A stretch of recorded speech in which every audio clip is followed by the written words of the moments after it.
What's up? What's up? What's up? What's up?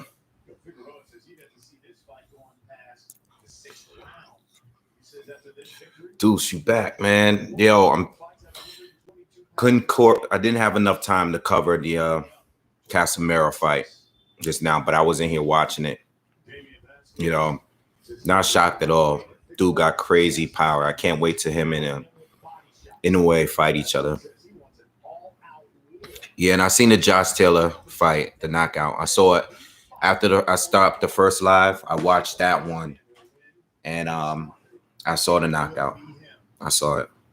It kind of sucked, but you know it is. It was a sneaky liver shot. It took dude out, man. Took him right out. What's up, Boxing Virus? What's going on? What's going on, everybody? Yeah. Even Neri, too. I want to see Neri in the mix, too. I want to see Neri fight one of those two as well. You know, he fights tonight.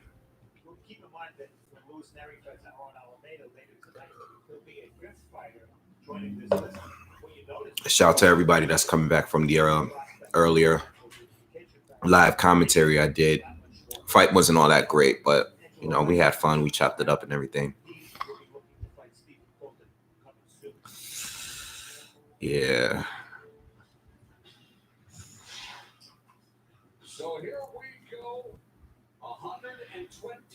Oh, Brandon Figueroa. Oh, this is Omar's younger brother. And he fights just like him, too. He fights just like him. No defense. just punching. Yeah, 118 is crazy stack right now. I think at some point, I think it's growing, though. I think the division is gaining a little bit more momentum and more fans a little bit. You know, I know a lot of people don't pay attention to it because they're smaller guys, but I think they're getting some more steam or whatever.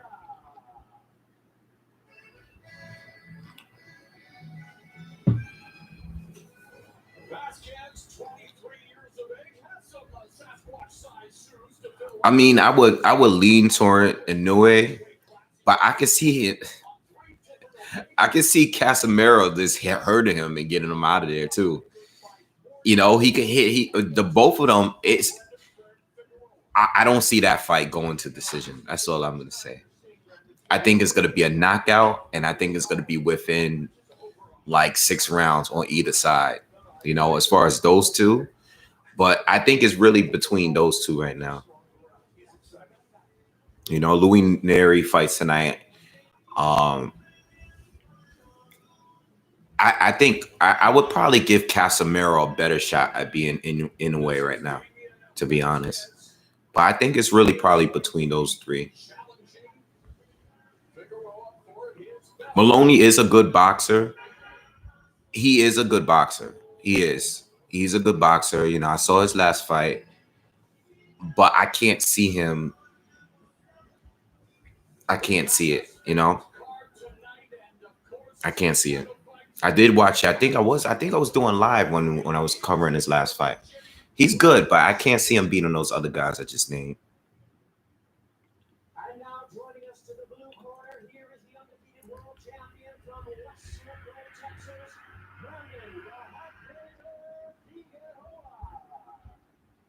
What you guys got on the fight tonight? I would pick Neri to beat Kubali. I would pick him to beat him. Kubali is good, but I would pick Neri to beat him. Yeah. I don't know. What do you guys think?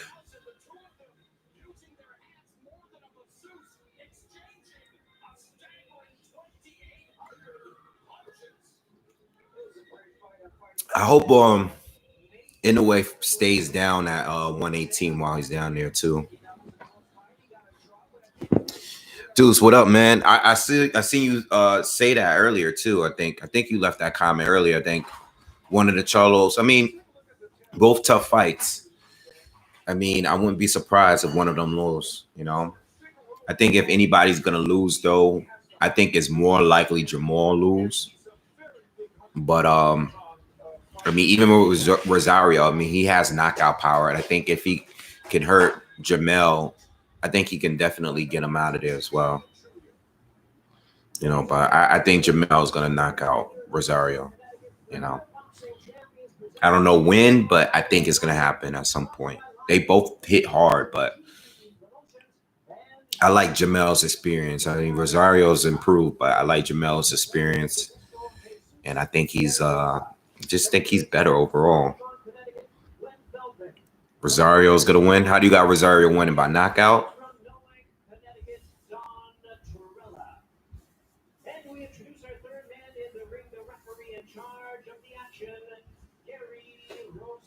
Yo, what I was trying to figure out is so they're doing a double header pay-per-view, but they're fighting on the same card. Like, how are they splitting that? You know, I was trying to figure that out earlier. Are they basically doing what I think they're doing is that they're just not fighting right after another. I think one is going to fight earlier and then the other one is going to fight later after. It's not going to happen. Oh, it's not going to happen like right after.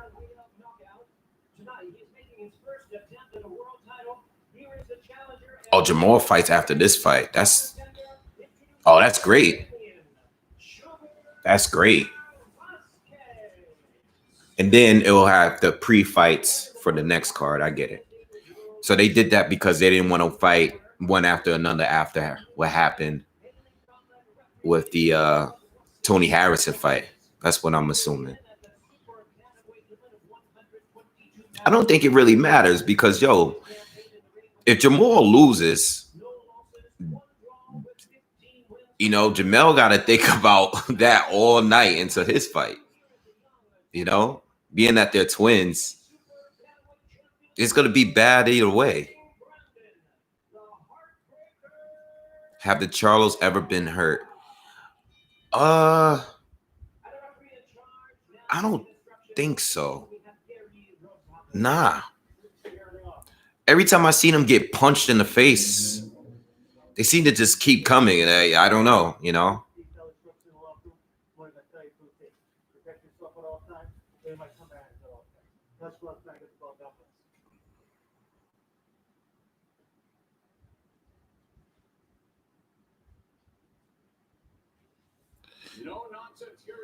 Yeah, I'm reading what you're saying. He is in the middle. But being that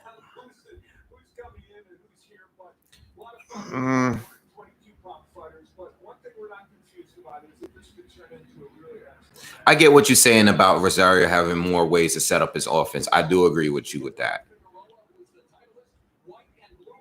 I definitely agree with that.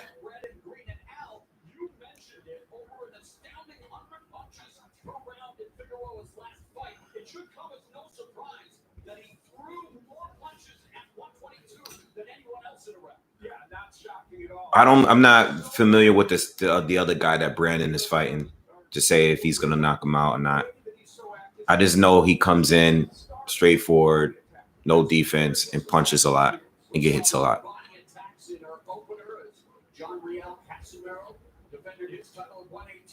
Yeah, no, that's fair.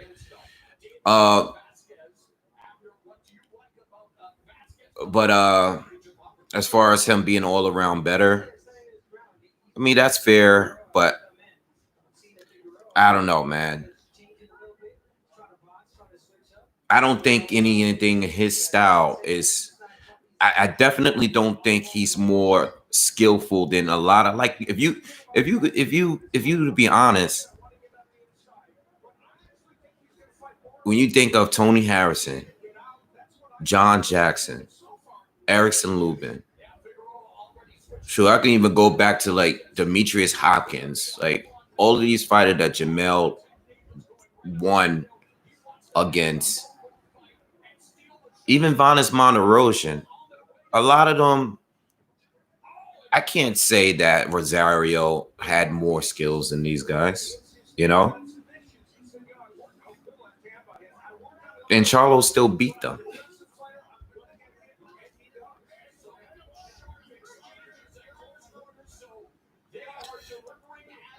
Loke, what's good, man? Yeah, I've been out for a minute, but I'm back.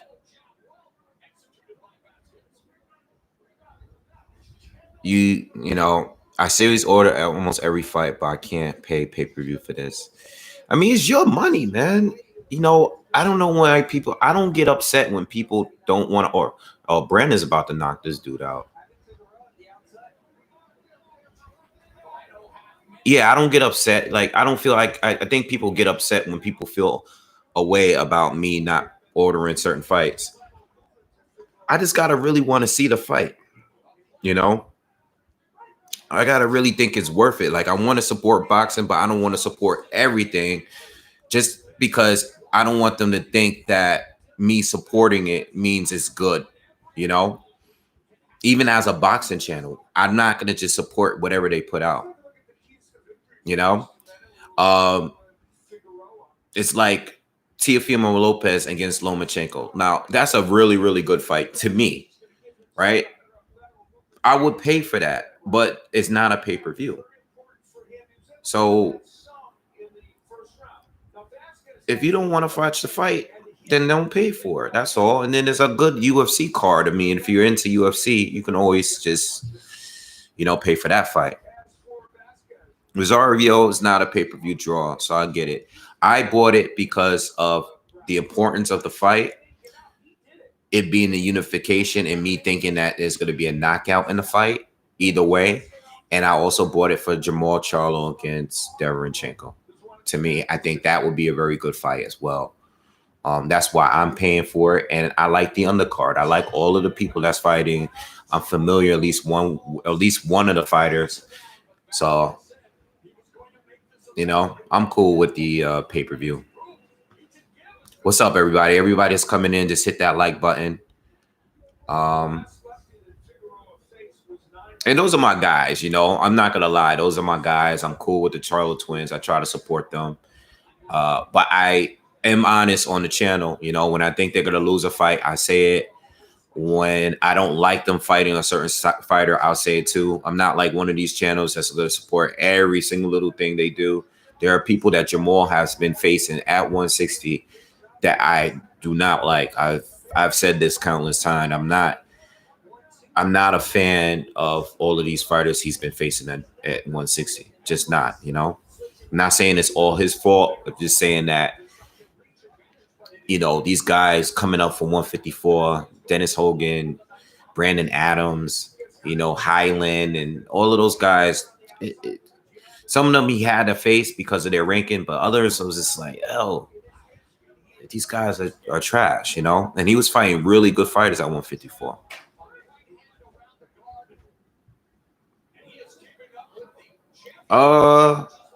Yeah, I have.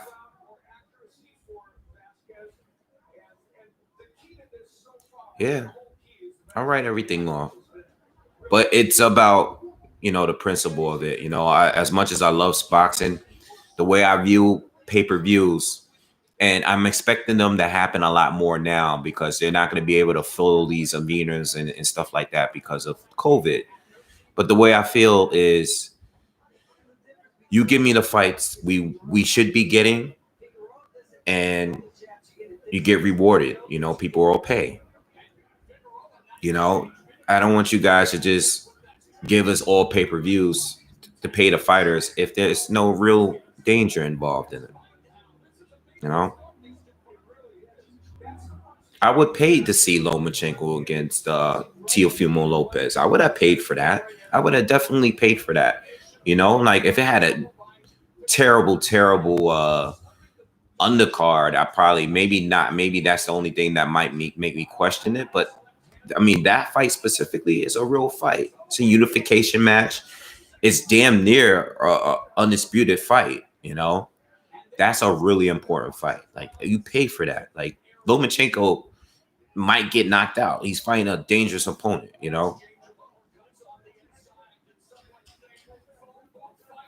Other fights that I would pay for. What else is coming up? Don't even ask me about Tank and Leo Santa Cruz. Dude, not only am I not paying for that, but I might demand Showtime and them to pay me for even convinced trying to make me pay for that fight. Like I want my money from them. Like that is so far from a pay-per-view. It's crazy. I can't believe that's a pay-per-view. Like that's crazy to me.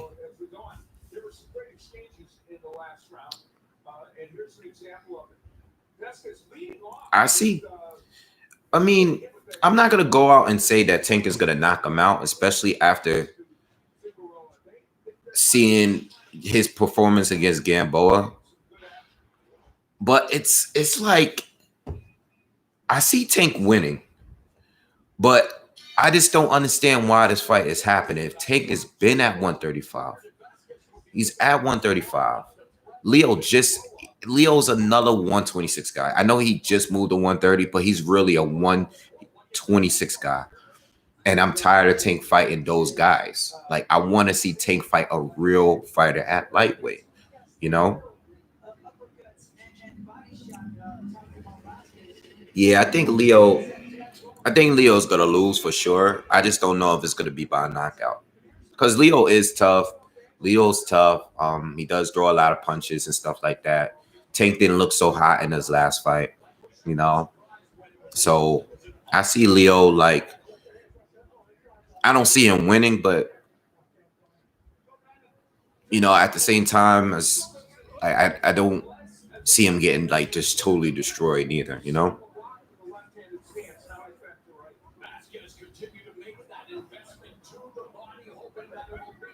Yeah, Floyd is seeming to fight a YouTuber, which is crazy. I is whatever, yo. Floyd is going wherever the money is at. You know?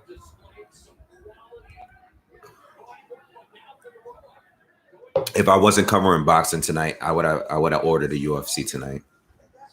That's a good ass fight. Like that's a real fight right there.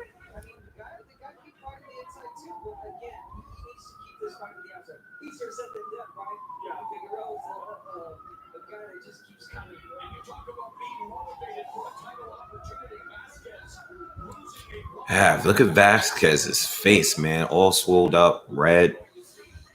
He's tough though.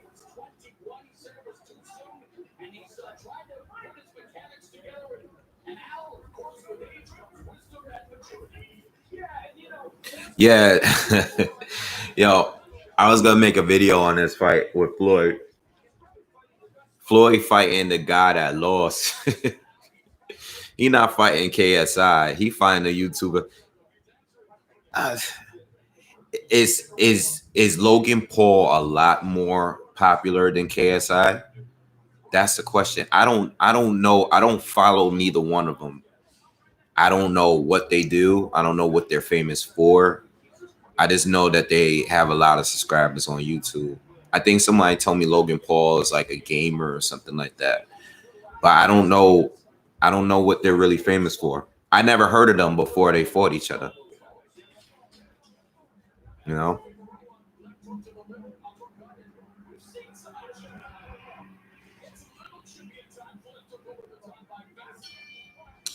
Floyd is robbing the bank, but listen, if the bank is handing out money, not why not take it? Like, you know, if I feel like the zone, you know, and especially with all the stuff with Canelo, who do they really want Canelo to fight? Do they really want Canelo to fight good boxers, or they want to fight? They want him to fight like just other superstars or MMA fighters or stuff like that. Like, do they really want real fights, or do they just want to bring over like a bunch of celebrity matchups? You know,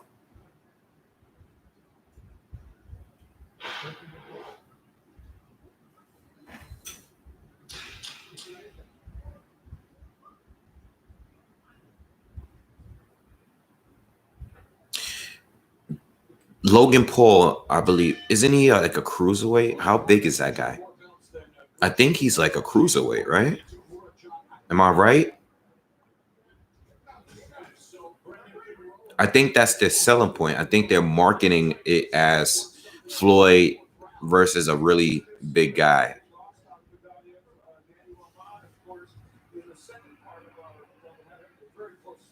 All right, so Floyd is probably what no homo.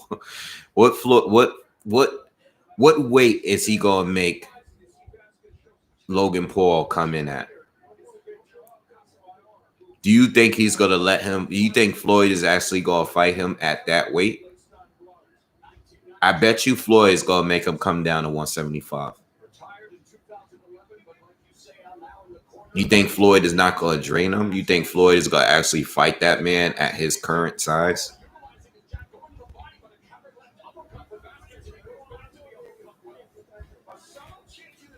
I don't think so neither, but I guarantee as much as a mismatch this fight is, I bet you Floyd is gonna put some weight thing in there to make sure this dude is not like huge.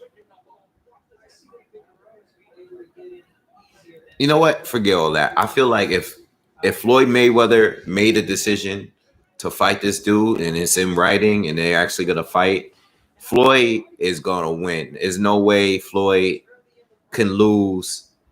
I feel like whatever Floyd agreed to do, he already know he could win the fight.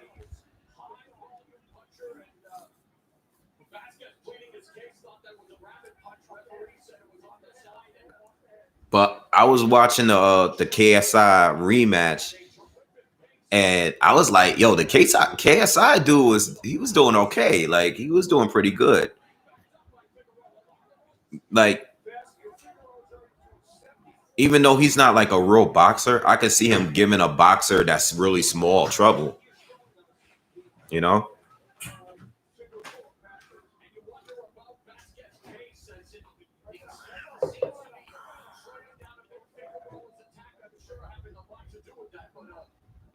isn't KSI smaller than Logan Paul though?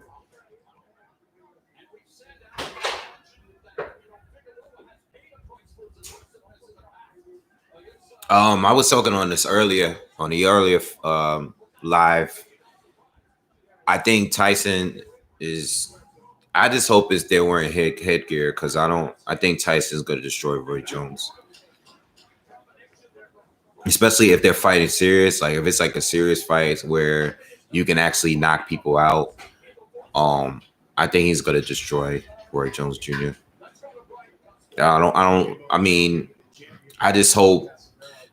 I just hope it's like they wearing headgear or something because I don't know. The thing with Mike though, Mike is very beatable because if you could survive the first 2 or 3 rounds, he really don't have nothing much left. You know, I know he looks to be in great shape right now, but if you look at Mike 15 years ago, when you know when he was losing to Danny Williams and what's the other guy he lost to, I you can just tell like if you're big enough, you can just lean on them, just weather the storm early, and then just pick them apart after that. I think people are looking at these videos. Yeah, McBride, Kevin McBride was a really big heavyweight, and all he did was hold on to Mike for a couple rounds, and then we just did take him apart after that.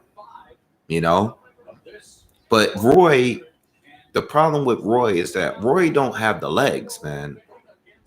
You know, I don't see the legs. That's the problem.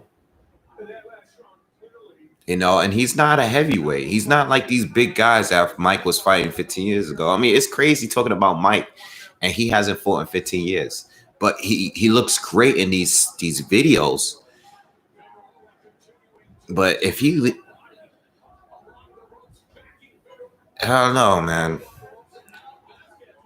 I'm leaning towards Mike. Let me just say that. I'm leaning towards Mike because I think Mike can just literally take him out with one punch. But if Roy can survive and go, if Mike can, if Mike can't take him out like after 4 rounds, I can see Roy like dragging it out and just winning on points after that. You know.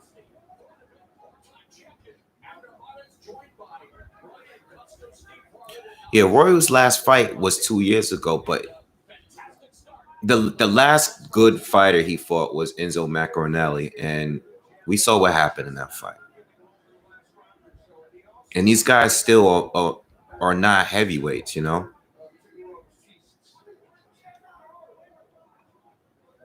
See, as soon as Roy's on the ropes, I don't know, man. We'll see, man. But this, I've talked to people about it. There's a lot of people that think Roy's gonna win. But there's a reason why they pick Roy instead of, like I thought it was gonna be Holyfield because Holyfield's been training too. I knew they weren't gonna do Shannon Briggs. I knew it. I knew it because I felt like that would be too dangerous. Like I think they want to get more than one fight out of Mike right now.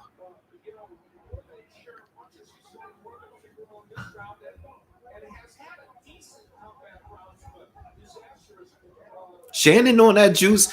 Oh, of course he's on that juice, but is Mike on the juice right now? Is Mike Tyson juicing right now? Do y'all think? Do y'all think Mike Tyson is juicing?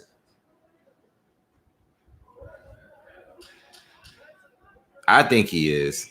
I try not to go there with that stuff on the channel, but I think Mike is on something, man. I mean, listen, I know naturally like he's diesel and everything. I get it, but yo, he on the juice, man. Yeah, I seen this one video when he was walking in this parking lot and they were interviewing him. And I was like, damn, he looked better than he did 15 years ago. You know, it's crazy.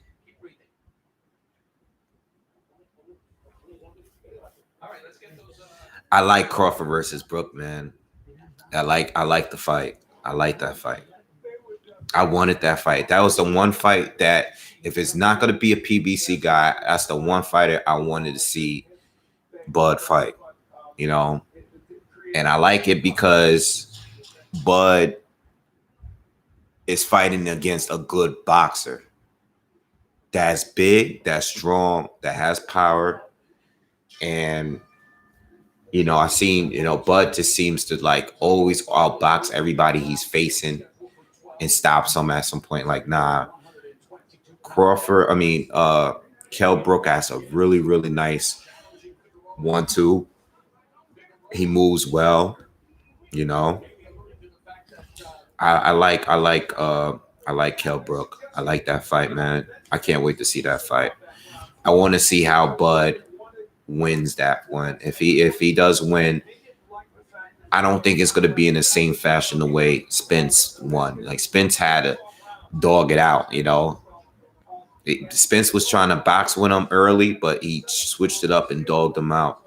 I don't think Bud could do what Spence did, but I think Bud can beat him in a boxing match. But it's going to be tough, you know. No, Bud definitely has a better skill set than Brook, but I like Brook's skill set compared to all the other welterweights that Bud faced so far. I like his skill set up above theirs. You know, I mean, Amir Khan has a good skill set, but he's a little past it by the time Bud got to him, unfortunately. So no one really gives Bud credit for that win. Plus, he's super chinny. Kell Brook, strong dude, more durable, um, and has a good skill set. So I like that fight. I really like it.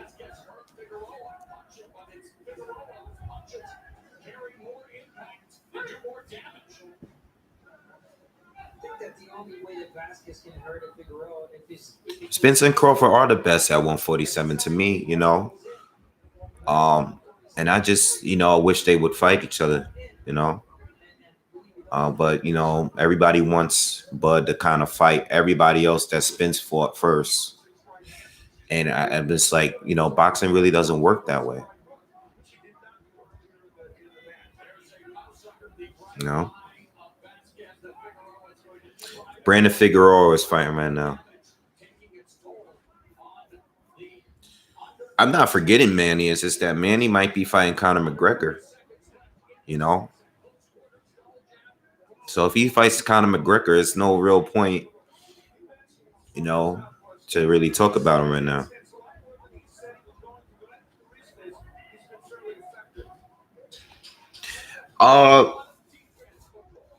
Speaking of Porter, I was having this conversation recently. I think Porter would beat Thurman if they had a rematch. I know Porter only lost to him. Well, he lost to him before. His first loss was to Porter. I mean, his first loss was to Thurman, but he would beat Thurman in a rematch because I think the first fight was debatable to begin with.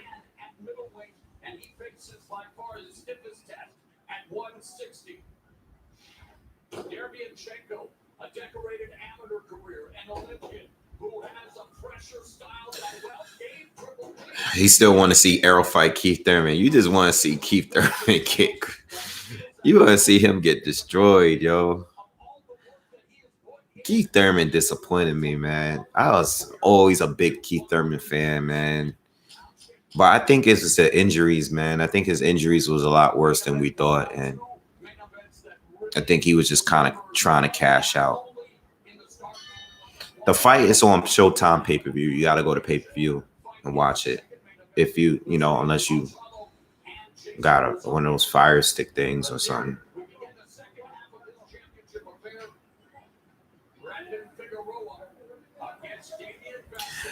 I don't know if Errol can stop Keith, but I think he can beat him pretty clear right now. I agree with you, Deuce. I think Porter can beat Kell if he fought again. I agree with that. I think Ugas is very underrated, man. I think Ugas can beat some of these top guys too. I want to see Ugas and Danny. If Danny loses to Spence, I want to see Danny fight Ugas.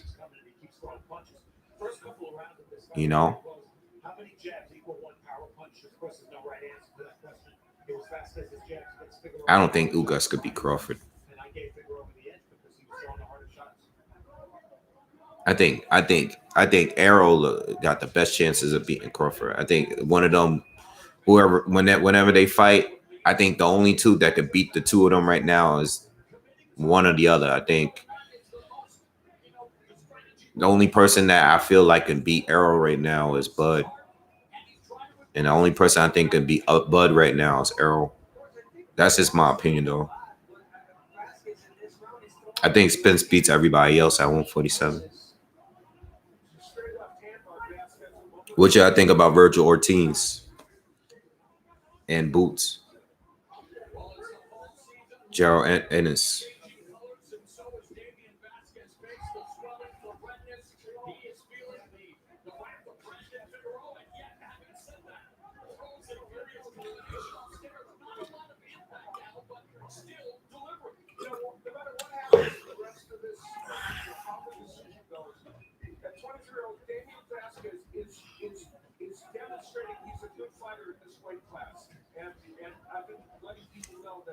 Spence get KO'd by Garcia.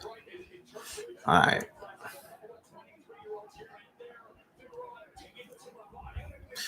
I don't know enough about Boots yet, yo. I want to see. And this is crazy. He's good. He's great, but I don't know. I want to see a little bit more. I want to see how he look against someone better, like than the people he's been facing. Because at least with Virgil Ortiz, he's fighting better people,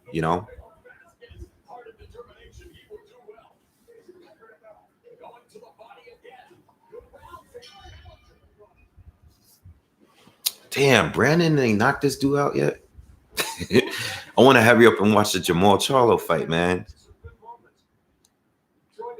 I don't know about. I'm not sold on Boots yet. I'm saying he looks amazing. I just want to see a little bit more. That's all. That's all. That's all I want to see. Like, he looked great. You know, he's extremely athletic.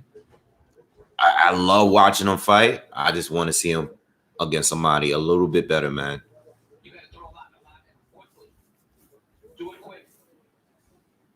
That's gonna win us if we just keep going nice and quick against this guy. Trying combinations really nice and quick. Yeah, Jamal fight is next. He's next up.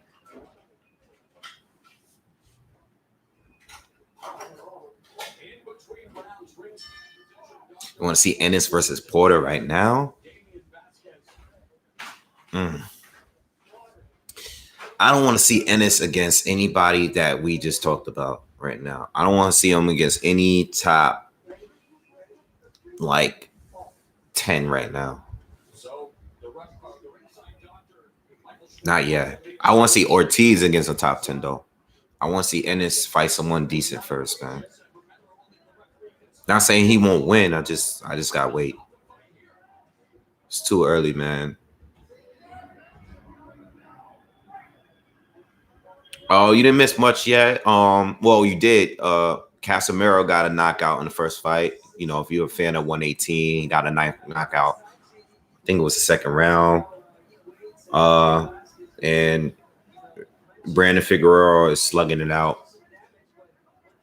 Next fight is Jamal Charlo, though. Oh, I saw the comment. Jamal Charlo against Spence.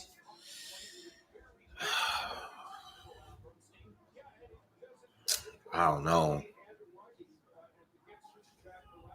I mean, assuming they fight at 154, I mean, Jamal is a little bigger. I think Spence is a better boxer, though. I don't know, man. They got mad experience sparring with each other.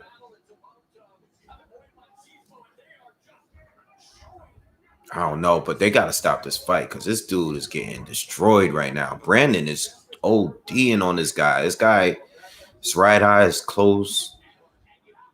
He got a heart, but he's getting beaten bad, man. Oh my God. Yo, both of the Figueroas do that holding, they hold an uppercut thing. This guy's taking too much punishment, though.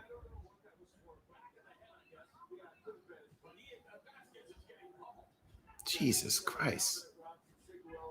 They got to stop this fight, man. This guy don't need to take that much punishment.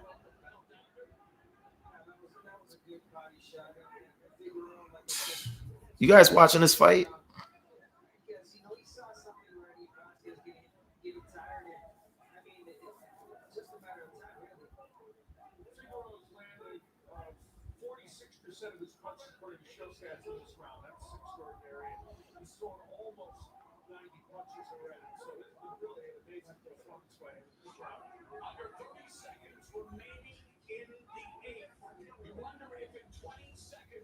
Yo, reading people's views is crazy. You know, when it comes to Spence, and Bud, it's so crazy how people can disagree so much. That's why I just would rather them fight. Like, so we wouldn't have to have these conversations. You know?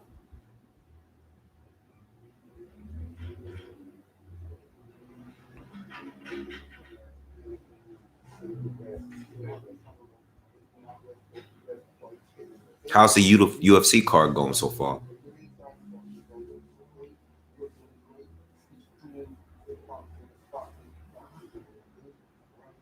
Do you guys think that the fight is actually going to happen between Spence and Bud?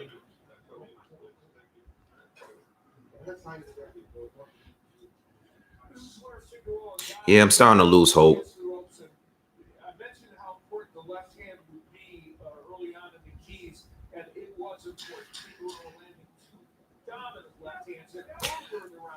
I think one of them gonna lose by the time they do fight.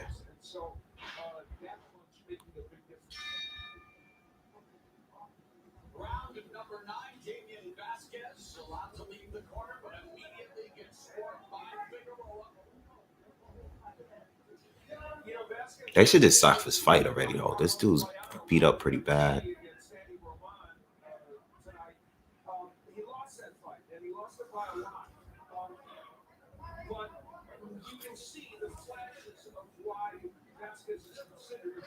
Charlo fights next. Well, Jamal does.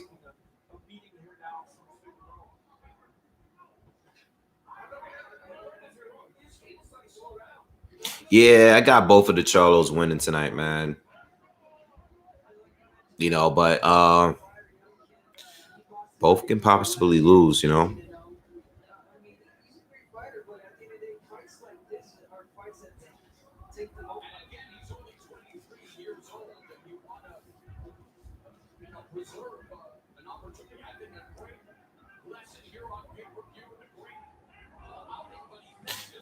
Yeah, Jamal Charlo fights next, not Jamal.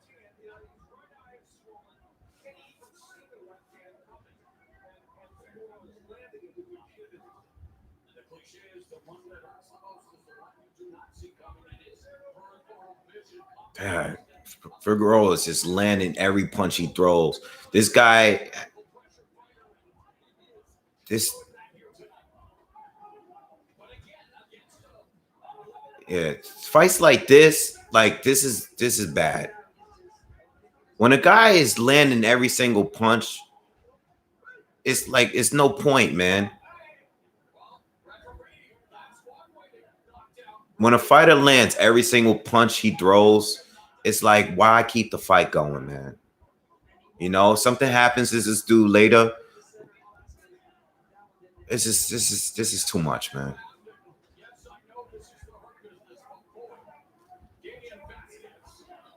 Yeah, I blame the corner and I blame the referee.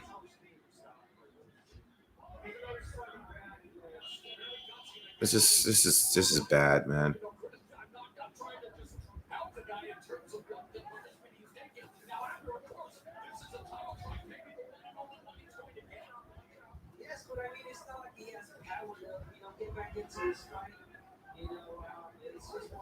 Like, I don't even feel like I'm earning my money here. This, even though it's a lot of it's a lot of like it's a real fight, but it's just a guy getting pummeled, and the guy that's getting pummeled is still fighting back, but he's still getting pummeled. It's terrible. Can't believe the corner is gonna let him go back out there. It's crazy. Yeah, that's how you get brain damage. That's how you. I don't.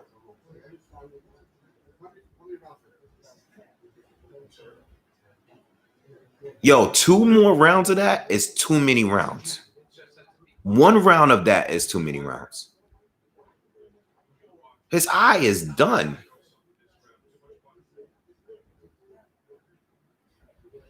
And the doctor is saying it, but yo, call off the fight. Don't leave it up to the ref. The ref is not going to stop the fight. This is crazy. His corner wants him to keep going, man. That's crazy, bro. That's sad.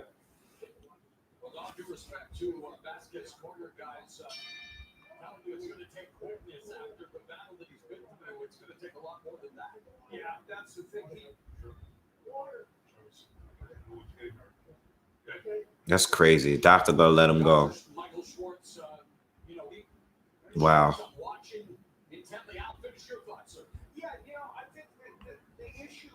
Yeah, still on the card. Main fight, next fight.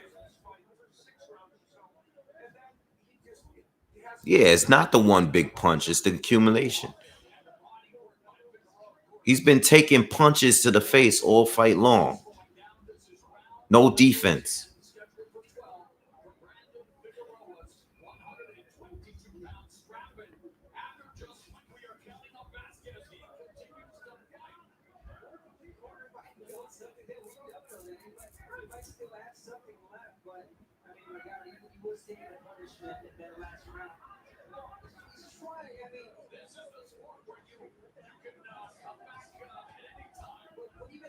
Dude, stop the fight, man.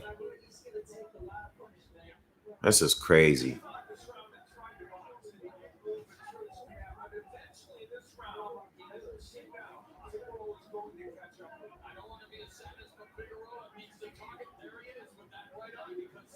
Oh, oh, God. Oh, yo, finally. Thank you. Jesus. Nah, Charlo versus Derevyanchenko next, man.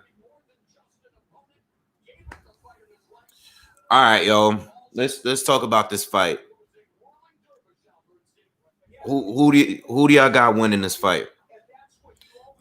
Charlo and Derevyanchenko. Who you got winning? How do you think it's gonna go down? You think it's gonna be by knockout, decision? Do you think that you think it's gonna be a controversial decision?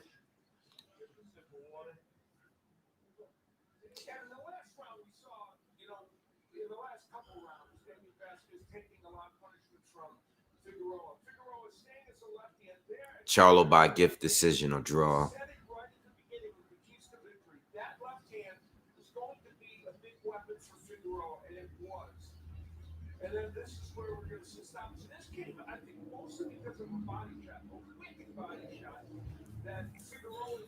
I'm going with Charlo, but I'm not confident at all about it. I can see Derevyanchenko giving him a hard time, man.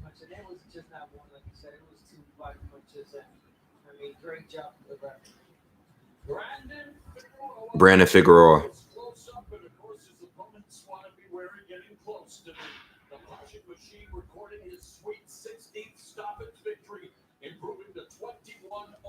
Setting them up for more unification opportunity would be nice, like we're getting later tonight. And you see the numbers. You know, landing 48% of his power shots, again, that's everything other than a jab, and throwing 810 punches, though almost matched by Vasquez in terms of the numbers thrown. The Charlo's getting at unnecessary hate.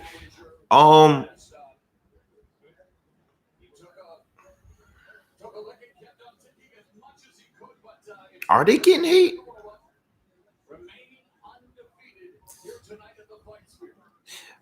Most of the time when I hear people criticize the Charlos is because of the emotional.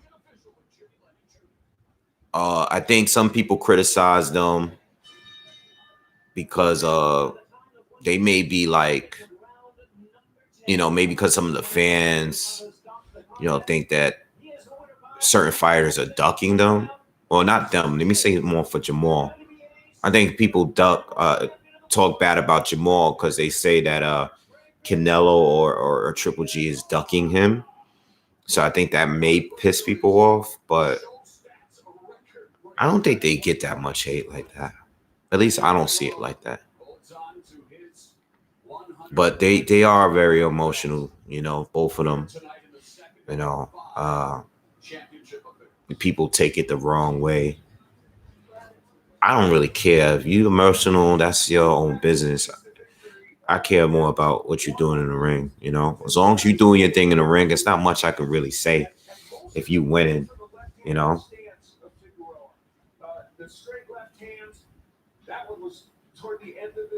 Yeah.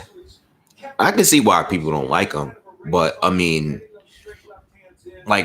especially like Jamel right now. Like Jamel wins right now. He holds 3 titles. There's not really much you can really say. Holds 3 titles, holds Ring Magazine title. There's not much you could really say,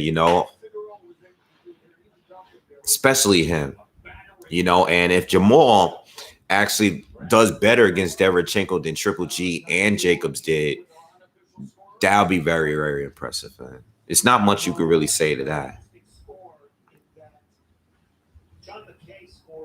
They are more emotional than I am, and I'm a female. Yo, You said they're emotional like Vegeta. Yeah.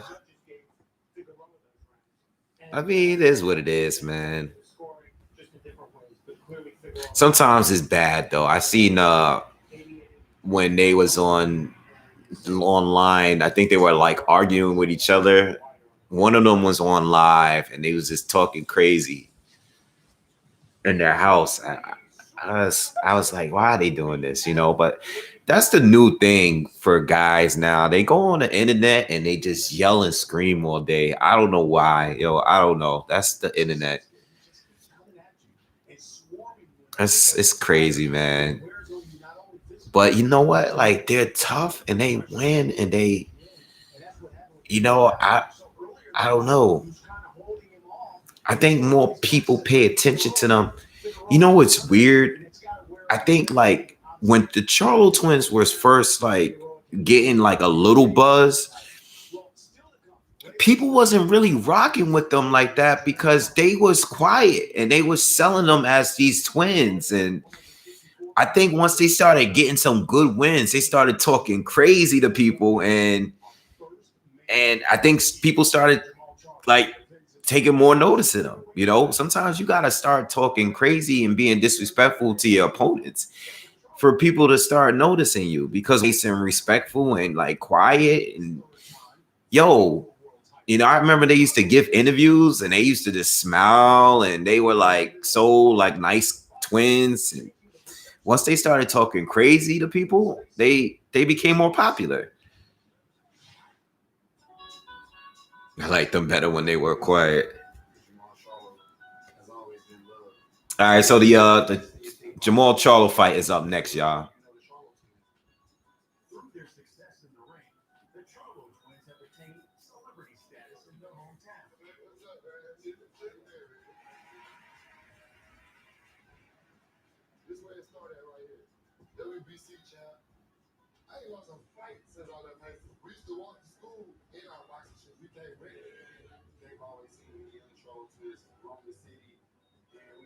It's showing a little special of them in their high school and stuff.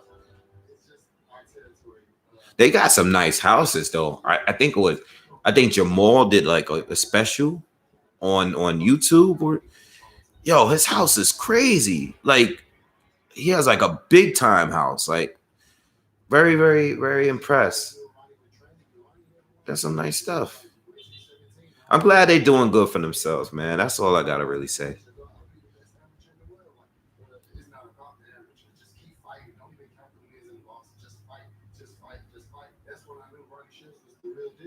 I think the Andre stuff really started it all. I think Andre was talking crazy.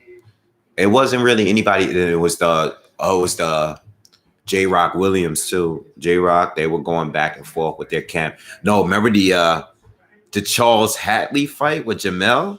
They had a fight at like the press conference, or I think they were in the same hotel or the mall or something, and like Charlo's people got into it with Charles Hatley's people, and they got into like a big rumble. See, all of that ain't cool. I'm not with all that, but I think that's the way they are, man. They just, I don't know.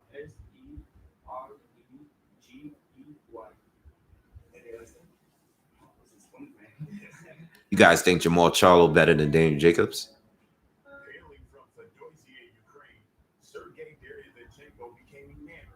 Who's better, Jamal Charlo or Daniel Jacobs?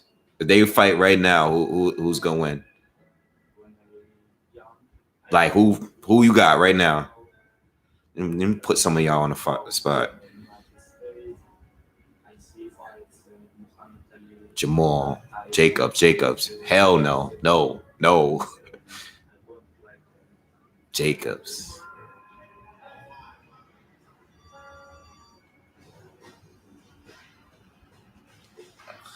Those are both of my guys, man. I hate talking about two people that I'm cool with.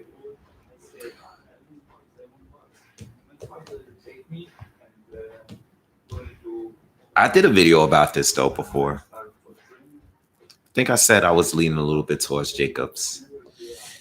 I did a video a while ago though.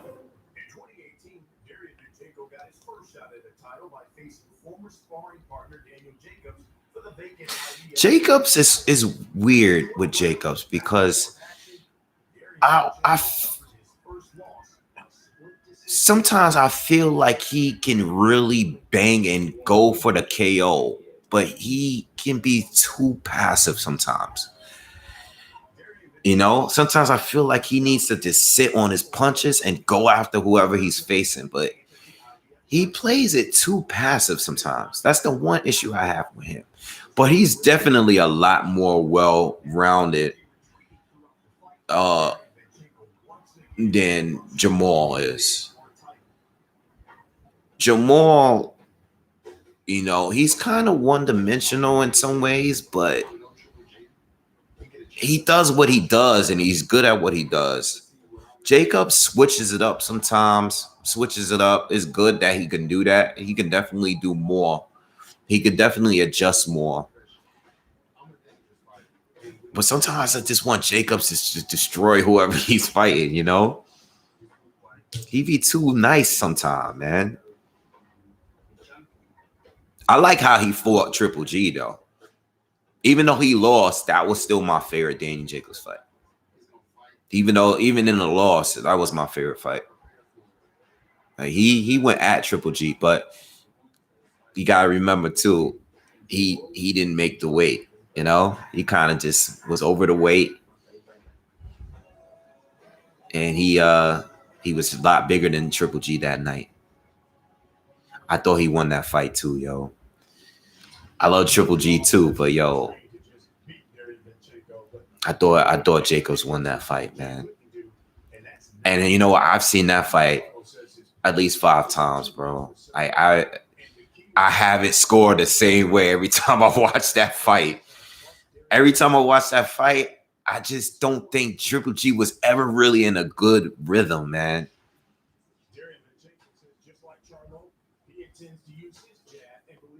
Yeah. Clear win for Triple G at 7-5.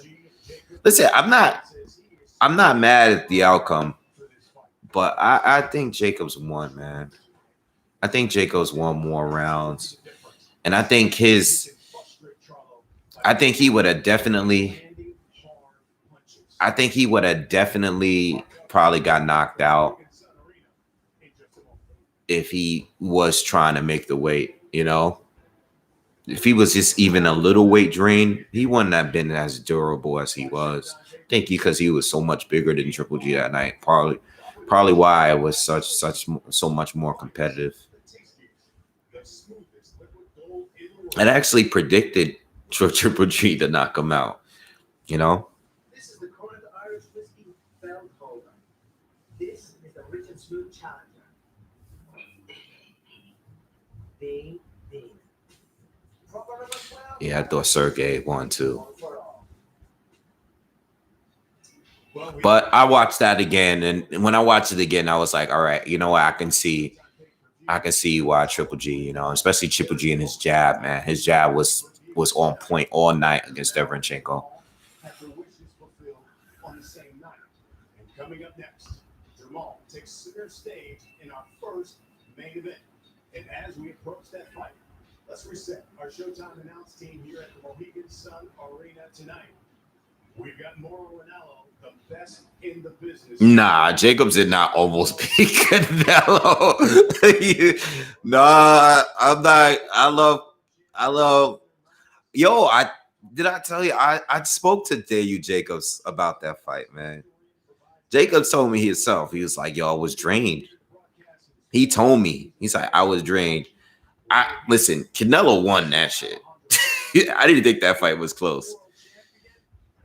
I thought I was waiting for. I was like, are they sparring in there? You know, like Canelo just cruised right through Jacobs, like the whole fight. I was waiting for Daniel Jacobs to like fight. You know, these guys are acting like they were best friends. Yo, Daniel Jacobs is a really, really good boxer, but when he fought Canelo, I was like, Canelo is just like a different breed. He's really, really good. Jamal is set to defend the coveted green belt against Derevyanchenko Yeah, but no, I ran into Jacobs. He told me, he was like, "Yo, I was so trained in that fight." He told me straight up. But I love Danny, man. He represent New York, so that's my guy. Gentlemen. All right, we getting the Jamal Charlo fight is about to start.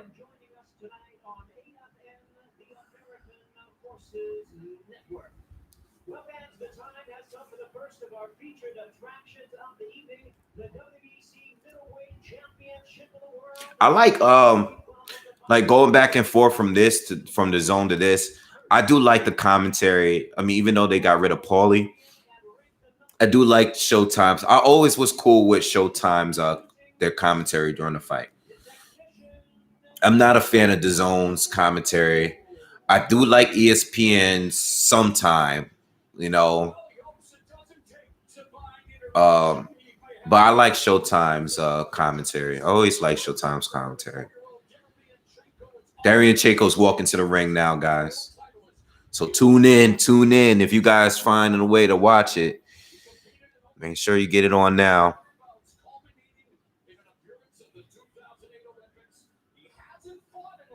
Yeah, Tim Bradley is annoying, but sometimes he's cool. Sometimes I agree with him. What commentator have you always agreed with? Like, I watch the fights and I'd be like, yo, what is this dude talking about? And I might like them, but I don't know.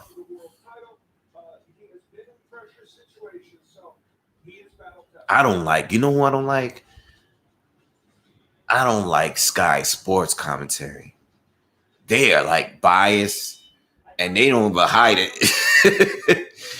I can't stand when they're like rooting for they're too they do commentary like they're fans of whatever fighter that they want to win.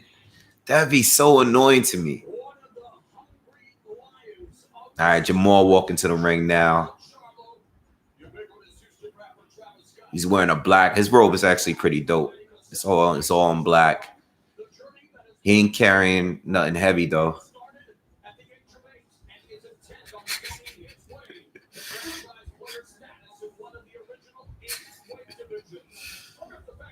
Be chill, because I want y'all to start disliking my video. The Jamal Charles robe is pretty dope though.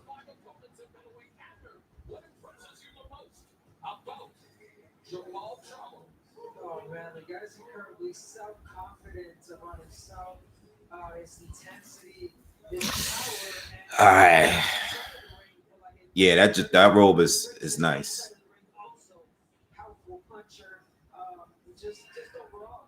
Who do y'all think got the best robes? The Charlo twins actually always come with something kind of dope. I don't like what Demetrius and Andre be wearing to the ring. Oh my god, every single time I'd be like, yo. The Charles always had dope robes. Like, I like Jamel joint with the lion head. I like that. I like Triple G's robe. Triple G's robe is fire. I always love that robe. I actually like Wilder's outfits. All of them, even with the mask and everything. I like Danny Garcia. Danny Garcia always got something pretty cool. I like the mask he be wearing when he comes to Brooklyn. Can't think of anybody else right now. Tyson Fury's Creed outfit. Mike Hunter.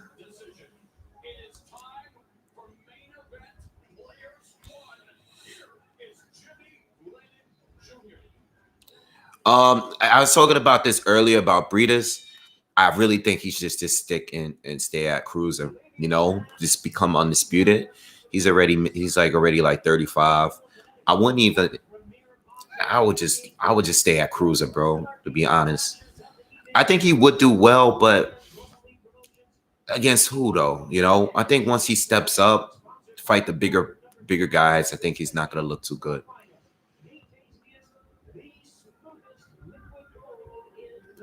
Seb, what's up, mate? Shout out to everybody out in the UK, man. Got a lot of followers on here. Cool. When I went out to London last year, mad love. Like people out there was mad cool. I had a good time when I was out there. Ran into a few people. It was a good time. Breedis is good, but I want him to become undisputed, man, and just retire, man. I mean, if he become undisputed, maybe have a rematch against Usyk up there. I don't know, but I can't see him moving up to heavyweight, becoming undisputed, and moving up in heavyweight before 2022. So by that time, he's gonna be like 37 years old, like at the least. I think Breedis should just, I think he should just keep it easy.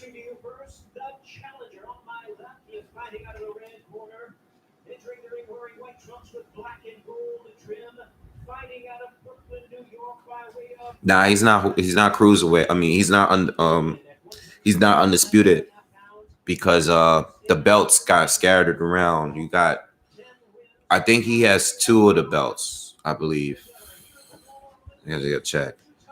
I think Breedis has 2 of the belts. One of the belts is vacant right now. I don't think anyone has it. Yeah. Because when Usyk moved up, like, the belts kind of got scattered all over the place. So,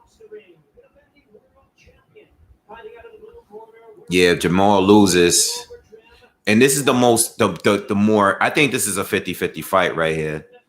This is a toss-up to me. So, if Jamal loses, it's going to affect Jamal a little bit, But you never know, man. I mean, I think we're going to see right now, man.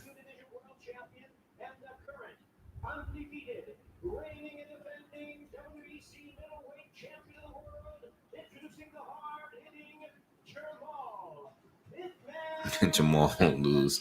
PBC is corrupt. Well, boxing is corrupt. Everybody's corrupt in boxing, man.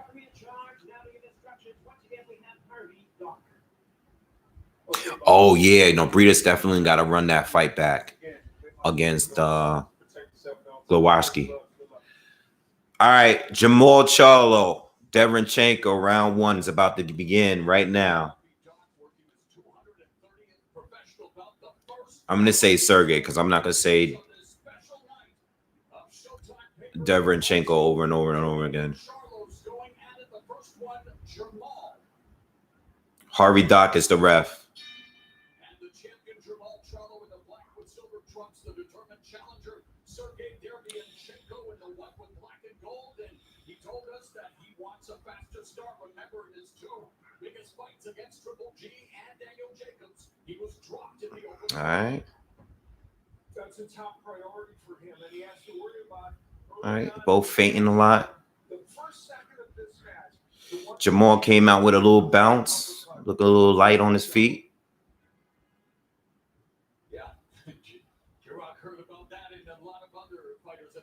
Both measuring each other, not throwing nothing. Sergey fainting. Jamal fainting. Jamal throws a double jab. Oh! Wait, is Sergey bleeding already? Or was that my TV? I see him rubbing his nose.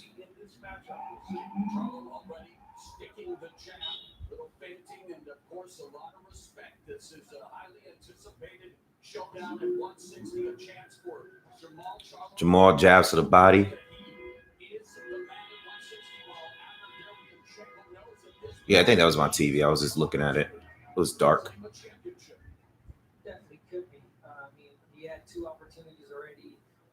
Not much has happened to Guy. They're both staring each other down. Sergey looks a little nervous right now. Jamal sticking his jab. Sergey's not doing much, but just like I said before, Sergey starts really, really, really slow.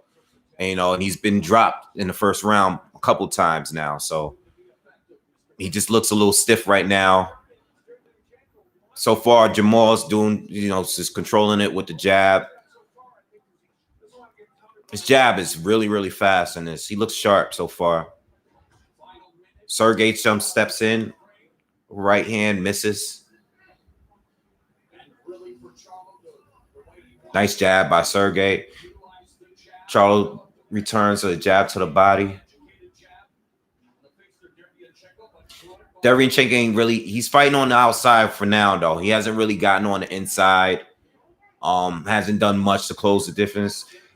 Jamal throws a right hand but misses. But he looks quick.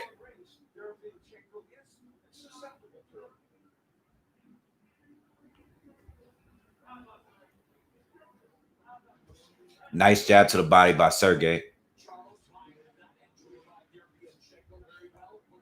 Charlo with a right hand misses, blocked. Nice jab by Charlo. Nice jab, nice right hand by Sergey.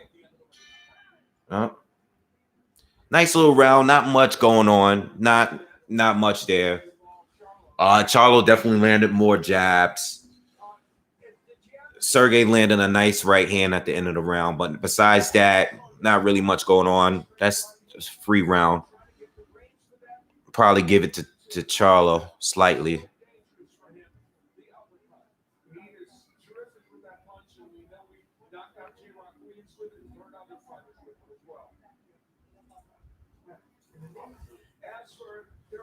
Yeah, I give Jamal that first round, but not much happened. This is a real test for Charlo, absolutely. Sergey looked a little nervous, though, in that first round. Yeah, it was a fill-out round, nothing crazy. All right, round two.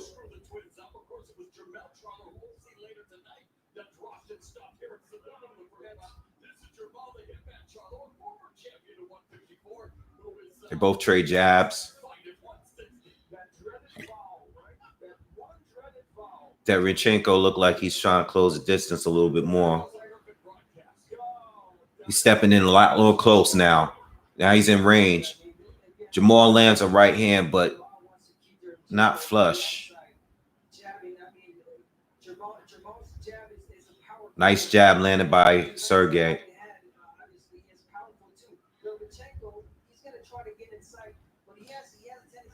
Oh, nice right hand by Sergey.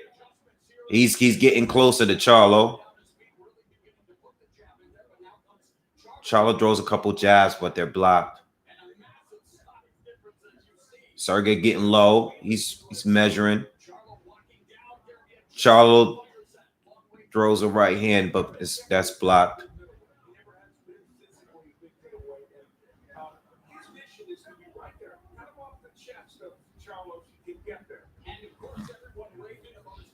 Charlo throws a left hook, but it's blocked.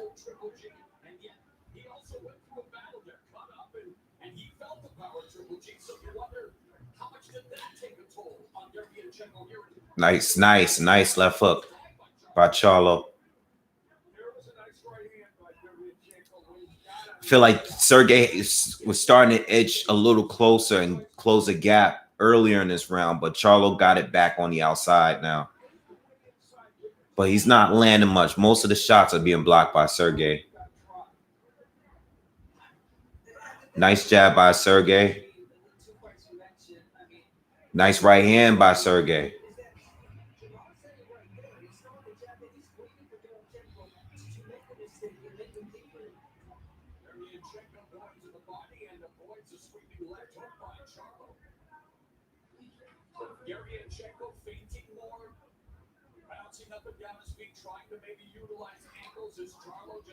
They both trade jabs. Fights in the center of the ring right now.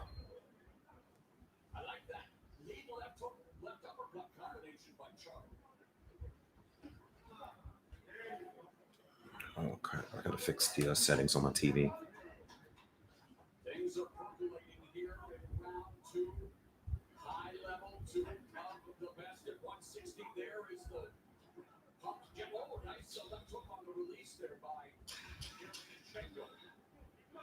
Charlo misses a hook. They tie it up.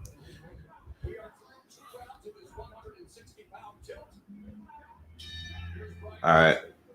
Round 2 done. I give that round to Sergey. He landed the cleaner shots. Yeah, Sergey's nice on the inside. He got on the inside a few times that round. Charlo looks very relaxed, though.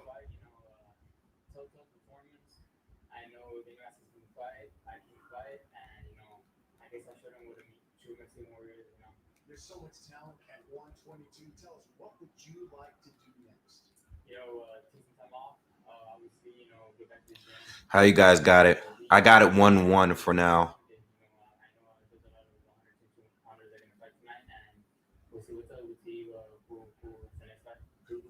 Only I could wear an Adidas shirt. Why are you copying me, bro? Yeah, I got it 1-1 for now.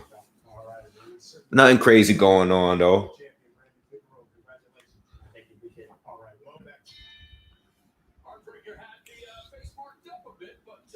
Something tells me he will still be a big-time Instagram influencer. Alex, we begin round number 3, and Derevyanchenko land a nice right hand. Charlo responds with a nice stiff jab. Fights in the center of the ring. Derevyanchenko's face is already like getting pretty red. He bruises kind of easily.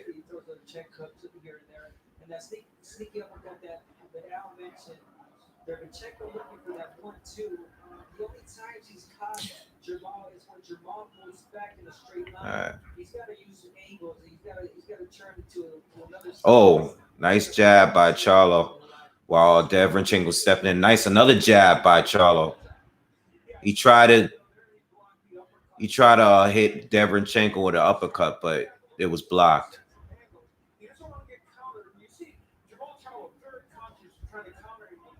Jamel is trying to counter him with the left, with a left hook, but he's been off the mark so far all night with that hook. But he's been on point with the jab. Right now, he's winning this round. He caught Dev with the left hook just now, but it was light. Nice right hand by Derevyanchenko. Combination to the body. Charlo backs up.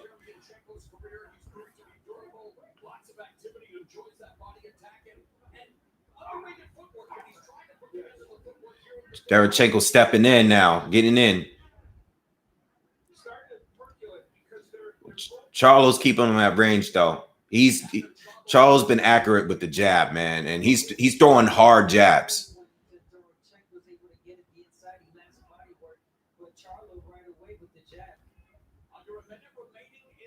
Derevyanchenko's trying to get a rhythm going when he's on the inside. When he's in, he's getting some work done, but Charlo's not letting him stay in there.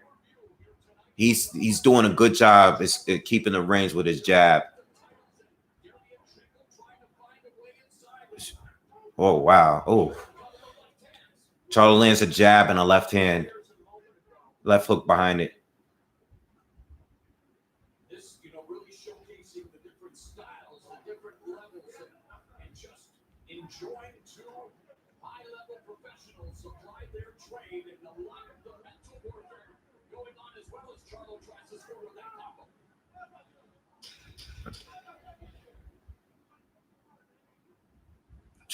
Jamal's shooting that jab like, oh, whoa, I'll let you know what happened in a minute. Whoa, okay. Jamal almost knocked him down. Jamal caught him with a good shot, man. He caught him with a right hand and hit him in the back of his head. Derevyanchenko started stumbling around a little bit. Jamal hit him again with another shot. Derevyanchenko almost went down, like he was like low on his knees. But then he held Jamal, and then they broke it up. It was the end of the round.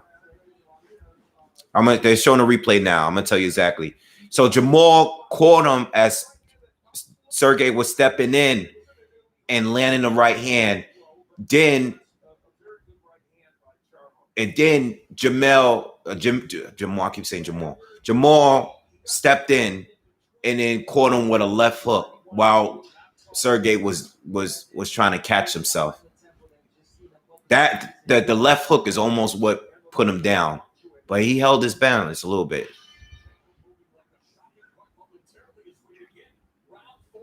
You know, was it damn? It hurt. It hurt Derevyanchenko. He got lucky. It was the end of the round. That hurt. We're in the fourth round now. So Jamal definitely got that round. So I got a 2-1 for Jamal.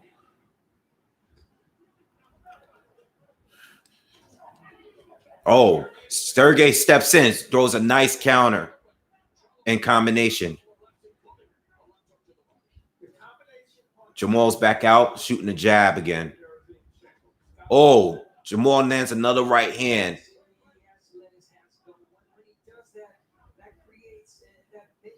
Jamal coming forward, popping that jab.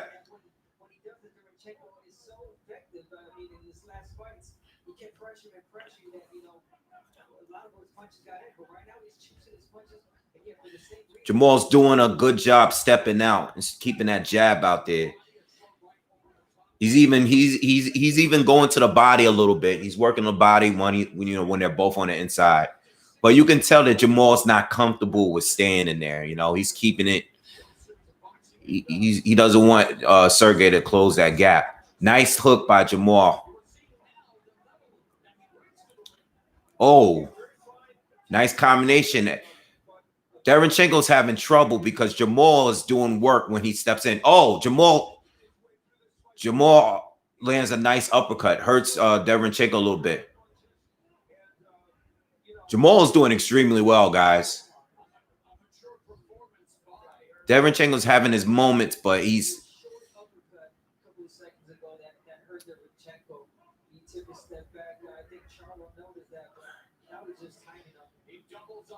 Jamal leads with the left hook, is blocked by Derevyanchenko. They're both tied up now.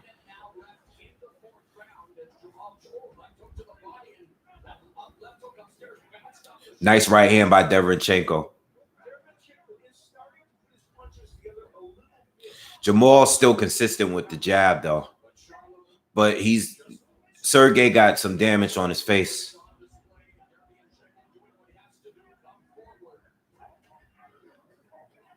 Oh, nice. Nice combination. Derevyanchenko stepping in, throwing combinations. He's landing, too. I don't know how much of an effect it has, though. They're both fighting now. They're rumbling. Close range, though. I think Derevyanchenko's landing the better shots, but I think Jamal hits harder.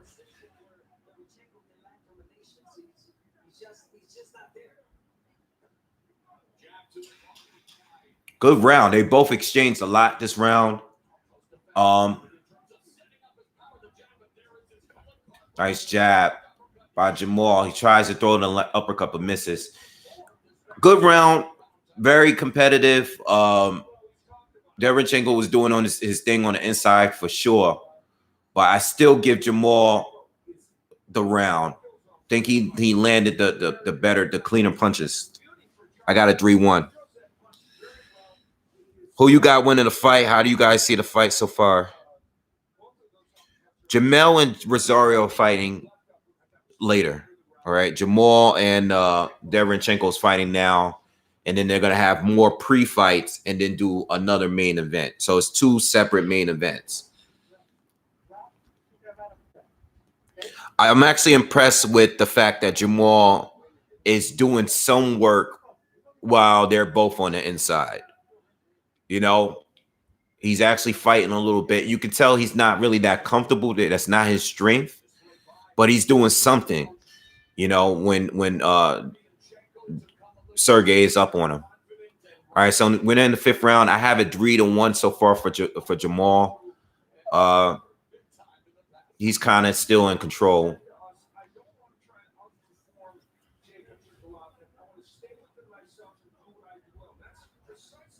Jab landing by Jamal. They're both fighting in the center. Sergey's looking at getting close. He has a bounce going now. He's feinting a lot. He's just looking to jump in. Jamal's trying to keep the distance, though. Still keeping that jab out of the left. Lead left hook landed by Jamal, but it was light.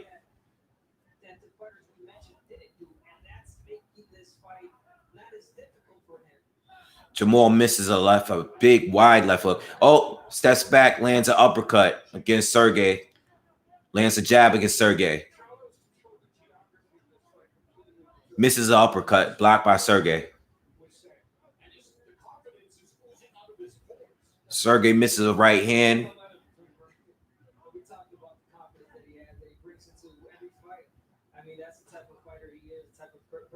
Jamal still landing the jab, man, consistently, man.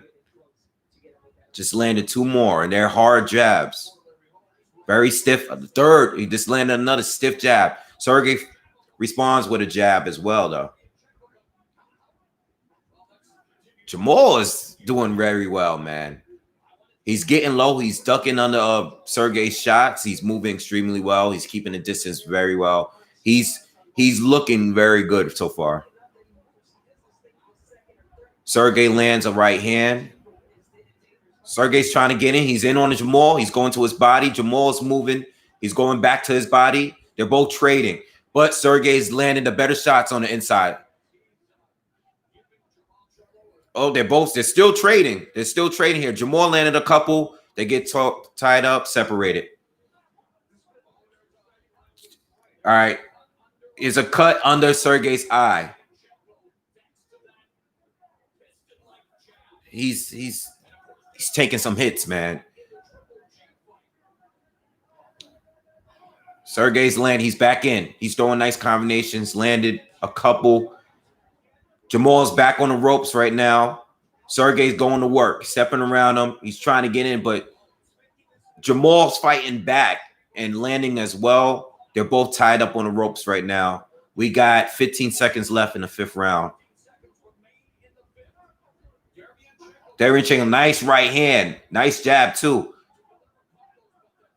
Sergey's making it his fight right now, but Jamal's still fighting back and holding his own. Good round. Good round. Sergey did his thing that round. He was fighting his fight, but I still see that anytime Jamal lands a power shot clean, it does much more damage to Sergey than the other way around. I think Jamal just hits much harder. You know, Sergey has a cut above his right eye. It's a small cut, but they're working on a cut right now. Close round. How do you guys? I think I'm going to give that round to Sergey. I just like the majority of that round was on the inside, and I like the work that Sergey was definitely landing more.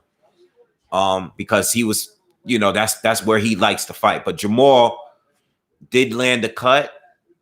He landed that big left hand, and it was still a very competitive round.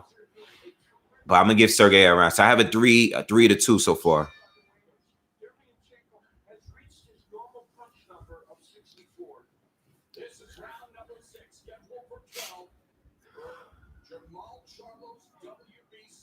All right. So we're in the 6th round now. No punch has been thrown yet. Derevyanchenko lands a nice right hand. He's going right back to the body, to Jamal Charlo's body. Landed a couple shots. Jamal looks a little hesitant right now.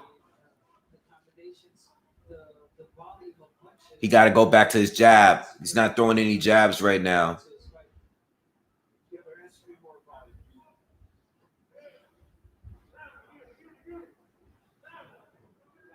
Oh.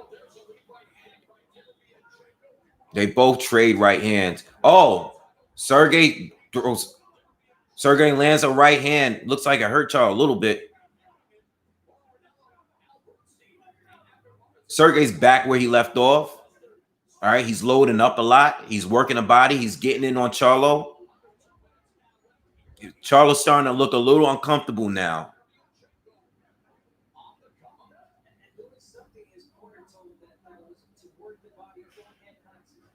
Sergey's doing his thing so far in the 6th round. We're halfway through the 6th round. Sergey's winning so far this round. Jamal's starting to complain to the ref about the holding. He's back on his jab, just landing a nice jab. Sergey's getting low, trying to get in. Lands a right hand. Nice 1-2. Jamal's doing a 1-2 as well, but it hasn't landed clean yet. Sergey got a nice rhythm going right now. All right, they both tied up. We got a minute left in the 6th round. Charlo throws a 1-2, but it's blocked by Sergey.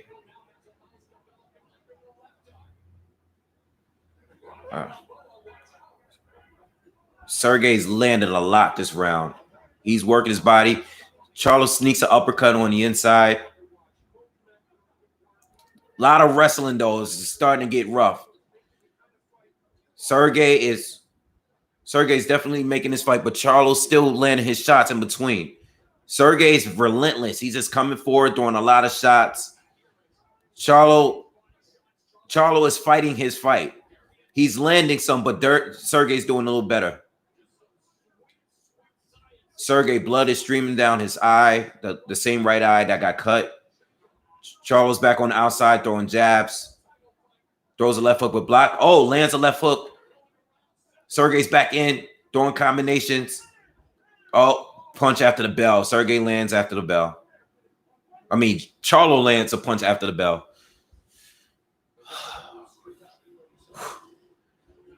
I got it 3-3.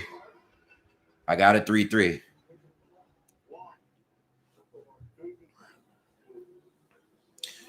Got it 3. Sergey's definitely, the rhythm is going. Charlo he's kind of abandoned his plan on keeping in, a rangy fight. He's not using his jab like that. He's fighting Sergey Derevyanchenko's fight, and he could fight it, but he's not winning that fight. Sergey's landing a lot of combinations right now, much more than Jamal. Jamal's fighting an inside fight. I don't know what Ronnie Shields is telling him, but he needs to go back to fighting his fight because he's not going to beat Sergey at his own game. All right, so we're in the 7th round right now.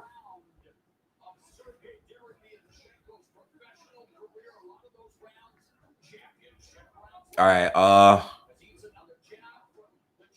yeah, Jamal's back on his jab, lands a leave left hook. You can tell he's trying to attack that eye. Derevyanchenko's back on the inside, doing his combinations.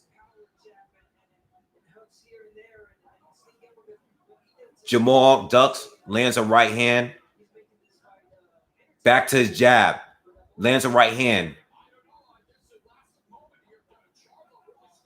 Charlo's having a great start to 7th round.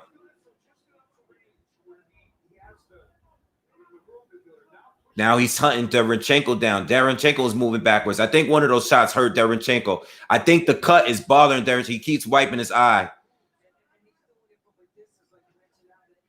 Oh, Charlo's going at him with the jab now. Oh, he just turned the fight around.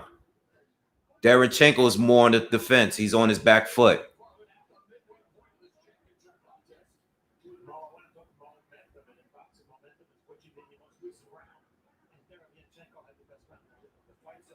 Oh, Derevyanchenko lands a nice left hook. Big left hook. And right hand. Oh, he's back in. Throwing combinations. Oh, he's back in on Charlo. Landing. Oh, he's landing a lot of shots right now. Nice combination. Derevyanchenko just came back. All right, they back in the signal ring now. Charlo lands a jab. Charlo tried to throw the uppercut, but it's blocked by Sergey. Charlo jab to the body. Oh, man. Sergey's face starting to look really bad. Sergey's eyes is starting to close up a little bit.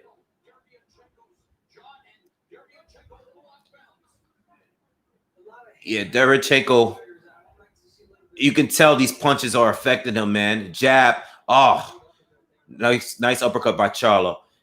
Nice jab by Charlo. Charlo sneaked another uppercut in there. Derevyanchenko's back on him. But they break it up. All right, no punches landed. Jab by Charlo.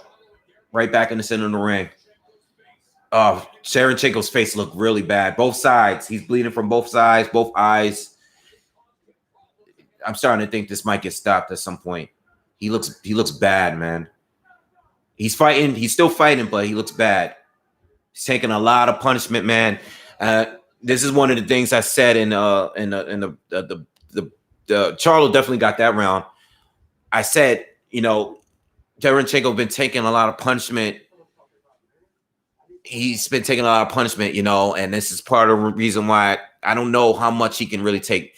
Whether you think Triple G won or not, Sergey took a lot of punishment in that fight, man. We all saw how he looked after that fight.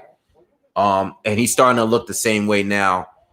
So his left eye is more swollen than the right eye, but the right eye has the cut.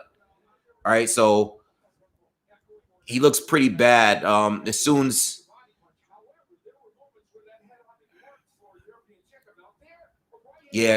Charlo has been catching him with both hooks and uppercuts as he steps in, but Charlo's taking a lot of shots too, but he still looks normal.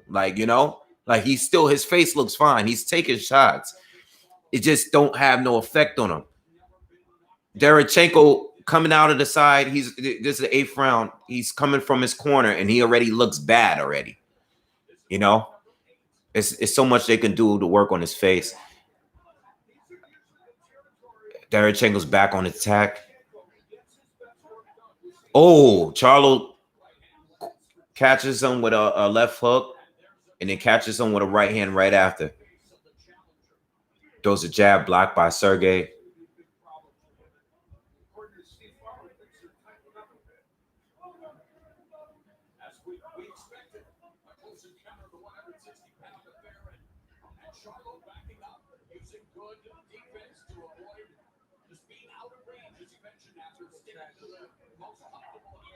Nice left hook by Charlo. Nice jab by Charlo. Another jab by Charlo. Sergey trying to come in, but he's taking punishment while he's stepping in. Oh, Derevyanchenko got in. Nice combination. Lands a nice combination. Tied up now. He's going to work now. Now he's going to work on Charlo. He's going in. He's still fighting. Y'all.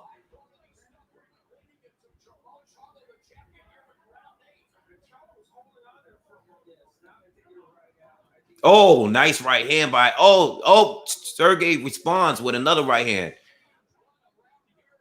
These guys are brawling right now. They're going at it, the both of them. They're back to fighting Derevyanchenko's fight, man.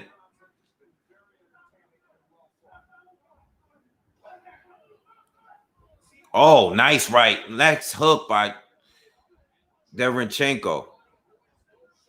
They're fighting an inside fight right now. Sergey is back. Sergey is winning that fight.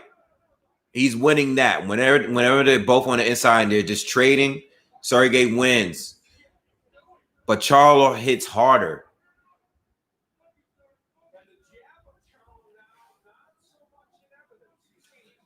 Yeah, Charlo's not throwing the jab right now.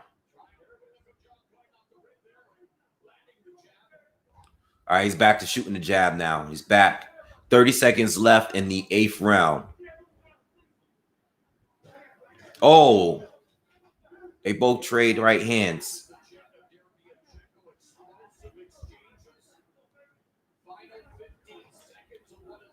Nice jab by Charlo. Jab is, whoa, he hurts Derevyanchenko with a right hand. Derevyanchenko's eyes closed. He's hunting him down. Oh, he's hurt. He's badly hurt. Round over. Damn. I was going to give Sergey that round, but Charlo hurt him bad at the end right there with a right hand. Sergey looks like he can barely see out of his left eye, man. It looks just as wide, as closed up as it did in the Triple G fight. Yeah, Charlo seems very durable, man. Boom. Sergey's landing the right shots. It's just not having any effect on Jamal. Jamal still looks normal, Sergey's face is all bruised up right now. Oh man, the right hand. They're showing the everything in slow-mo right now. What you guys talking about? Very close round in round 8. And right at the end of the round, could Charlo have 5-3 Charlo. That's what I got, man.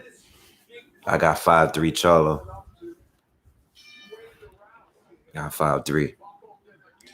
5-3 Jamal Charlo. We're in the 9th round.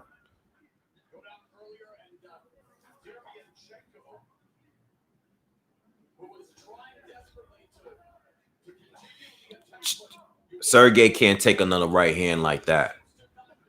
Even be that affected by that. No, definitely not affected by it. And I mean, especially the Derevyanchenko pressure fighter that, once he gets Nice jab. Jamal's back to using his jab. from the outside, that's the type of fighter he is. Yeah, Charlo coming close to dropping Derevyanchenko for the 3rd time in his career as we I think Jamal's trying to catch him with that right hand again. I think he's trying to set him up for that. Sergey's fainting. He's trying to get in.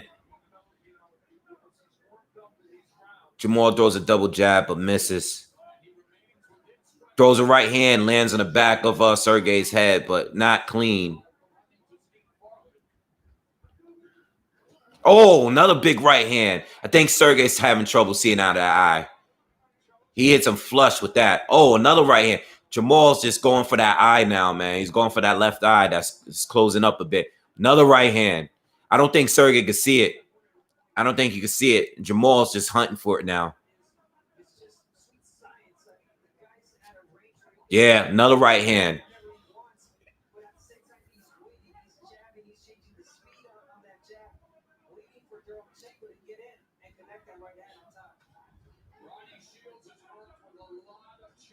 Oh, man, nice stiff jab by Jamal. Jamal's control, full control this round. Full control. Derevyanchenko is trying to get in, but uppercut by Jamal. 1 minute left in the 9th round.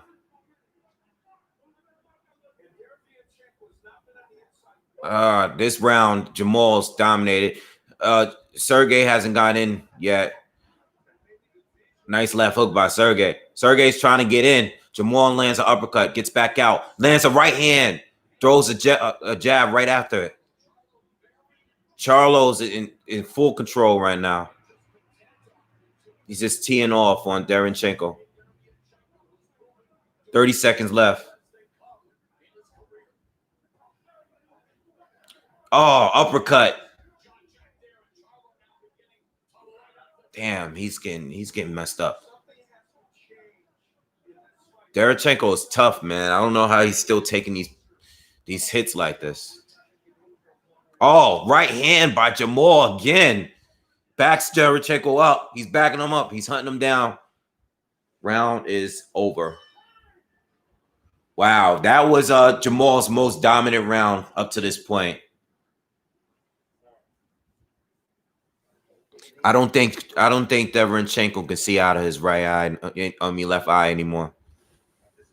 Because he took too many right hands that round. He wasn't even throwing them behind a jab. He was just throwing them and they were landed. Bong. Oh, man, they're showing a replay. Damn. I'll tell you this right now, up to this point, I got a 6-3 Charlo, but Charlo's definitely doing better than Triple G and Jacobs. So for the people that's watching it to compare, I think Charlo has definitely got more of a killer instinct than Jacobs did. And I think he's dealing with Derevyanchenko's crowding a lot better, than Triple G did. The doctor is checking Derevyanchenko. He's good to go.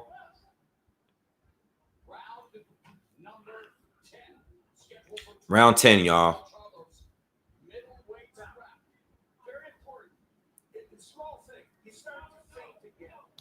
Jamal's back to doing what he was doing in the very first round. He's feinting. He's throwing his jab. He's keeping it rangy. He lands a right hand just now. Derevyanchenko's back trying to get in. Threw a combination, landed a hook in there. But it doesn't seem to bother Charlo. Charlo's also landing a lot of sneaky right uppercuts too when they are on the inside.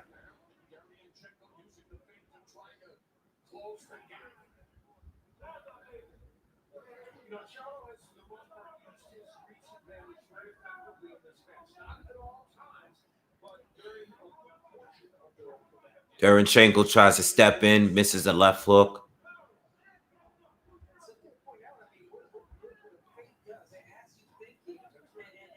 Oh, nice right hand by Derevyanchenko.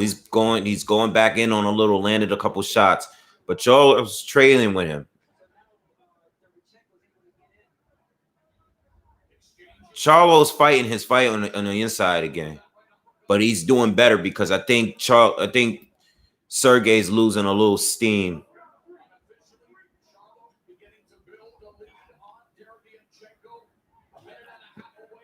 Jab landed by Charlo, stiff jab.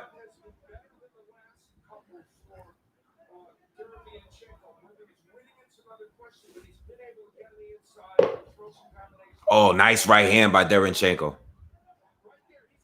Derevyanchenko's doing work on the inside again. He's back in, doing work. Charlo backs up, shrugs it off, shakes his head.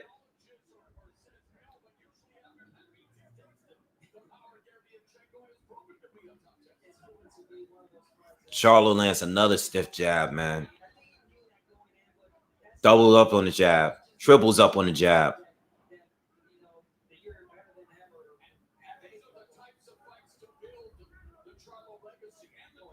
Charlo's keeping it rangy again. Sergey's trying to step in. Throws combination jab. Charlo slips and moves. Throws a right hand but misses. Derevyanchenko lands a left hook.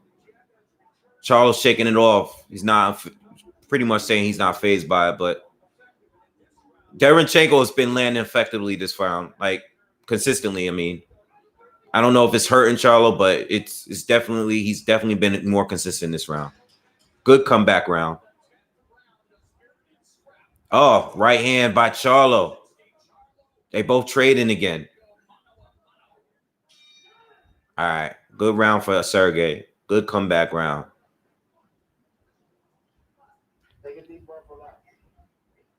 I got it. I think I got it 6-4 now.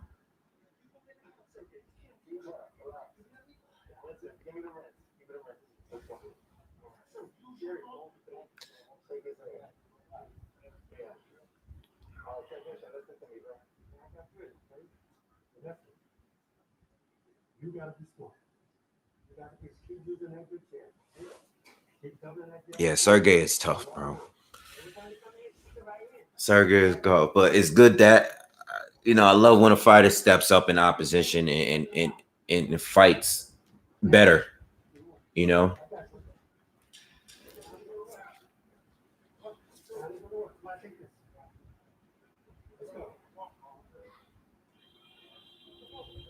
Yeah, that was definitely Sergey's round. That last round. I got it 6-4 for Charlo. All right. We in 11th round, 15 seconds in.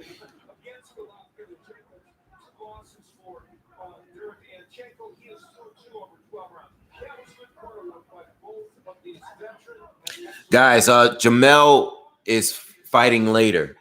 I see a lot of you guys still coming in and asking what happened with the Jamel Charlo fight. Charlo and a Rosario fight is later. We're gonna have a couple more fights until then.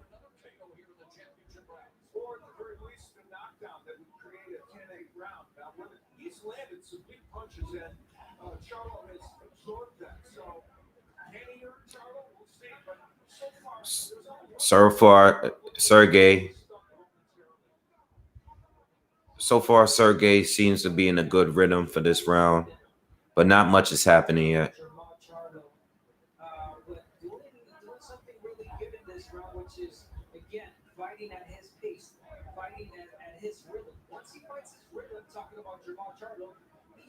Oh, nice jab to the body and up top by Jamal.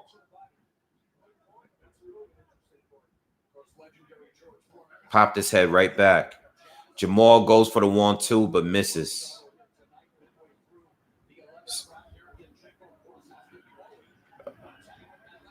They're both trading again. Jamal snuck a nice little uppercut inside.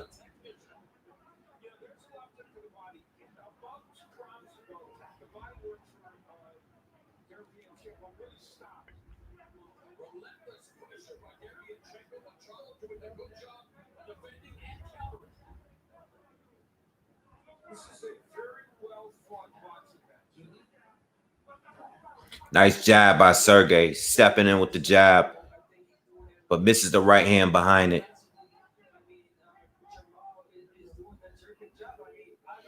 Jamal's keeping in the rangy round again. I don't know how, he's just not staying consistent with doing that. Some rounds he kind of just goes on and slugs it out with Sergey, and those are the rounds that I give to Sergey. Sergey's back to doing work on the inside again. Jamal's not moving. He's not landing a lot, but he's still giving Sergey some room to work.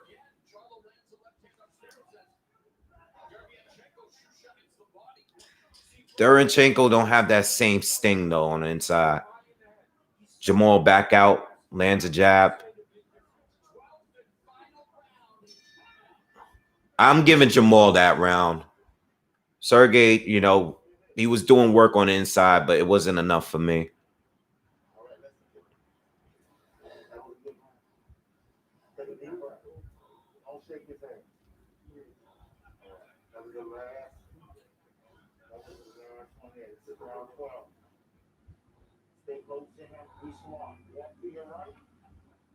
Turn your anger, all right? Don't drop your hands aside. That's the man at the table. Okay? Hold up. If you got more grit than you, you're the younger man. You're the better man. They got showing this round. Okay? Come on. Use that jab. Don't that jab, shoot the right hand. A lot of right hands are left this time. A right hand and uppercut. We're going into the final round right now. 12th round.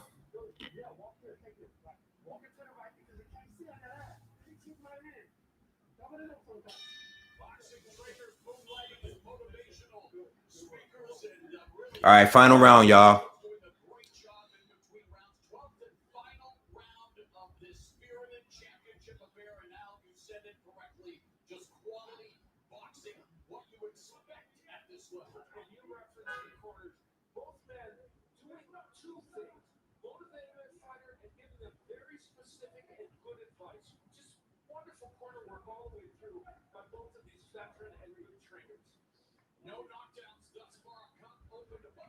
Jab by Charlo. Neither one's doing much yet. Almost a minute in. Jamal lands a shot to the body. Misses the uppercut. Sergey's back on inside doing work, but he's smothering his punches right now. Jamal lands a shot to the body.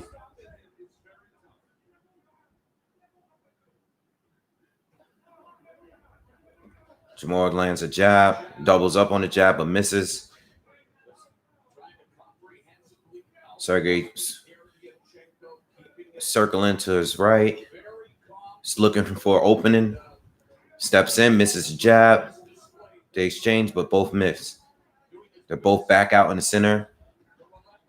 Sergey lands a nice little right hand to the body. Jamal doubles up on the jab and hits both jabs. Lands another jab.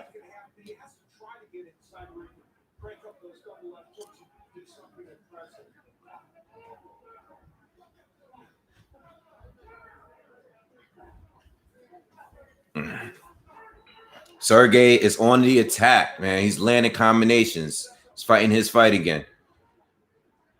Maul misses a big right hand.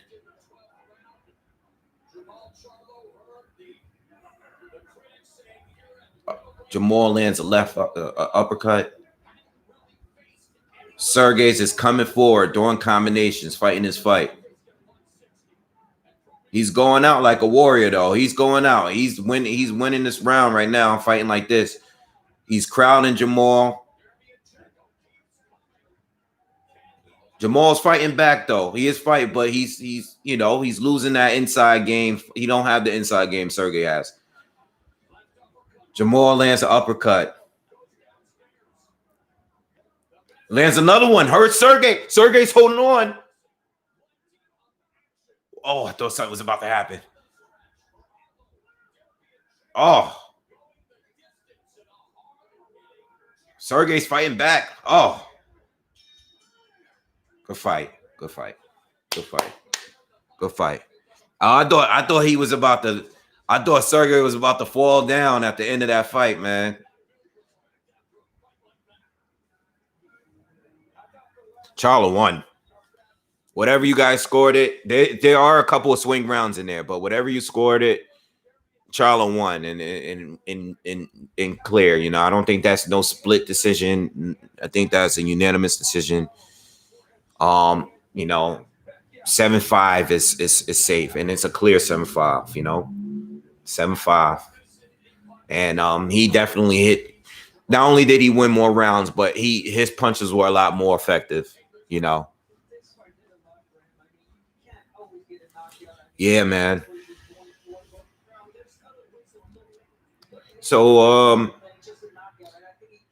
I don't have the score. Anybody got the full card in front of me now? Is there 2 more fights in between, or is it just 1 full? I know Neri is fighting. Is that the next fight, and then Jamel? I think that's what they're doing. Yo, make sure y'all hit that like button. Over 300 viewers in here, and I don't even have 100 likes, man. Come on, give me something, man. Let's get this. Let's try to get this to 150, man. It's 300 of y'all. It's 323 of y'all right now.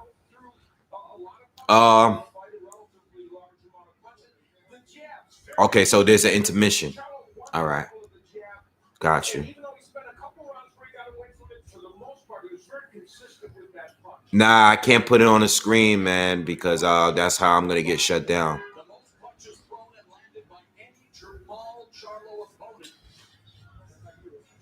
I would love to see Charlo fight Demetrius Andrade, but I don't think they're gonna fight each other. I mean, I've been asking for that fight since 2014, man, on here. I feel a robbery coming. Why would they rob Jamal? I don't think they're gonna rob Jamal. Let's get some more likes, man. A few more. I would love for him to fight Demetrius Andrade. You know, I don't know if Canelo's interested at all. You know, Canelo would be cool. Who else is there? Triple G. You know, I would love to see the Triple G fight, but Jamal did it for me. Like, you know, I mean, for anyone that's ever had any doubts, I liked his performance against Sergey over Jacobs and Triple G. That's just me personally. And Sergey still did well here. It's just that I think Jamal did better, you know.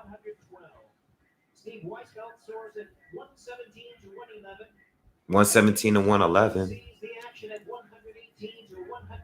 Yeah, they had it. They had it really, really wide for Jamal.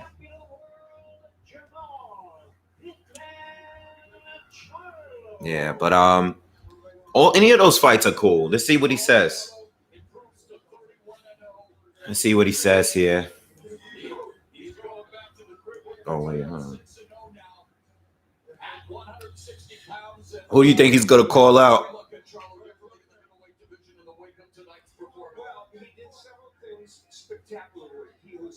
Yeah, the cards were really wide, you know.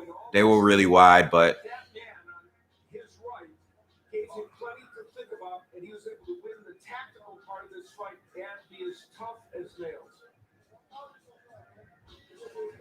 one of the things we talked about the keys to victory at the beginning was the signature punch of Jamal Charlo, the uppercut, and he was able to use it. Yeah, I think Sergey should retire too.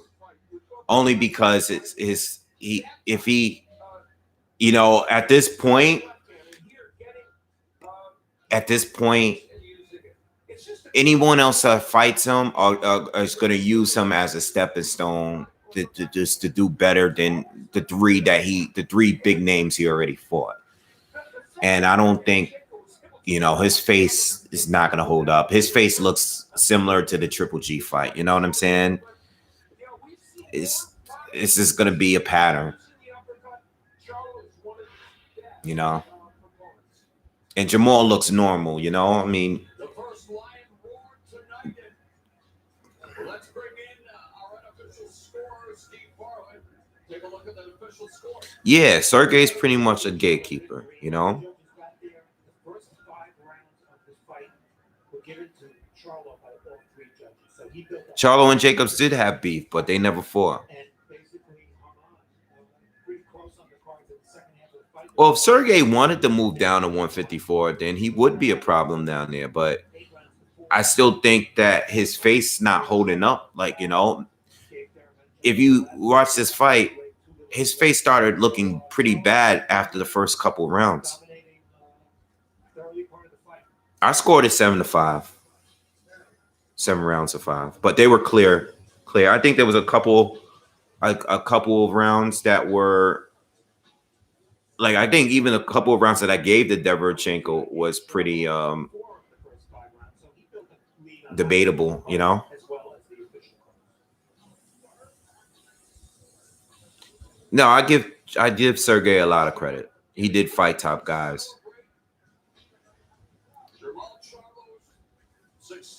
So he didn't do an interview. So I don't know what's that about. I don't know why they're cleaning the ring now. They're wiping everything down. They got the face mask on. They got the machines.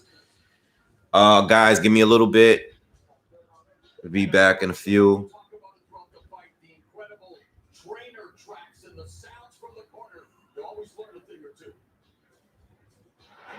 Give me a little bit. I'll be back. Just get a little break. Everything. Nothing.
Did he call anybody out? So what did you think you sent message did you send to the middleweight division? Because there's a number.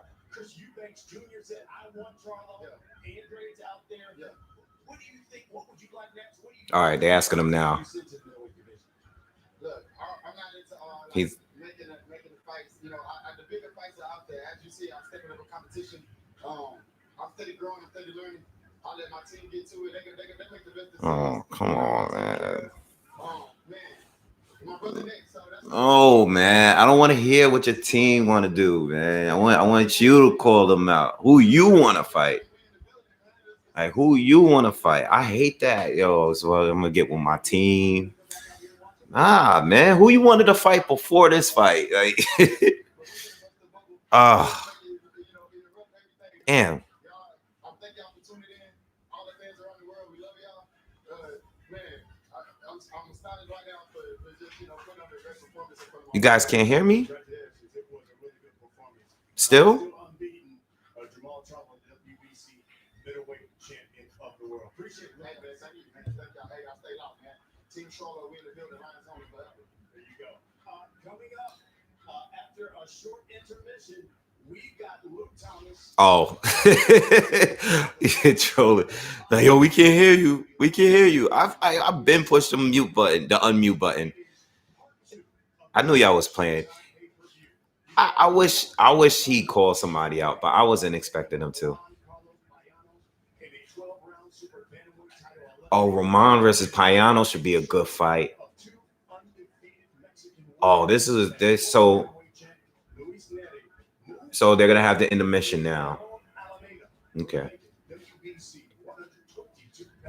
Cool.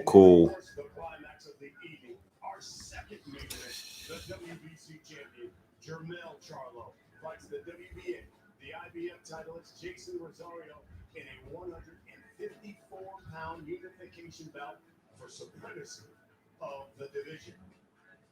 But right now, let's throw it to my colleagues, Luke Thomas, Brian Campbell of the Morning Combat Podcast. All right, so now that Jamal, is there any of you that's here that you feel like you wasn't really impressed with him, or you feel like you know, maybe that he was being overrated by the fans? Do you guys feel now that you like somewhat impressed with Charlo? Do you want to see him fight a Triple G or Canelo, or like how do you feel about those fights? I mean, I think he's capable of winning any of those fights. You know, like, I think he should get any of those fights at this point, whether it's Triple G, whether it's Canelo, whether it's, whoever. I've always wanted to see the Andre. Neither one of them is, well, at this point now, and he probably has a better win than any Andre fight, too,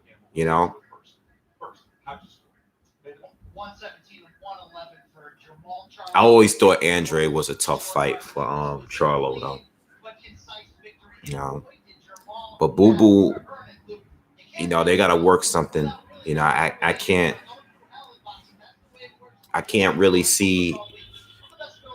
I don't know how they're gonna work out that fight, but I can't see it happening unless the zone like chucked up a whole lot of money to get Jamal to get over there and to fight on the zone.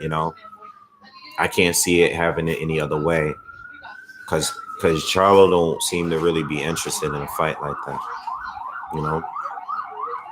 At least not at this point.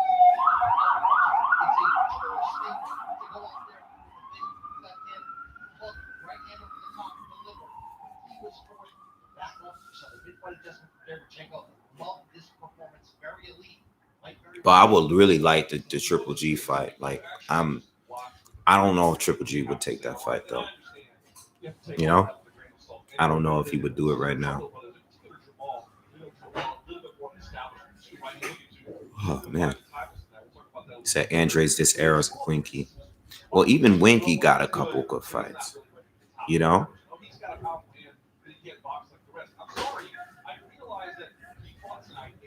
Billy Joe Saunders destroys Charlo, in my opinion.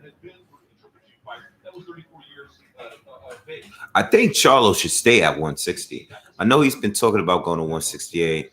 How do you feel about Charlo fighting Benavidez?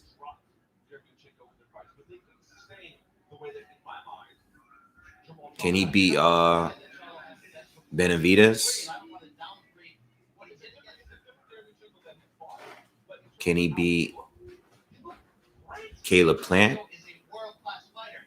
I'm talking about like PBC guys that's like at 160 or 168. This decision a little bit wider. But to your point, the difference Charlo did that the first two fighters were Yeah, I'm not sure about 168 guys yet. I'm not too sure. Plant is really, really, really slick. He's quicker.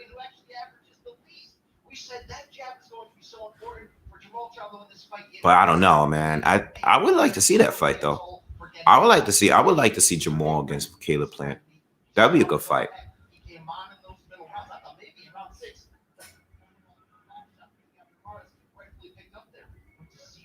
Charlo versus Callum.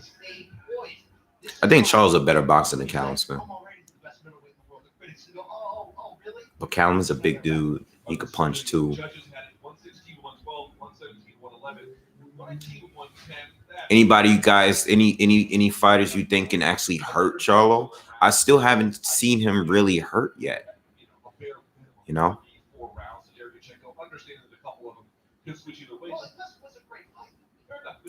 I think Charlo's another guy too that steps up with the competition.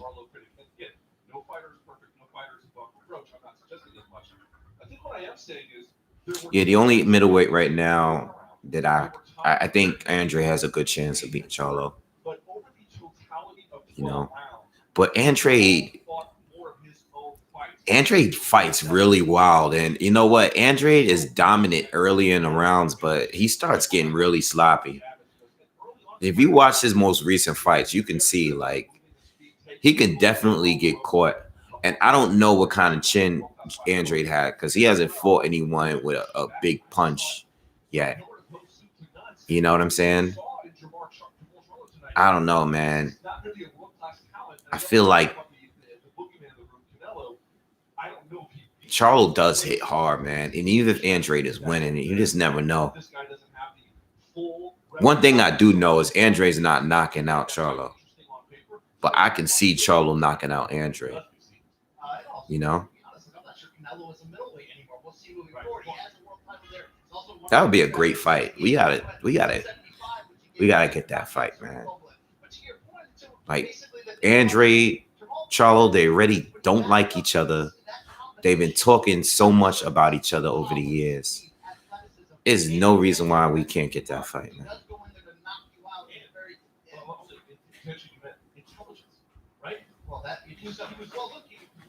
Yeah.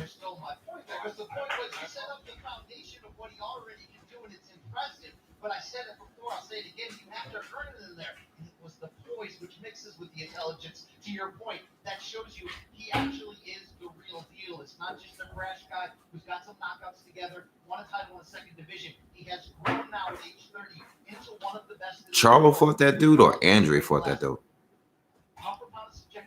Everybody's top 10 looks a little bit different. But you can't watch that fight and not tell me he is knocking on the door, if not having one leg in there already. He's unbeaten. No one's really challenged him, and that's Lara's still around, but he's at 154. He may fight Jamel in the future. Just that debate right there. You know? Can he get somebody like Canelo into the fight? Maybe I don't know.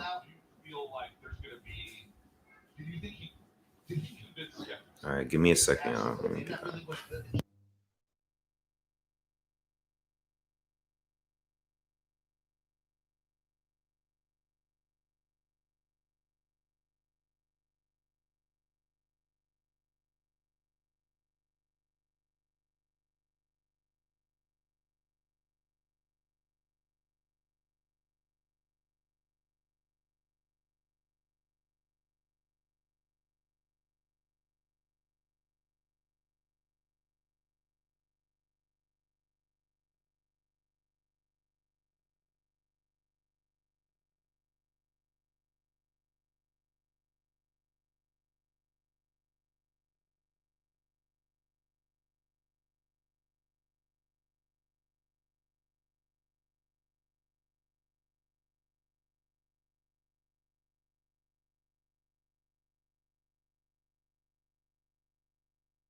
he at though?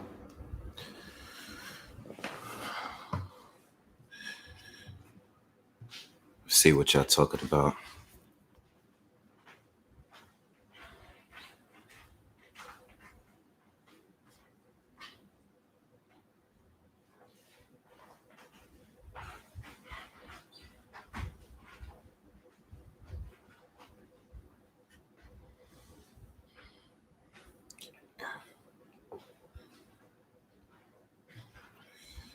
Andre versus Jacobs.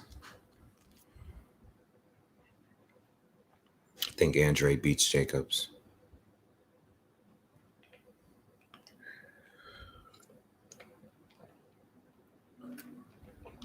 I think Andre beats Jacobs. Charlo will knock Canelo out. No, he will not. I don't think so at all. Nah, Charlo will not knock out Canelo, bro. Y'all gotta chill, man. That was good performance, but let's not get crazy, you know? Like,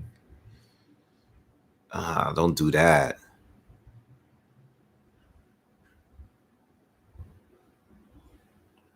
Charlo won clearly to me, but let's not get crazy. Canelo would have knocked out Derevyanchenko tonight. You know?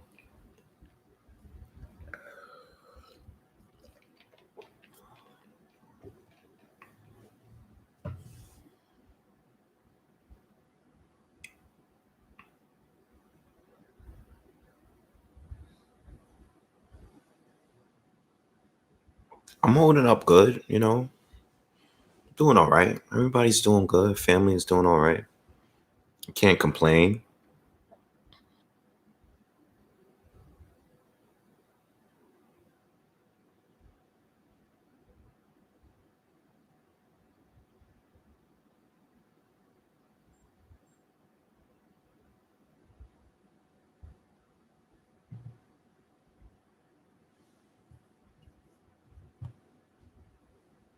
Yeah, it's a pretty good card, you know?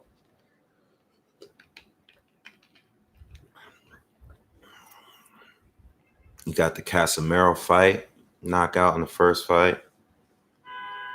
I didn't really care too much for the Brandon Figueroa fight too much, but you know, some people probably like that fight, you know, that kind of fighting.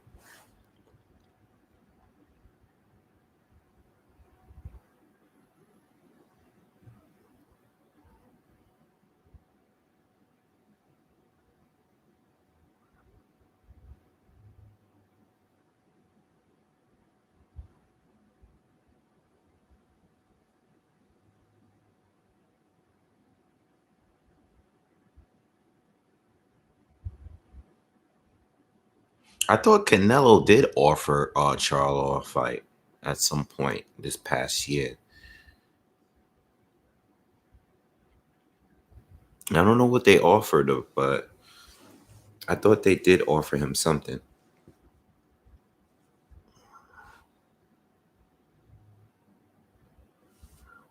I thought he did.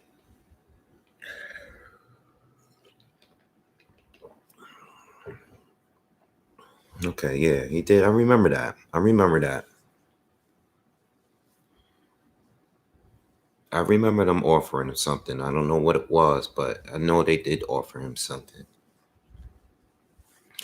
You know, the thing about the offers is you can always still offer the other fighter you're interested money to. Like, I know Canelo is like the star, but you can always send him an offer as well, you know? Just saying, you know? Now, I know Canelo's exclusive to the zone, so I understand that, but could work something out if you really want things to work out.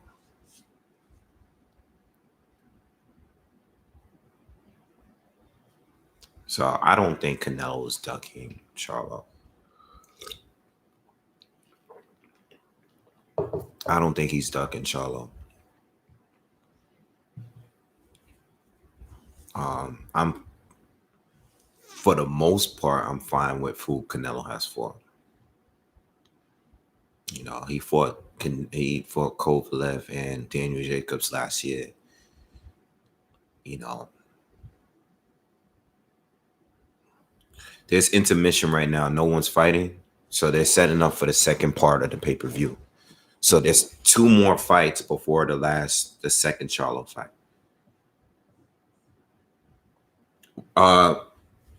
I'm still working on that. I'm still trying to decide where I'm going with that prediction for Lopez and Lomachenko. All right, but I think Lopez has a chance of pulling off some kind of upset. That's why I'm thinking. I know Loma's a better boxer and everything. I get that. But I'm thinking right now, I'm thinking more of if Lopez is the win, it would probably be by like an early knockout or something, you know?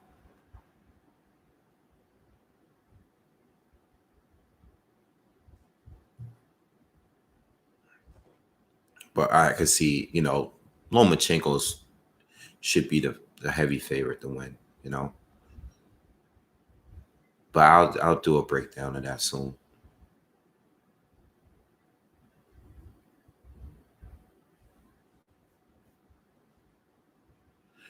Yeah, that's the whole thing about what the PBC. If you want to keep it in-house, that's cool. But if you're interested in other fighters, send them the offer, you know, send them an offer. You know, like Keith Thurman recently was talking about the 10 million, you know, or he was talking about Bud, fighting Bud, and I guess they tried to negotiate something and he was talking like 10 million. And like shit like that makes me like, you're not really interested in the fight. You're just looking to cash out. You know?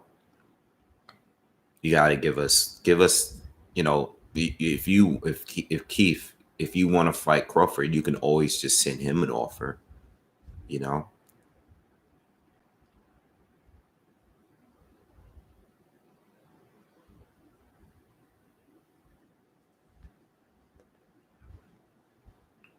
So I mean, if fighters want to really fight guys, don't say send me the contract.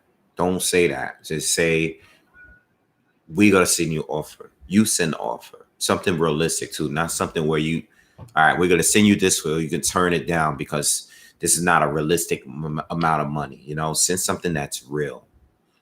You know, that's how I see it.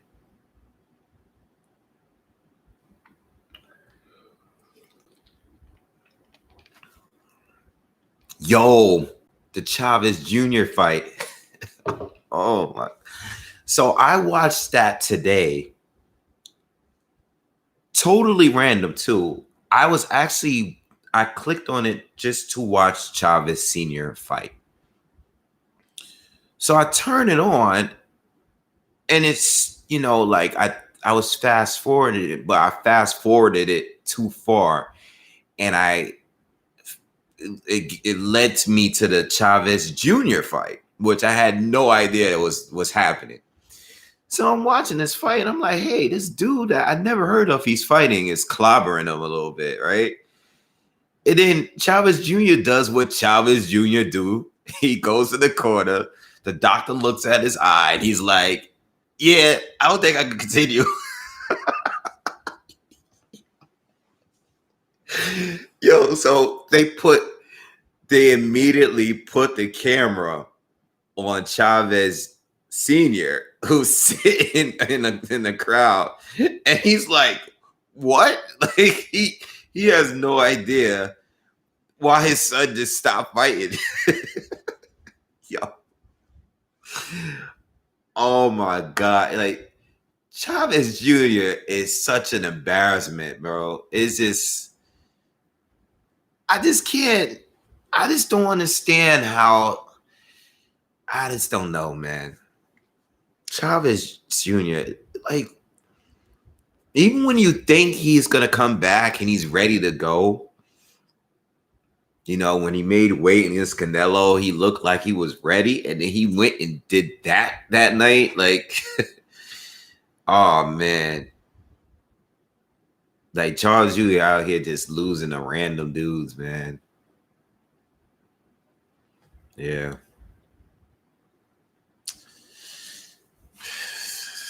I got Haney beating Gary Russell Jr., yo. Just off the strength that he's bigger. Just off the strength that he's bigger. You know, if they fight, I got Haney winning that. I got him. That's it. Russell got skills, but I don't think he's skillful like that, where he could just go up to 135 and beat Devin Haney. Nah. I ain't make one video about Gary Russell Jr. too through all this. I wasn't even trying to entertain all that talk. I knew he was just talking. And I don't like it's crazy because I feel like he's getting more of a buzz now, just going on the internet and just talking crazy about people instead of actually fighting. Like I got Haney beating him at 135. You know, if it was a battle between two fighters of the same size, I would think long and hard about that. But as far as like right now, nah. I got Devin Haney. You know. But they ain't gonna fight, man. Gary Russell ain't going up to no 135 to fight. Come on, man. We can't even get more than one fight out of Gary a year. He fights his mandatory, and that's it. You know. And Russell is good. He's cool, but he's just online trolling now. Like he's capping crazy. He's not really trying to fight nobody. You know, he's gonna do his 1 year mandatory, and that's it. You know.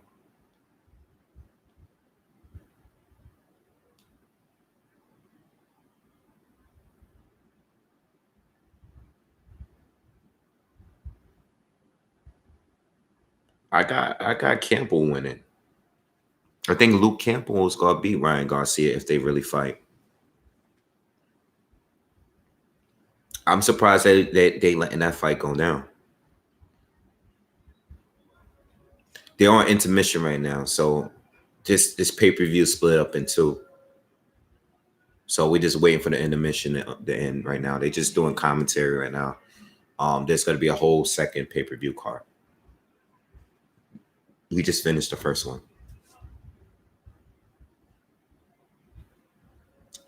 Come on, man. I got Marvin Hagler beating Triple G, man. I got Hagler winning, man. Too versatile, man. He'll figure it out. He'll make the adjustment. Plus, he's tough. Got a chin. I think he could beat Triple G.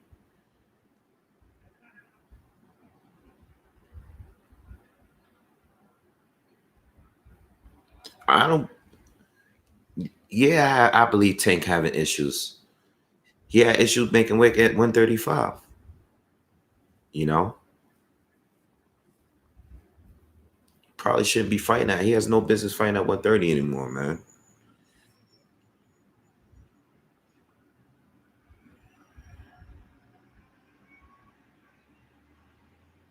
You know,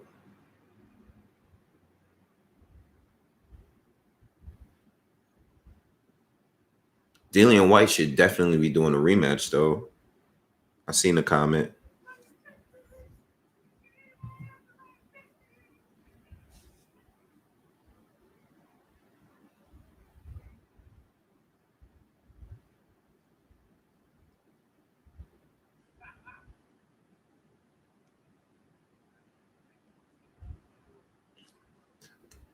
Yeah, the Canelo and Charlo fight is definitely much more interested.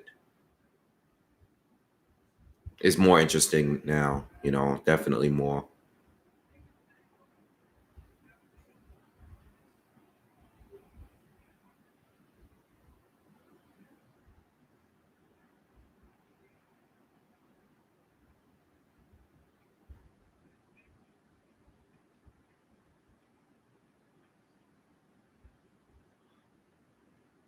Nah, they're not fighting yet.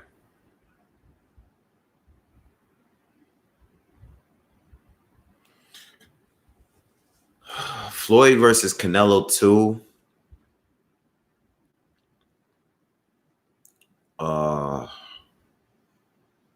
Like right now,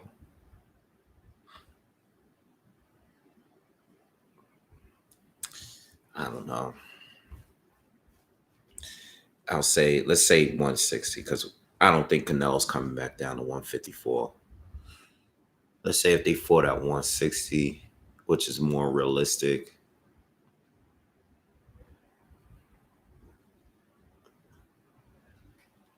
Right now,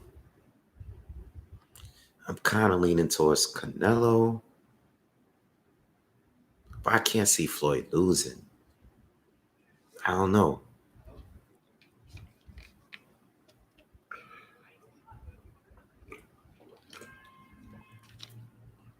I still don't think Canelo can outbox Floyd. But I think he's much better than what he was than when he fought Floyd. So that fight like wouldn't happen. But right now, today, if they fought, I would say Canelo.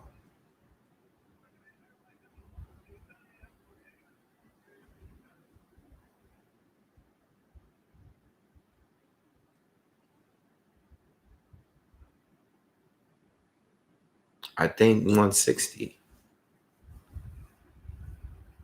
I think it would happen at 160. I still think Canelo would do it for Floyd. He'll make that way for Floyd.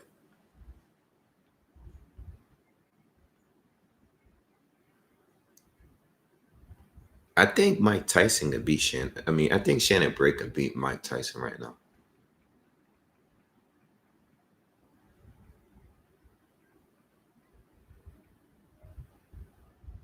I think Oscar Valdez is going to get smoked by Burchell, and it's going to be bad. I think it's going to be bad, yo. I think Oscar Valdez is going to get destroyed, man. I don't want to see that.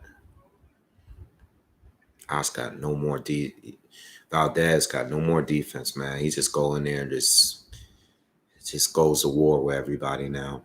You go to war with Burchell, it's a wrap. But Oscar could crack too. So I mean, listen, if he is to pull it off and like stun Burchell, who's been hurt before, we can, I could see him winning, but I'm rolling with Burchell in that fight.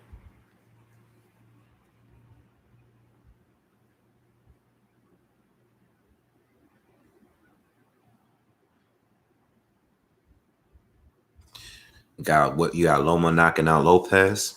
That's cool. I think if Loma stops Lopez, he'll be late, just overwhelming him. That's the one question about Lopez that I have. Like, is it his endurance? How long can he keep fighting at a high level? How long can he maintain that? That's the one question I have.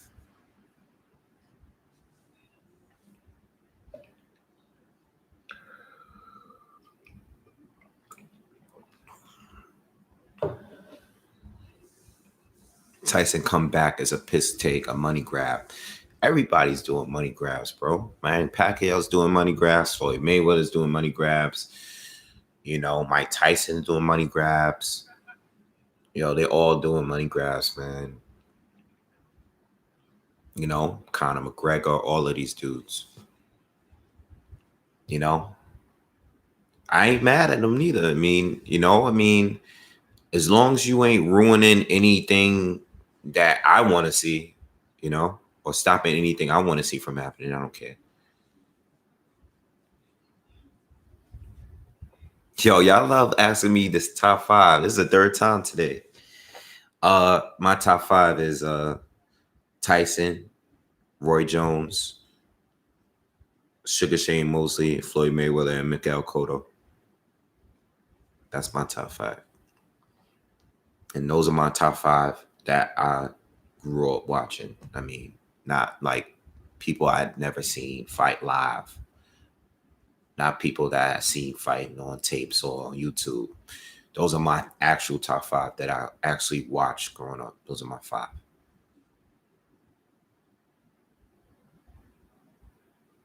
Miguel Cotto is my guy, yo. Love Miguel Cotto. Even more than Tito. Out of Puerto Rican fight, I loved them even more than I loved Tito when I was a kid, but Miguel Cotto, I always watch Cotto fights when I'm on my free time. I think the second pay-per-view is about to start. But they're gonna have undercard, so AB can make a comeback. Yeah, he could make a comeback and fight. He's not gonna beat anybody notable though.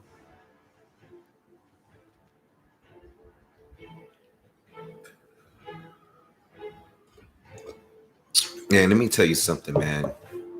I always say this. If Miguel Cotto ain't lose the Margarito in that first fight, where his face just got busted up every little punch that landed, I don't know what he was. I don't think he would have been beat Floyd, but I think his legacy would have been a lot better than what it was. You know? I think that Margarito fight took a lot out of him, man. He's still very good, but I don't think he was as good ever again. I don't think he would have lost a Trout. But he didn't train good for that Trout fight. And to be honest, going in that fight, not many people. I know when I watched it, I wasn't taking it seriously, you know?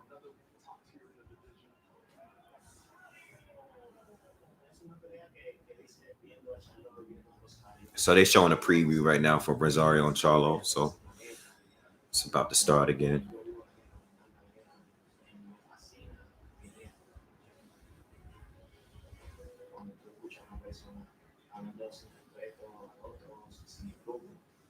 Antonio Tarver and Zab Judah, one amongst the greatest fighters. Nah, I wouldn't say greatest.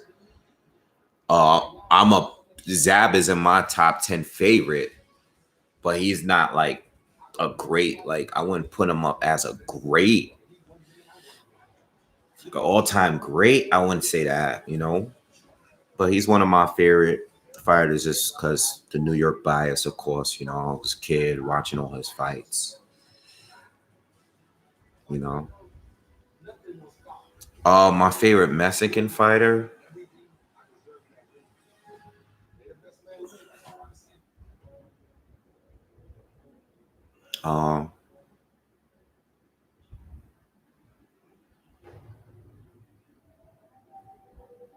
Probably Chavez Sr.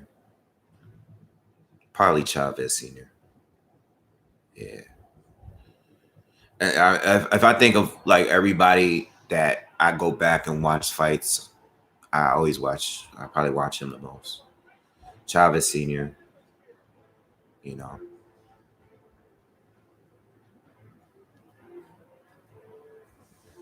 Yeah, I think Charlo's going to do it, but I think Rosario could hurt him. You got any excuses tonight, Roy? Oh, man, we was watching that a few weeks ago. I think I was at work watching that. We just watched it just for that one part. Like, you got any excuses tonight, Roy? Shout out to Antonio Tarver. Cool brother. I've bumped into him a few times. He's a cool dude. I remember I ran into him and John Pascal out in Vegas for the Mayweather Pacquiao fight. He's chopping up. Remember, I think I posted a picture. On here that I took with them. Hello, everyone. I'm Brian Custer. Welcome to part 2 of this big night. The whole YTBC has been beefing with each other. I mean, it's been like that for years now, man. Most YouTubers are corny. Most of them are. Who's my favorite UK boxer right now? Probably AJ. Probably Anthony Joshua. I'm a big fan of Anthony Joshua. Probably say him right now. Jorge, what's up? Yo, Marquez is dope. I was thinking Marquez too when you asked me. His name definitely popped up in my head when you asked. I like Marquez, man. He's great counterpuncher, but will brawl it out with you too.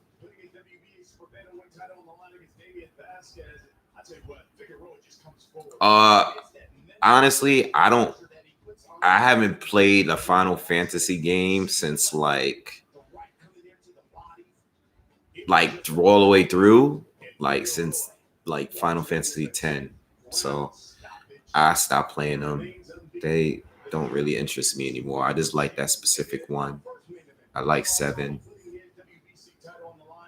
and a few others, but not. I haven't played them recently. And then he did it again in the 8th round as well. It was really a walk-in-like performance by Charlo. Who could give Canelo a challenge? I would like to see him fight. I'll say this. I would like. I don't know who's gonna give him a chance because I don't know how the fight is gonna go. But I would like to see him against. If it's somebody at 175, it'll be Arthur Beterbiev. If it's someone at 168, I personally prefer Saunders. You know, I know a lot of people say Plant, Smith, Benavidez. I prefer Saunders. And if it's at 160, I say Andre. Number 1 for each division. I would go with those 3.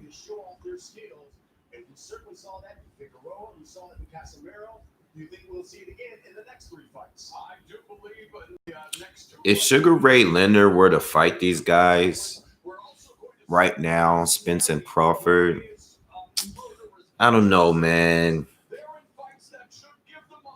I don't really want to do that, you know, because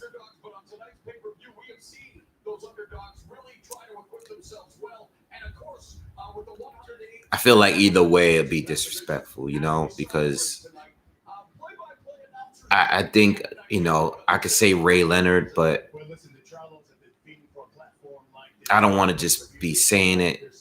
I don't know, man. I don't know. When it comes to Spence or Crawford, you know, I'm thinking Leonard, but I don't know, man. You know, but I would like to see him. You know, I don't think he beats them all. You know.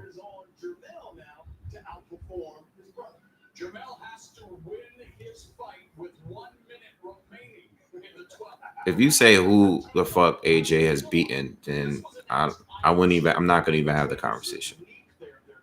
Like if you, that's your response to me saying I like AJ. I don't even want to have the conversation. Like your mind is already made up. Like I can't convince you anything, no matter who I say. Like you know, like.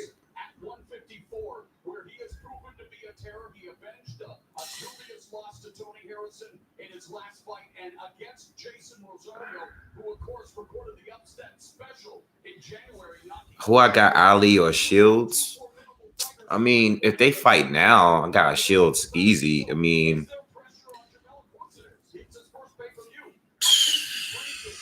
I'm leaning towards Shields still. You know, I watched Layla Ali and I still think Shields could beat her in her prime. I'm leaning a little bit towards her, but I'm not sure. Sergio Martinez, Hall of Fame worthy. He was a pound for pound guy at one point, you know. I think it's debatable. I haven't seen him. I know he returned. I haven't seen him yet, but it's debatable. there's a lot of other fighters that accomplished much more, but at one point he was holding down the division. I think maybe after Bernard Hopkins, Jermaine Taylor, all those guys. I think at 160 he was holding it down a bit until the Triple G era began. So something to talk about. I have to look at everything. I would have to really look at everything. There's fighters that did a lot more though, but I don't know if I can get a straight answer. Showbiz said Canelo beats Better BF. I mean,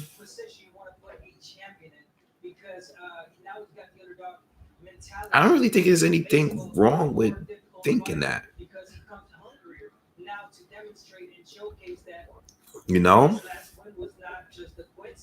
I don't think there's anything wrong with that.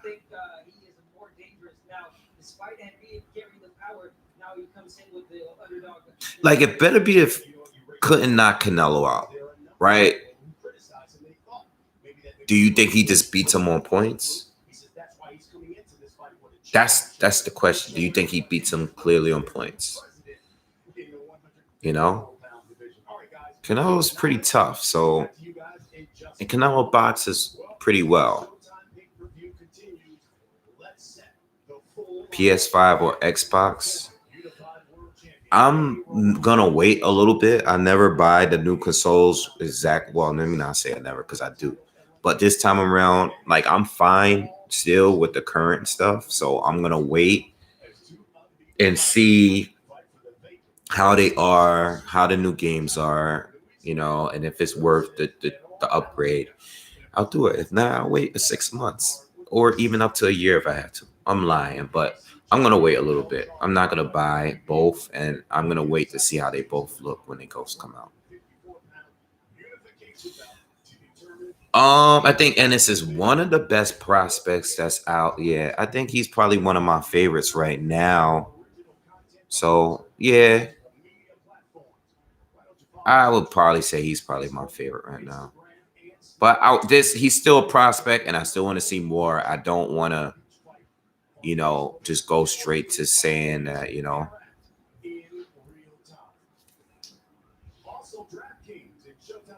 I think Canelo dominates Chris Eubank Jr. Marquez, much respect to Marquez. Better BF does have a lot of injuries too, man. Yes.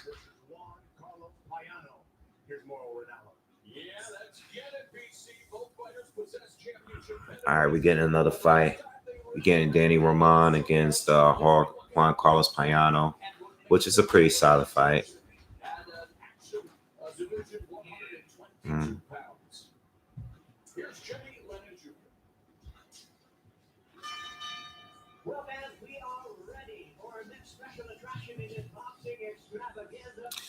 Ennis and Ortiz.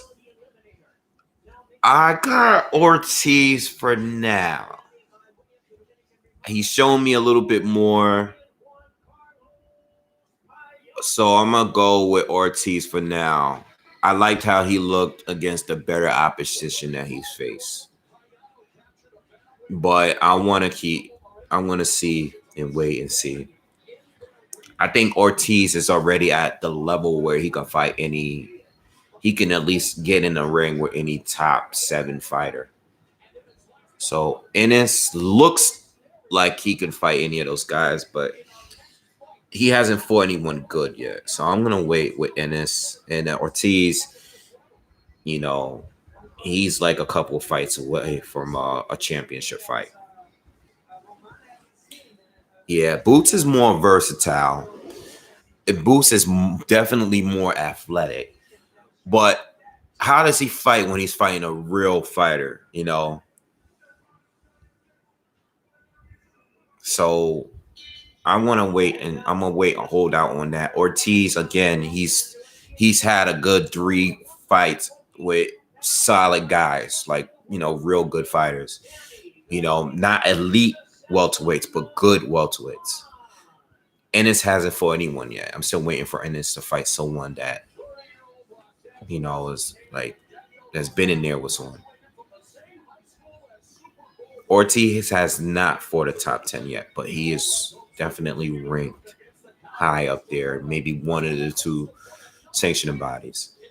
You know, Josh Warrington, he's cool. Gary Russell Jr. should fight Josh Warrington. That would be cool. You know.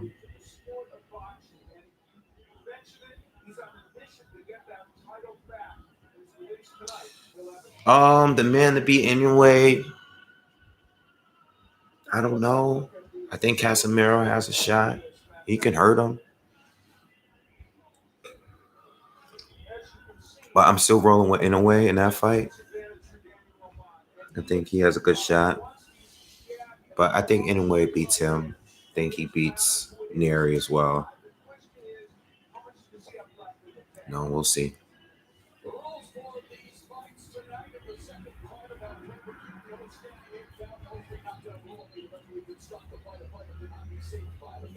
Casemiro is hittable, a lot more hittable than Inoue. And that's why I think. But you gotta understand too, Casemiro hits so hard too. Like, but I'm going with Inoue to win that.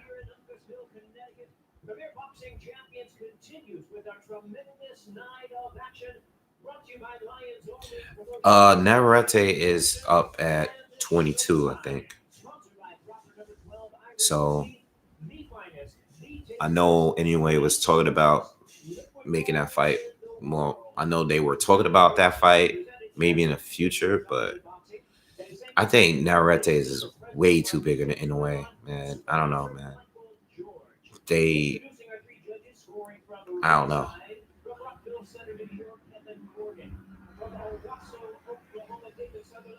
Yeah, Casemiro has been buzzed. He's been stopped, but he's kind of good run. He's been beating some good guys.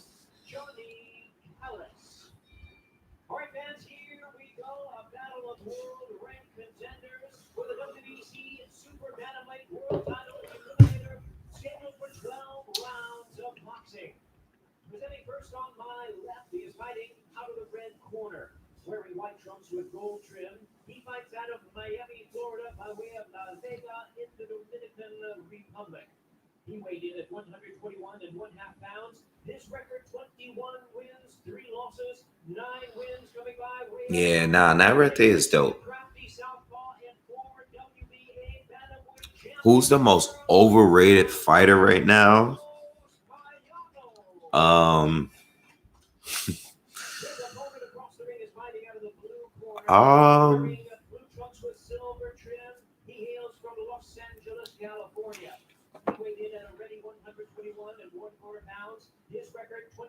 Overrated. With 10 wins coming by way of knockout. He is currently ranked the WBC number 3 contender. Here is the former unified 100 Mike Tyson. Introducing the baby-faced assassin, Tank Davis.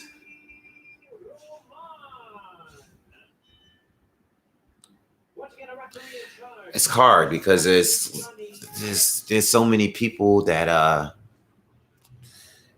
what are we basing it on? YouTubers. Like YouTubers hype it on anybody. Like people on social media hype people off anything. It's like everybody's a little bit overrated in a way, in its sense. It's, like somebody just said Jamal Charlo is gonna knock out Canelo. Like that's bad.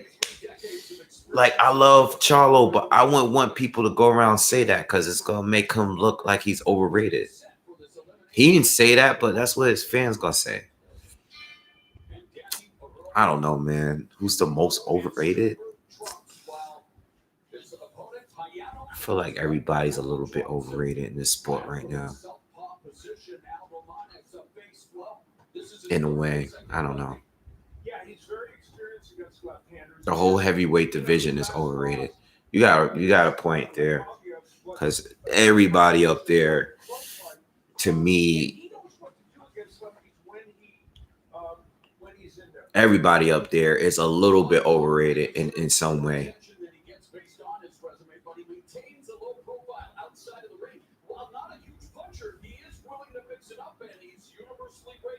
In the top 5 in this weight class. Payano is fighting his first fight at 100. See, the thing is, I don't think FA is overrated that much, because I think more people say that he's not that good than he's good. That's why I can't say he's overrated, because like, who's rating him? He's overrated, all right, but who's really rating him high though? Nobody. Nobody's rating like FA like, yo, he's killer. He'll knock out anybody. He'll knock out AJ, Deontay Wilder, and Tyson. Nobody's saying that. Like, I feel like most people know that he's not as good. I think people use it overrated because of the fact that somebody walked out of the ring against him, and it made it look like he's this guy that's just so dangerous. Like, nah.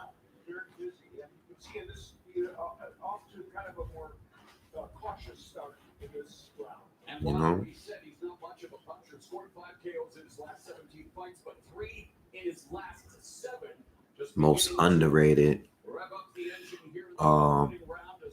In a way, I think he's underrated. I think A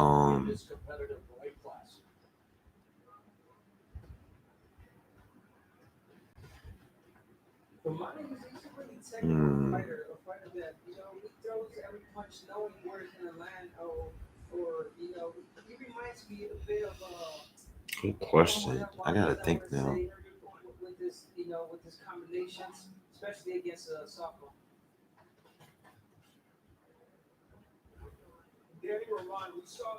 Who's underrated? Charlo, because Danny Roman has a fantastic uppercut. We may see it today. And we talked about Yeah, I can't think of anybody right now.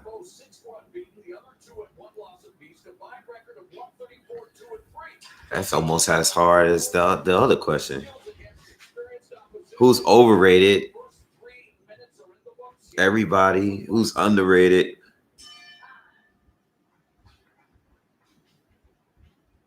Ain't nobody proving it that they good, because ain't nobody fighting nobody. I say all the guys up on. I feel like all the guys under 122 and below is underrated. Let me say that, because nobody watch anybody down there. I think people start watching boxing at 126. And you got guys at 122 that are killers that nobody care about. 122 and below. I think 126 is where people like start, like, people know about the Russells, the Warringtons, the Shakur when he was there. People know about all those guys. I think Burchell is underrated. I think he don't get, the exposure that he deserves. I don't think he gets talked about like the way he should be, I think 135 is a bunch of dudes that need to prove themselves still. Can't even say they underrated,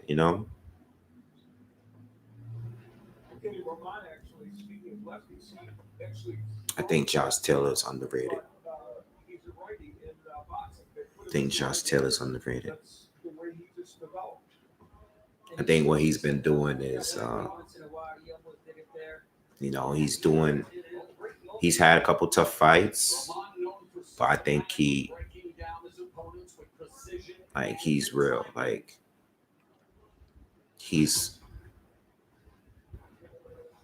mad versatile, and he can adjust to all his opponents. I think any boxer that can make, can adjust to whoever they're fighting and don't get that much credit for it is underrated, you know?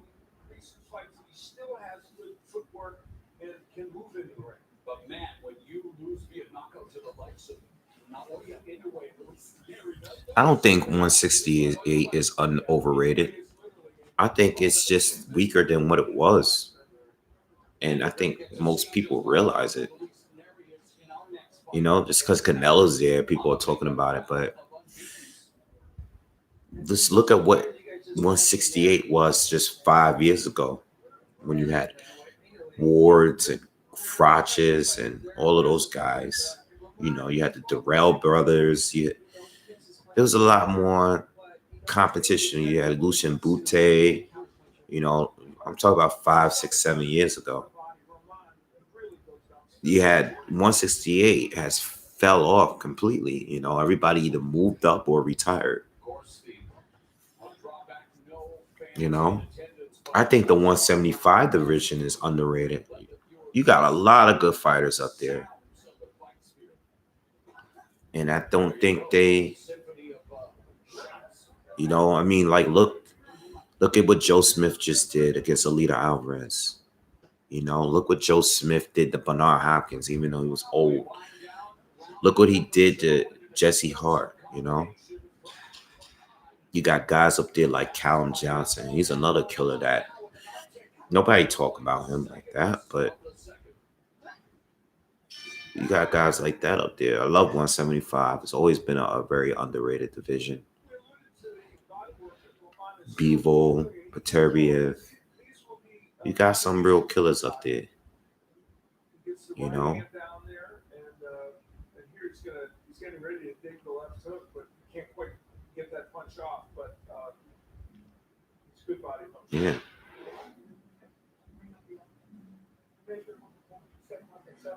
Usyk. I'm trying to remember where I've seen. I just can't think of them in my head right now. Hold on.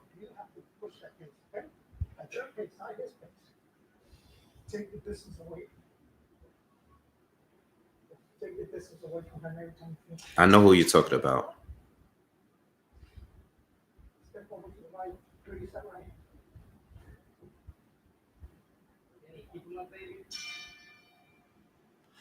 Are you talking about Usyk? Or are you talking about somebody else? Do I think he's not underrated? People rate him high. Usyk is not underrated. He's rated. He's rated. He's proven, and I think people respect him for who he is. He's rated. That's all I gotta say. I don't think he's under or overrated. I think he's rated. You know, just because he's not like United States famous here doesn't mean that he's not like nah. People know him. Any boxing fan know him. You know, if you don't think he's, I don't know, he's there.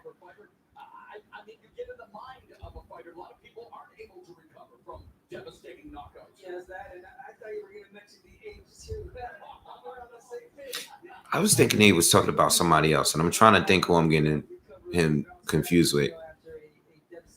Vosdick, he retired. You know, he lost and he pretty much retired after losing a better BF.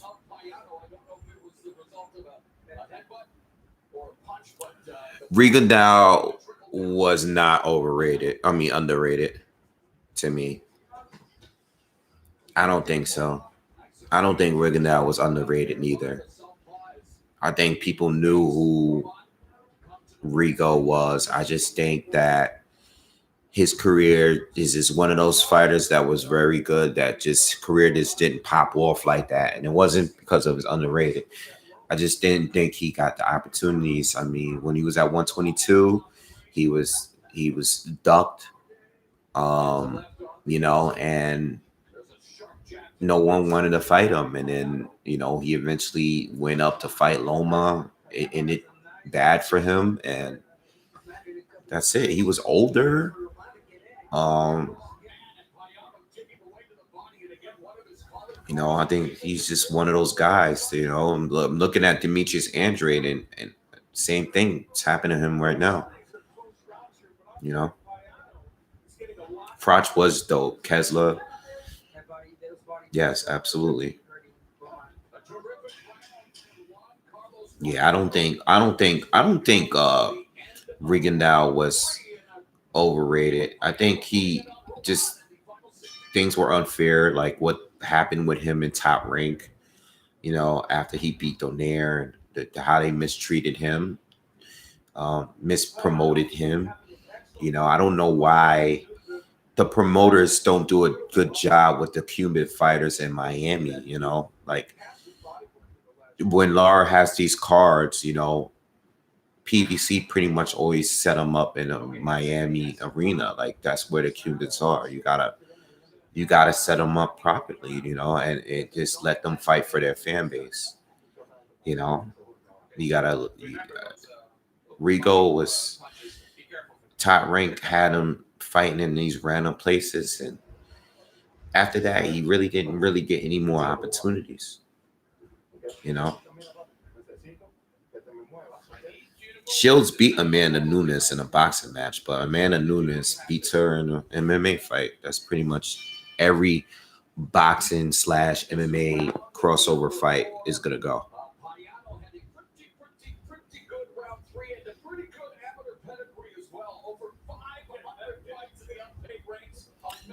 All right, so when it comes to Chocolatito, I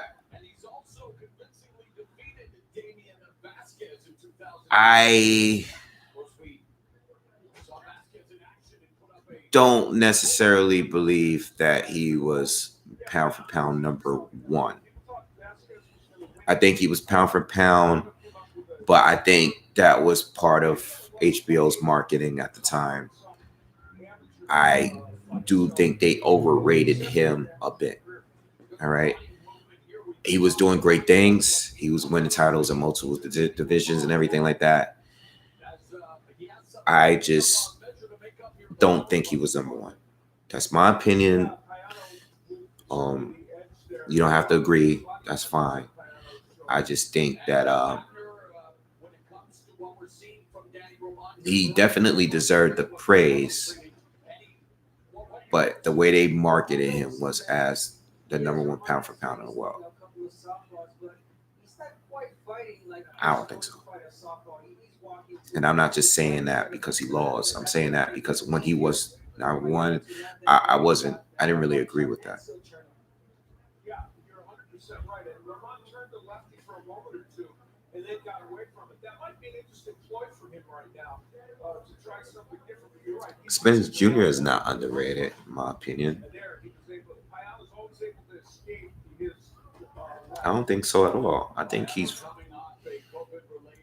gets a lot of credit. Showing little in the way of ring rust here with a minute remaining in the fourth round. Lateral movement. The jab being applied by Romano. I'm gonna comment on the fight.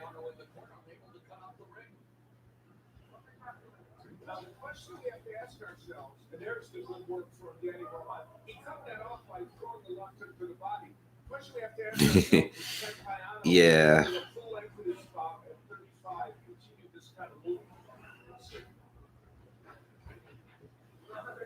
Gives me a few. I'll be back. This fight is not really doing it for me. So I'll be back. Give me a few minutes. Gonna stretch my legs. Sitting here for a while. It's rough.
Charlo ducking Paul Logan. That's the first comment I read.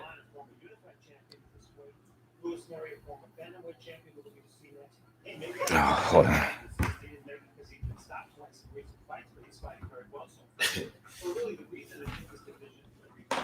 Charlo ducking Paul Logan. Oh man. And as you mix and match, what makes good fights make good fights make more big fights, and that's what we're getting at 122.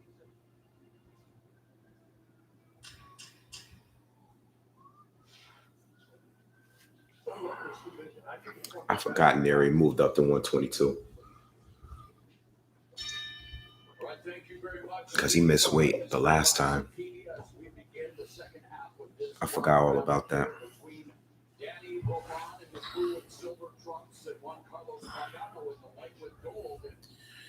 Yeah, the pacing is a little off with this card because it's like we had a really important fight and then they kind of went backwards. And now they're building up to the second important fight. Not saying these fights are not important, but you know what I mean as far as like what people wanted to see. It's a little draining and it seems long, you know. I mean, I've been on here since 3 o'clock this afternoon covering the zone card too. So I'm just like, oh man, I've been watching boxing all day. I love boxing, but man.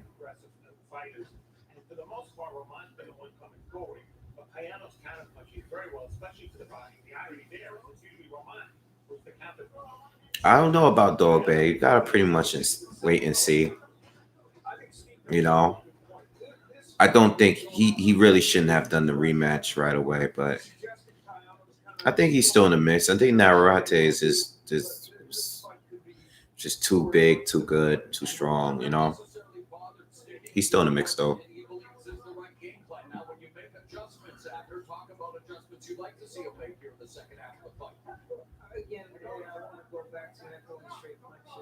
You just gotta wait and see, man. I'm gonna wait and see.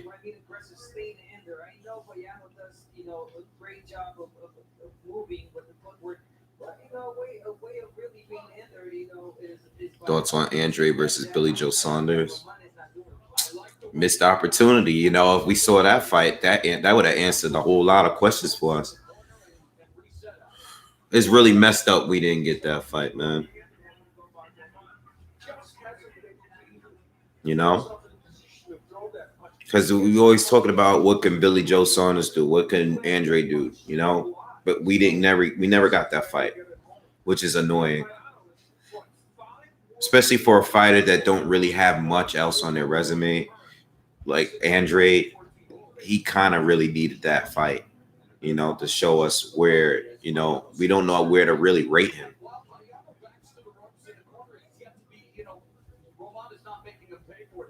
Neri's fighting next. When am I going live next? That depends on the boxing schedule. I mean, as far as a Saturday night, I don't know which fight is next. But as far as like going live, I'm gonna go live again.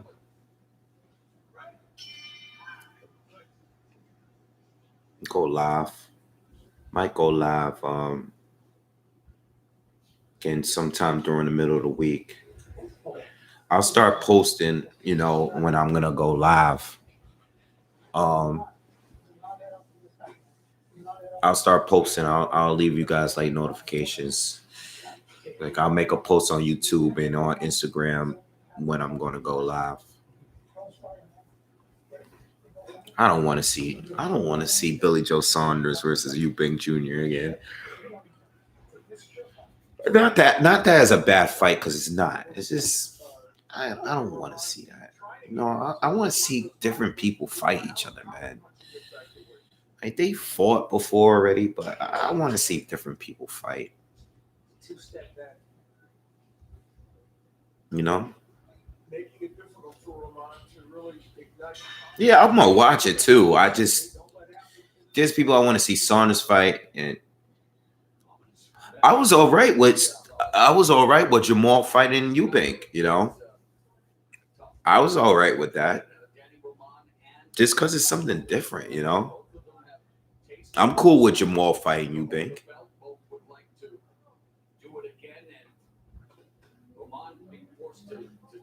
But there's different fights you can have. Like, sometimes different is better, even if it's not really better. You know, I don't know what the outcome of the fight would be, but I don't want to just see that. We've seen that already. And it was close.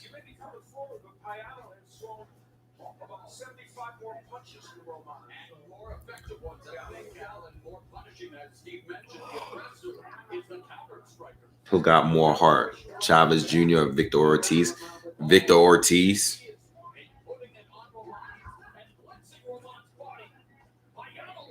Payano going crazy on Roman right now. Are y'all watching this fight?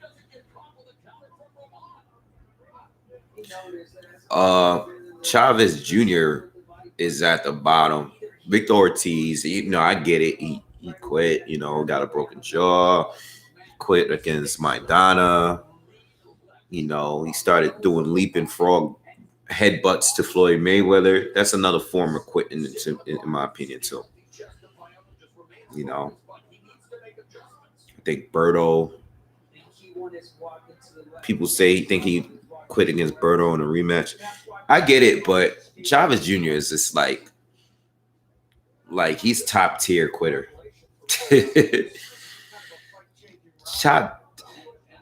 Chavez Jr. quit before the fight even started.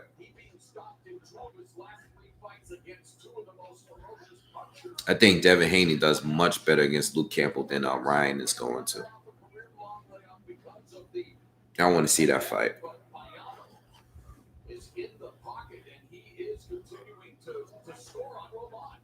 I want to see that fight. I can't believe he's kept up this movement for this long in this fight. He's 35. I mean, he's moving like a youngster. He looks like the guy with Figueroa. Yeah. Chavez Jr. is a scam. Like, you just never know with him. Like, it's like if you pay for his fight, you like really rolling. Like, you trying to lose money because you don't know what he's gonna do.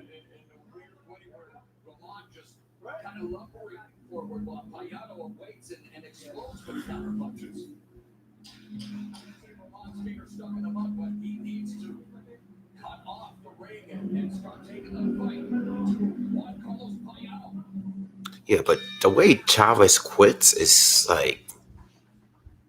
like no, I don't want to do it no more. Like, that's it. Like he treats it like it's like nah, I'm good, I'm done. There's no rush here. Why are you rushing? Yeah, nah, Ryan definitely. I consider him a power puncher. Yeah, he cracks. But yeah, he cracks. I don't trust his chin. I don't trust Ryan's chin. And I'm worried more about like whenever he fights a mover or something. That's why I'm surprised they let him fight Luke.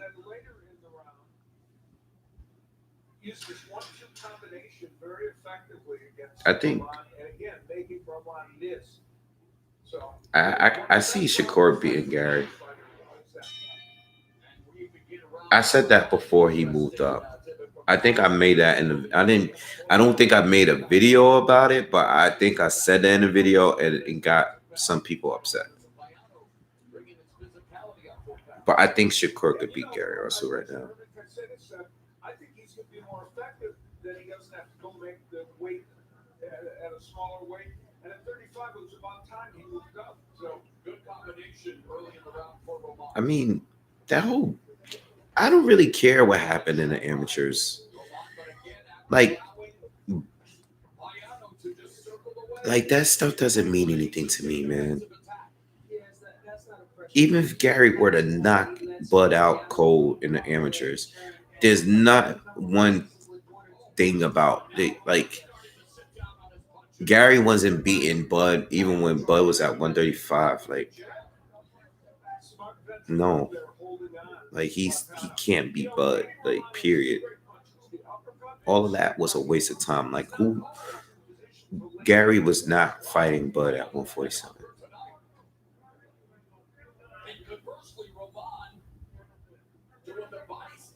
that would make Michael Combs smile. That was a beautiful right hand downstairs by Roman. But the question is, and he should, he's done enough body work. Truthfully, he should be slowing down the 35-year-old, but he's not. Russell said heavyweights was afraid of him.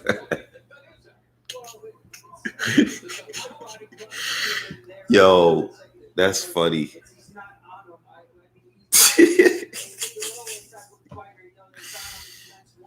Yo, like boxing heavyweights, like he probably meant like one heavyweight that was just like terrible, and he probably over exaggerate. Like heavyweights, you know how people do that, right? Like they over exaggerate it. Like, they'll have one incident and they'll be like, yeah, yo, no, none of the heavyweights was trying to get in the ring with me. Like, dude, you talking about that like one dude, like I don't know. I don't at this point I don't believe him. Like, there's a lot of people that came out over that Terrence Bud Crawford stuff. I don't believe him. I don't even believe the Devin Haney thing, man.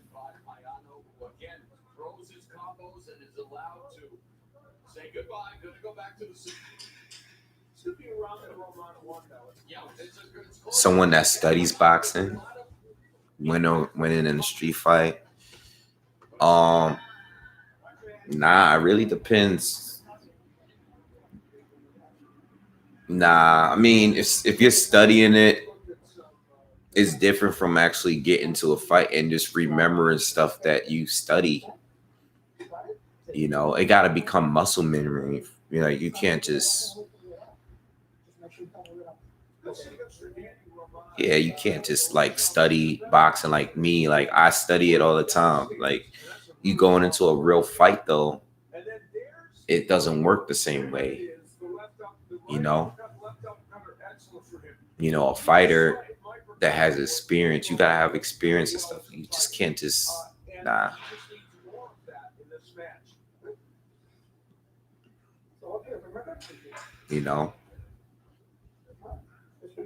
I don't know.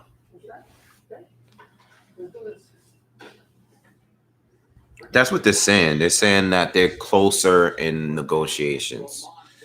It actually isn't official yet. It's more like Bud and Brook is closer, one step closer than working it out.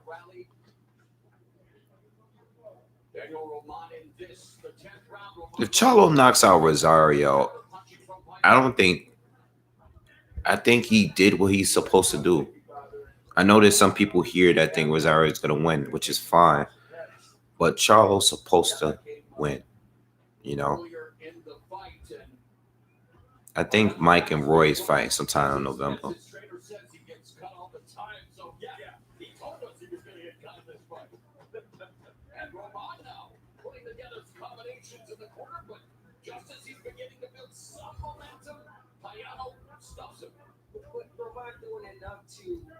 To get the points there. Payano just turned. I think these are the rounds where you're gonna see obviously the age is gonna play a part. I think he's gonna throw less punches. Speaking of Payano, he's gonna be more of a technical fighter. Look for opening 1, 2, and then get out.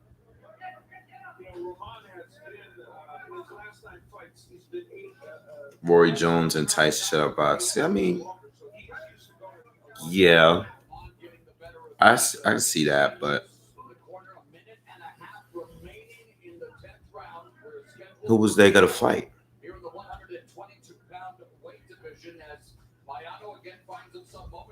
When you say less risk, like which MMA fighters were gonna fight?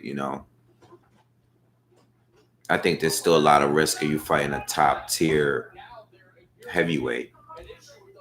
And it's not going to be worth it if you're going to fight anyone that's not a top tier heavyweight in the UFC.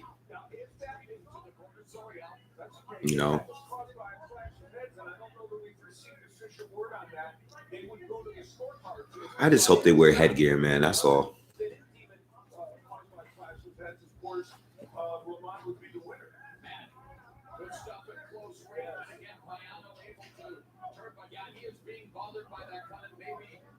Shell Sonny.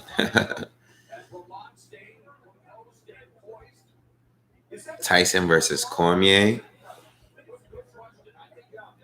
I believe it is. It's all right on the eye. That's how that cut came, we don't know. Right now, I'd still probably say Cormier.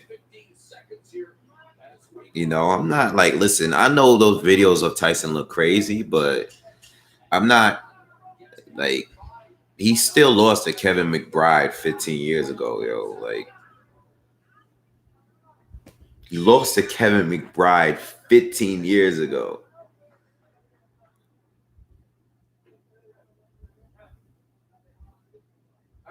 I would just probably take Cormier.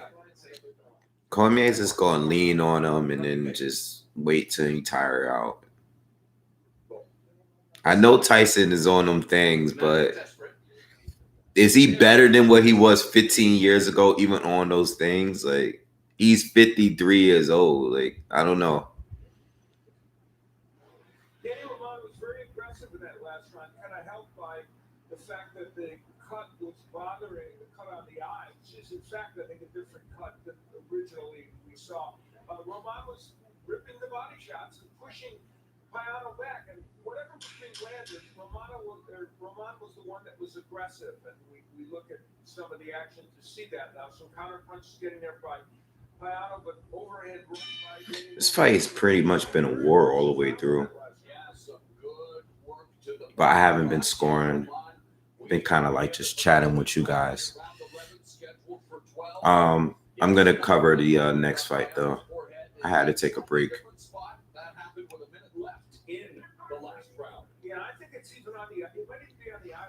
Payano and Roman is fighting right now still. It's in the 11th round. So you got 2.5 minutes left. Not necessarily rally again. It's been a competitive fight, but Roman trying to find his rhythm after. Yeah, these are really important rounds for both, I think. I don't know if Dillian White is winning. Charlo is not next. Neri is next. Should there be more a sense of urgency for Roman, or is this who he is? I mean, as we're seeing it from here, I think so. And it seems that way. I think the corner knows that, and that's why they send him to pressure and make this fight closer.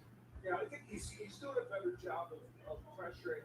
You know, I think you mentioned how many times, 7 times Payano's been cut. That's amazing. And here he is again, that position. It's not a Payano fight if he's not spilling. No, exactly. Kind of people like the Thurman issue.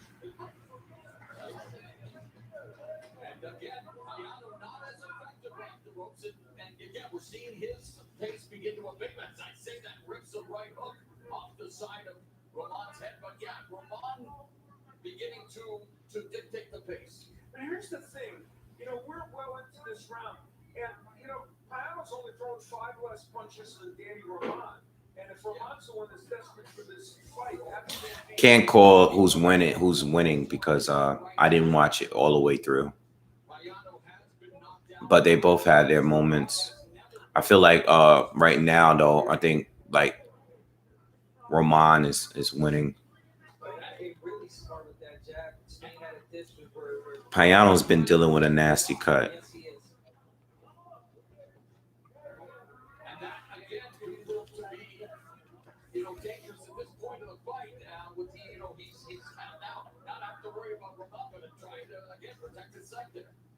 Yeah, and you know this fight's not out of reach for Danny Roman by any stretch.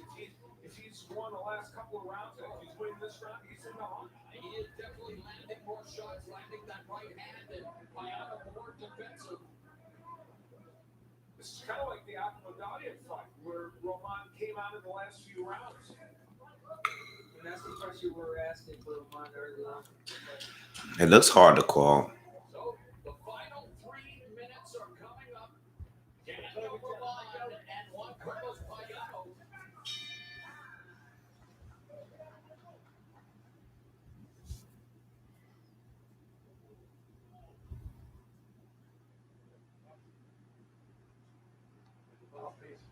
All right, give me your mouthpiece.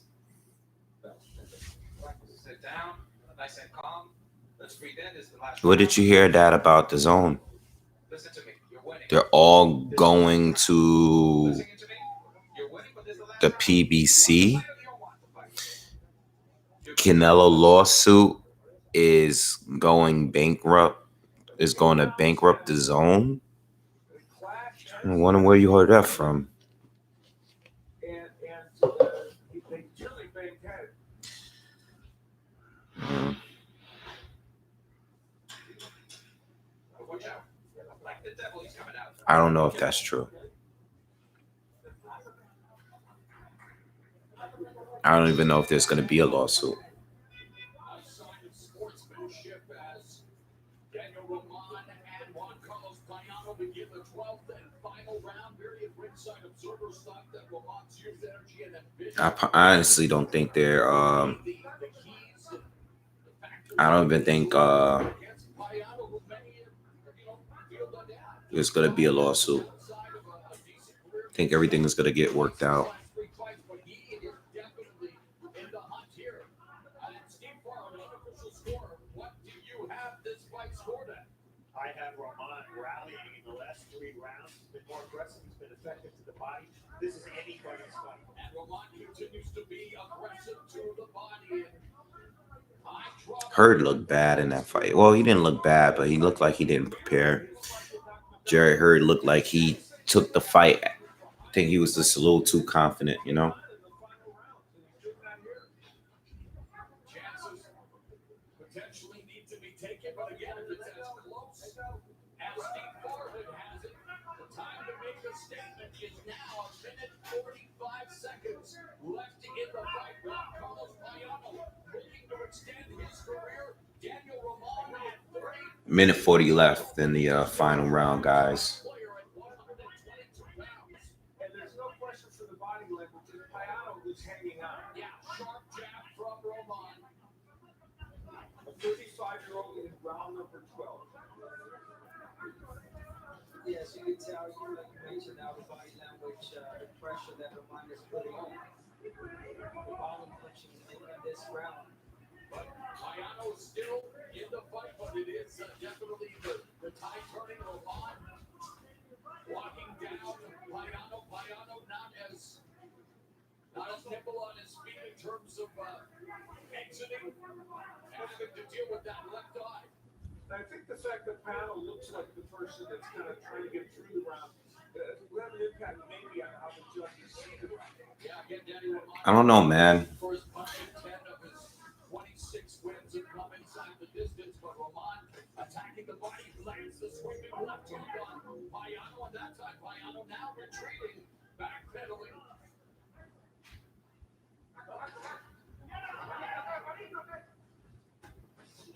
Roman continues to go downstairs and upstairs. It's like, man, these guys are moving such at a fast pace, throwing so many punches, yet it's neither one of their punches seem to really hurt the other.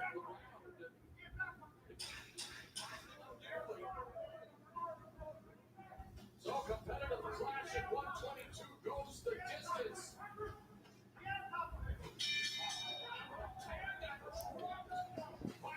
Wow.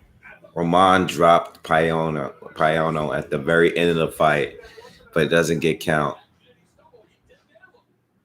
Yeah, that's intriguing. The very last punch, he knocks him down, but it doesn't get count as a knockdown. Punctuation mark there by Danny Roman, and I guess we will get a chance, but nevertheless, it does go the distance. Well, the interesting thing about that is All right, so we're waiting on the decision between Roman and Payano. I'll let you guys know. the fight. Let's take a look and listen.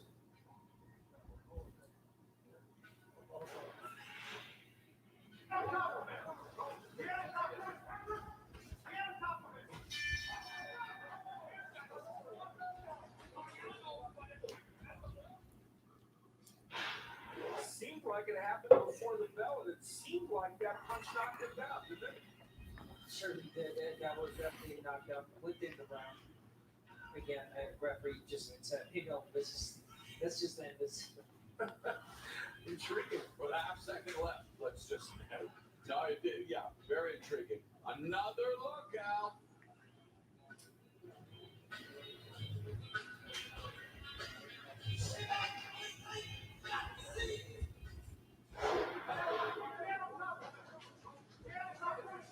Oh, I can't wait for this Jamel Charlo fight, man, against Rosario.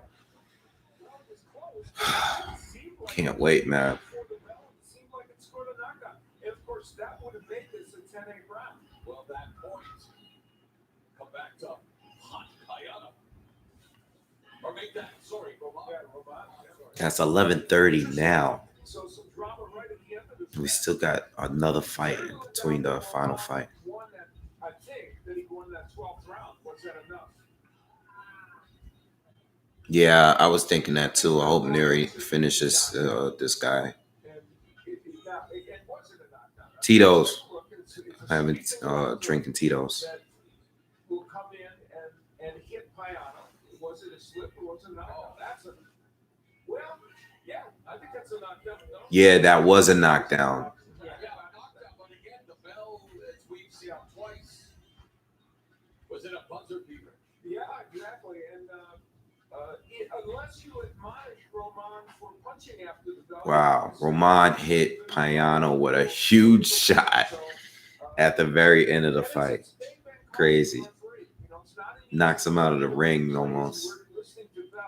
He had to make that call as a bang call. Are they allowed to? I guess not. We'll have to look at replays here at the fight sphere. So they are looking at the replays. And look at the numbers. Reminds us that strangely, Payano threw more punches in this fight, and nicely strangely because Roman averages 73 punches around, and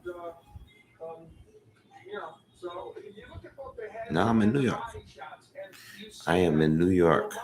Roman, landing much more to the body, concentrating on the body. Both show stats are definitely in the favor of Juan Carlos Payano. My goodness. Okay, we are going to end the mystery here in a moment. Standing by with the verdict is Jimmy Lennon Jr. Ladies and gentlemen, after 12 rounds of action here at the Mohegan Sun Arena, we have a unanimous decision as the judges are in complete agreement. All three judges scored about the same at 116 to 112. All three in favor of the winner, the baby-faced assassin, Roman. Unanimous.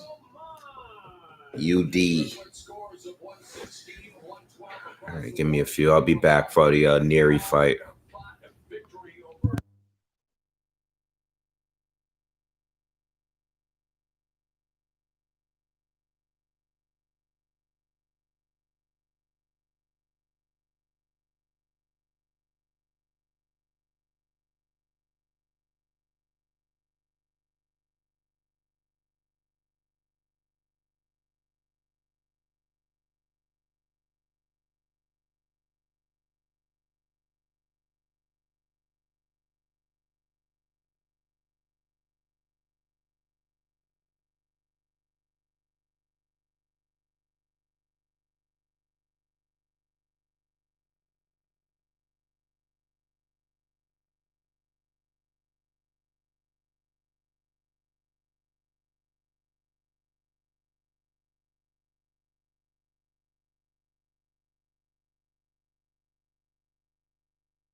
Yo, I am back.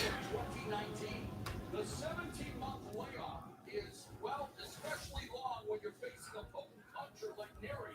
It's a huge jump in class, biggest opportunity. All right, Alameda's coming to the ring to fight Louis Neri. And he's looking to make this another legendary all-Mexican battle.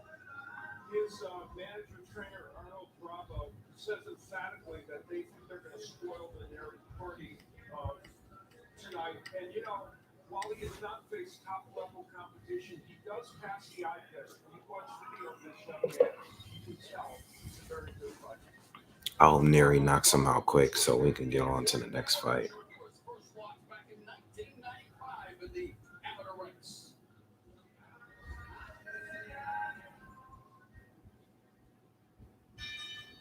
And now making his way to the blue corner from Tijuana, Baja California, Mexico. Here is the former champion of the world, Luis Pantera Neri. All right, Neri's walking to the ring. All right, well, Luis Neri is definitely ready for his close-up, although you might want to avoid getting too close. At just 25, Neri's already proven to be one of the best pure punchers in boxing. He has reeled off 11 consecutive knockouts. 24 of his 30 victims had their pilot light snuffed out. After claiming the title at 118, Neri hopes his Mystic Fury remains a force 4 pounds north. A superstar in the making, stepping up to super bantamweight after he had trouble making 118. The first fight with Eddie Reynoso, I am really intrigued to see what he has learned with him. He says we're gonna see a different side of Neri, more defensive, and more of a boxer. So there's a lot of hopes for Neri. Let's take a look at the tail of the tape for these two fighters. And, you know, I think that for Alameda, the reach advantage could be important for him because he wants to keep Daddy at bay and not let him get inside where he can throw those powerful punches. Here once again is Jimmy Lennon Jr.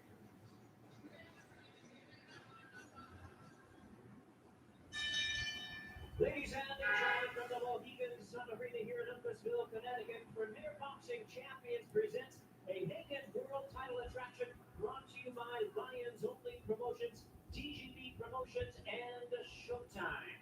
We're sanctioned by the WBC, the president, Mauricio Suleiman. The supervisor is Michael George. Introducing our judges, scoring from ringside from Westone United, New York, Don Ackerman.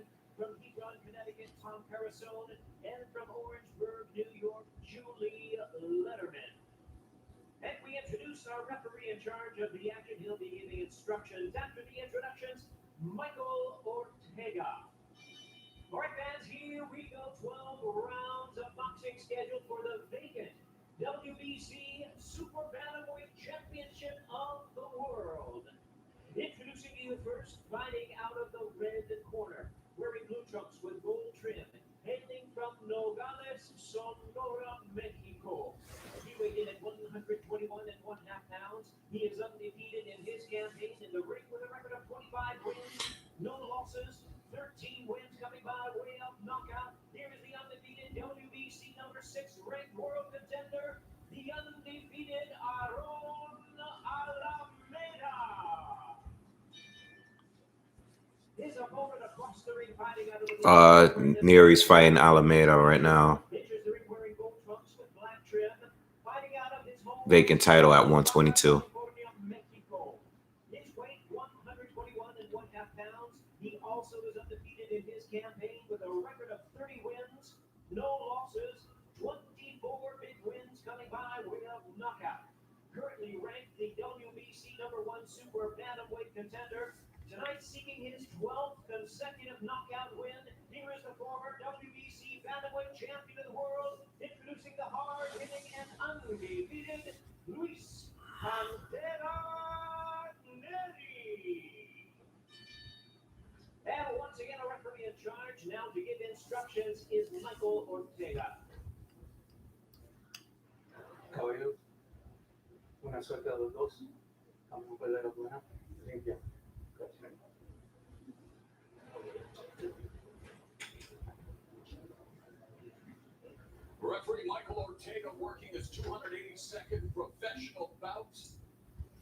Yo, I said the same thing when I saw Neri's age. I rounds or less.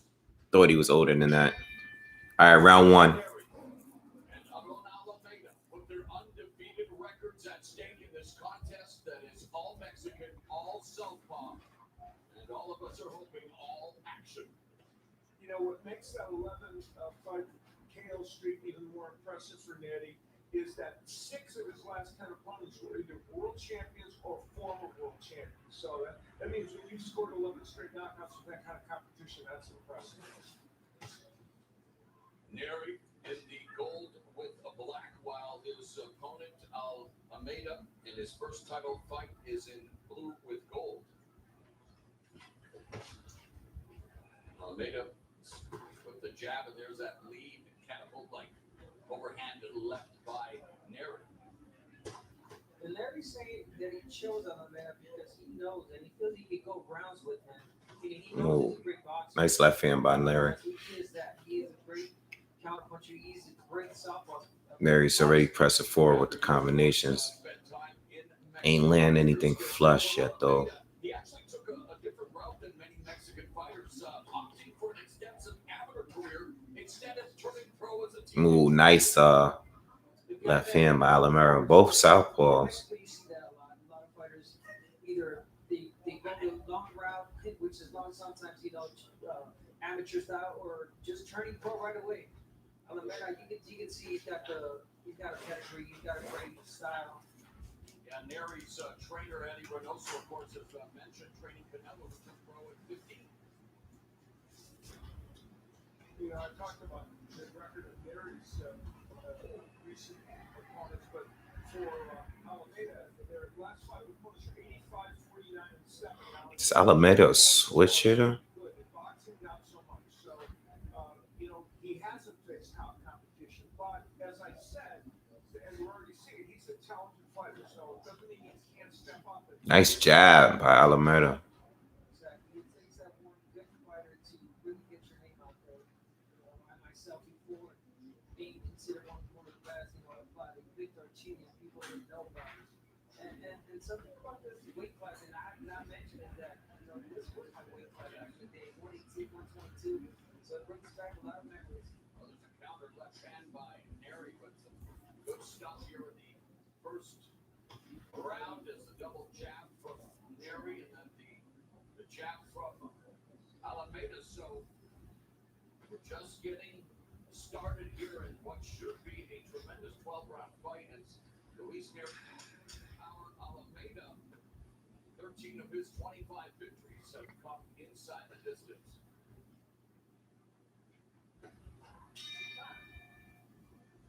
Yeah, them scorecards was wide. Take a look at the keys to victory. We'll start with Cruz next. Yeah, I say 12-30, depending on the pacing of this fight. Pretty good at slipping those jabs. Create that early. I think when you Oh, Gold James. Yo, yeah, that's the scorecard was pretty wide for the Sergey Jamal fight. Pretty wide, but it was like a clear 7-5 to me.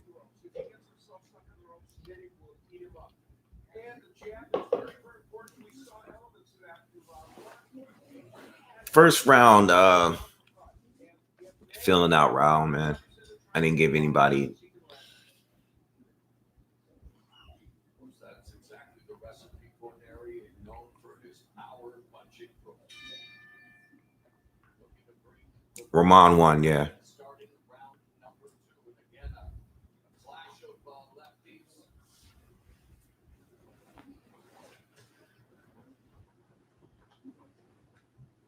Alameda said he's happy he's fighting a lefty. He said, I like it. I like when I'm fighting another lefty. It feels more comfortable to me. So we'll see how that plays itself out. Last week, Terrell Gaucher didn't like facing his fourth. It's oh, that's there. It's a little bit, but we're seeing that right. 4 straight, 3 straight. I haven't really come across that much in my boxing broadcast career with streaks like that. With southpaw that. Yeah, I mean, now you see a lot more This Alameda guy seems pretty solid, man. I like his jab. you are a lefty, if you don't mind to get something like this. And we do have natural right-handers like Alameda, who fights left-handed. Under 1 minute is gone here in the second, and Neri calculated pressure now going in. Jamel fight didn't start yet. Alameda looks to stick the jab. He has a very good jab elevator. And you know, that's the one thing that can disrupt a power puncher, but there's Neri using his. Disrupting Alameda. I mean, the way to get that out is by jabbing with him or having a more powerful jab, and that's what Neri is trying to do.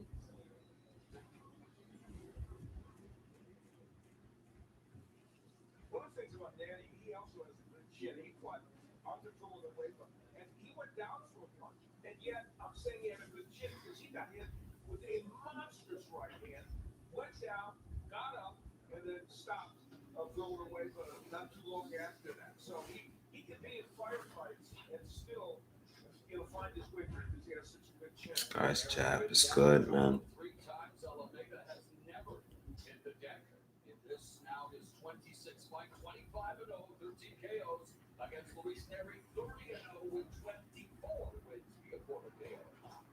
You know, this may change on a moment's notice in this fight, but right now the tempo of the fight is what Alameda wants. You know, the fighting distance. Neri's actually having some issues with this guy. Is Neri pulling a Floyd Mayweather and others looking to collect that data here in the first couple rounds? But you're right, it is Alameda. And Neri's known for his pressure fighting. And I think it has to do a lot with Neri trying different things, trying to box, different side from Neri. Most of the time we see him taking the pressure fighter. Oh, Alameda just missing with him. And now the action beginning to pick up a bit here in the final seconds of the second. It was clearly 120 for Charlo. Oh, yeah, hold on.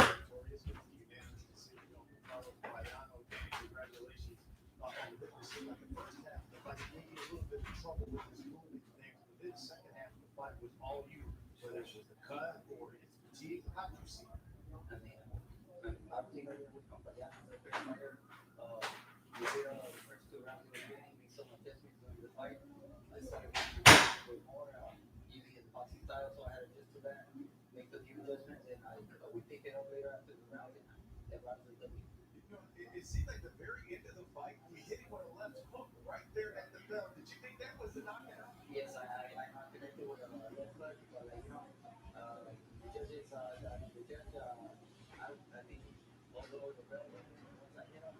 That's all it is. I like connected. Well, congratulations on the victory. What do you want next for?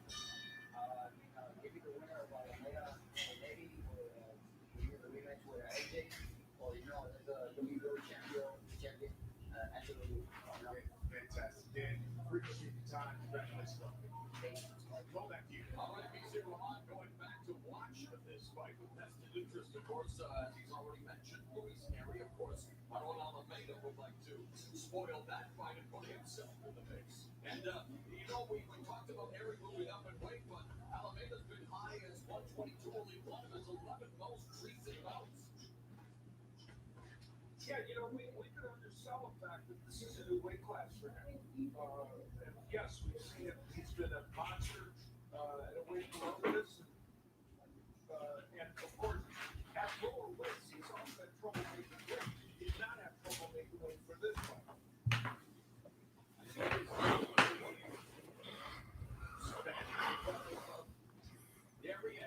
Yeah, this card thing is.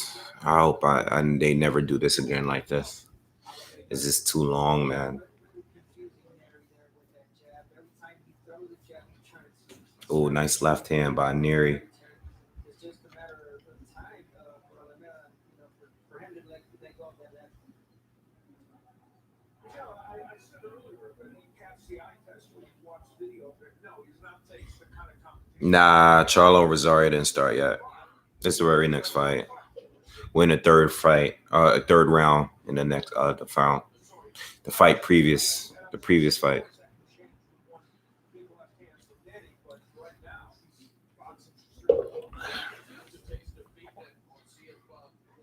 How much they taste each other's power as Alameda and Neri now Yeah, Neri's really picking it up now. And Alemeda's not afraid to stand in the pocket with him. It's not like he's running around the ring for this power puncher. He's there in front of him. He's playing with that fuego out there. He's in the middle of the ring. He's just turning. Neri's coming at him. He's not running away from it. Yeah, that's what I mean. There's a good combination by Neri, culminating with that right uppercut on the inside. Leads with the right and going downstairs with a couple of lefts. Both men, you mentioned it, Paul. They picked up their offensive pace. Dude, whoever he got his trunks from, they're like, Yeah, they have in the final 25 seconds. all the tags he got on the trunks are ripping off. Left cross that connects. Like whoever glued it on there, it's like flapping off Alameda's trunks. Again, for Tyson and Alameda again, buckshotting and scoring with the effective punches as we end round at number 3. Yeah, I definitely got a Adidas sponsor. Let's go Steve Barber. Earlier tonight, we saw Jamal Charlo. And Jamal and Jamel, his twin brother, 1 minute apart, but it was what they did during 9 months in 2016 that made history. They became the first set of twins ever, male twin brothers, to win world titles in the same weight class. Now, of course, they are champions in separate, different weight classes. Jamel looking to add 2 more titles tonight. There have been 2 other sets of brothers, twin brothers, who have won the world titles at the same time with different divisions. Cassidy Galaxy's brother, Cassidy, one of the great 115 pounders of all time, and the Mexican brothers, Ramon and Raul Morales.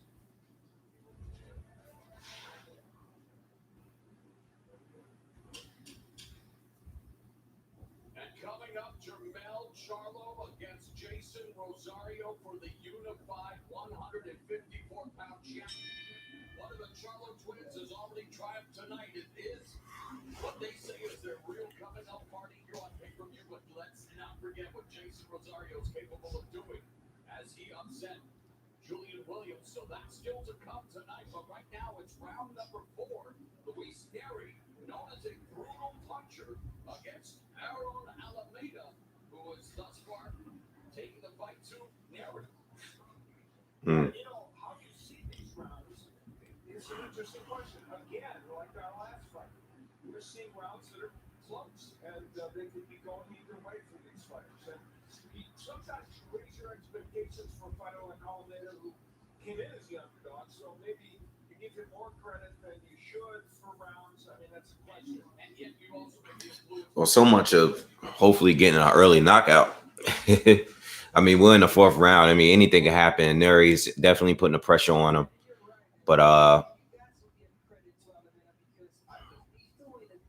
we're ready to go, man. I want to see this final fight. This guy's giving Neri a pretty good fight. And really bothering Neri with that jab. Again, I hope he waiting for him to let go of that left. He does it here and then there, and he lands it really well. So hopefully he lets that left go a little bit more. Yeah, he doesn't want to overcommit early in this match, for sure. See, Neri will come at him at a higher pace, but then he like backs off a little bit. And he can't keep it up. Obviously, with this level, professional, this guy, he wants to adapt. He says he needs to put pressure on. He will. He needs to box. He will. He's a boxer puncher. And he's definitely showing the boxing aspect here in the first third of the fight. See, there, the throw combination, it's a good combination, but that was that's probably the first really good round. Oh, Neri's really coming on now. Couple there now that popped. Elevator's head back. Neri now trying to put together combinations, trying to press the foot. Neri's just coming forward. Yes, and then there's that pressure we're talking about. That guy has a really good jab, but Neri's just getting him landing shots at the body. And now he's walking forward and pressure Alameda. The other element is that Neri is using his jab much more effectively now. Neri just missed with that uppercut. Oh, nice combination by Neri. By Neri, 15 seconds. Oh, Alameda lands a big left hand. That was nice. Better effort for Neri, as Al mentioned, trying to establish the Another left hand by Alameda. Come on, Neri.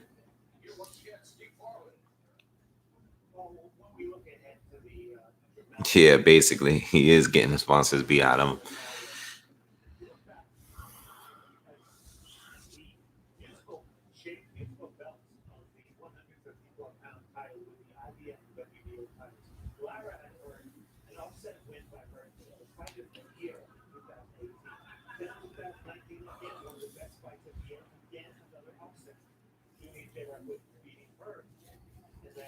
This year, at the beginning of the year, maybe the biggest upset so far in the year, Jason Rosario knocking out Julian Williams. So it's been musical belts with the 154-pound class with the idea of WBA title. We look forward to what should be another memorable matchup at 154 pounds. Jason Rosario. He holds 2 titles. He was. All right, we're in round 5 now. Against Charlo coming up in our main event as Charlo. Neri doing a lot of head movement here. Titles at 154 now. It's round number 5. Neri and Alameda at 122.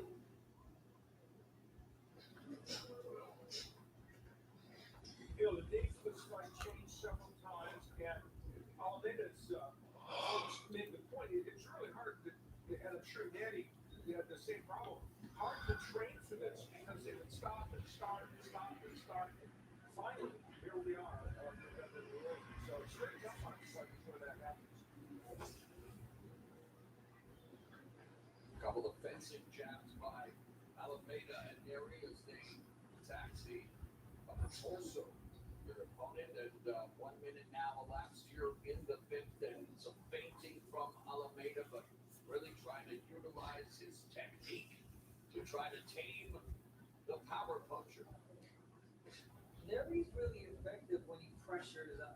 Again, I don't know if he's just trying to show something different, something that he worked in the gym against Alameda. I mean, I could, easily say that, but it could also be Alameda's jab and footwork and movement. But what I'm used to seeing in there, pressure Neri, a guy that would back you up and put you on the ropes. Neri, of course, many people were looking forward to him appearing on the show, and in this spot, of course, the penultimate matchup on a night where the win Charlo's headline, but Alameda, don't want to discount his power as well, showing off his boxing technique. And I know, granted, against lesser competition, but 24 of his 30 wins have come by way of KO. Yeah, and he feels as as you mentioned earlier, Neri make a mistake. He feels like they don't make him feel his power. We'll see. And I'll tell you that if it's going to happen, it's going to happen with the uppercut. He's got a great uppercut. Triple jab. He's got a pretty good stick as well. 45 seconds left in the 5th frame, and Luis Neri still just trying to find his rhythm, find his method of attack, showcasing his boxing. Nah, not yet. The Charlo fight is next. It's that's the last fight before the next fight. And it's sometimes you need that. You need to take a little step back, catch a breather, try to figure out what's going on.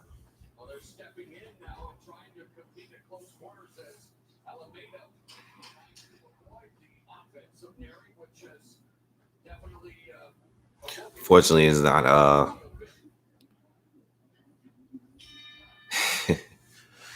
Yo, man, I just want to watch the main fight, man. For us to get one Charlo fight and then have to wait hours later for the next one, it's rough. You know what it is? They just can't be on the same card, They just shouldn't be on the same card.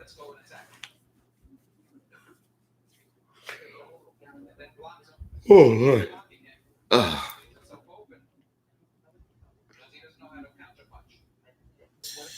I'm surprised it's that many of you that's still hanging around. It's already midnight. It's already 12 here, at least here. Mental level instruction the hottest trainers in the sport in Luis Neri's corner, Eddie. He was the 2019 Trainer of the Year. As we begin round number 6. All right, round 6 of 12, and it's way this fight is going 12.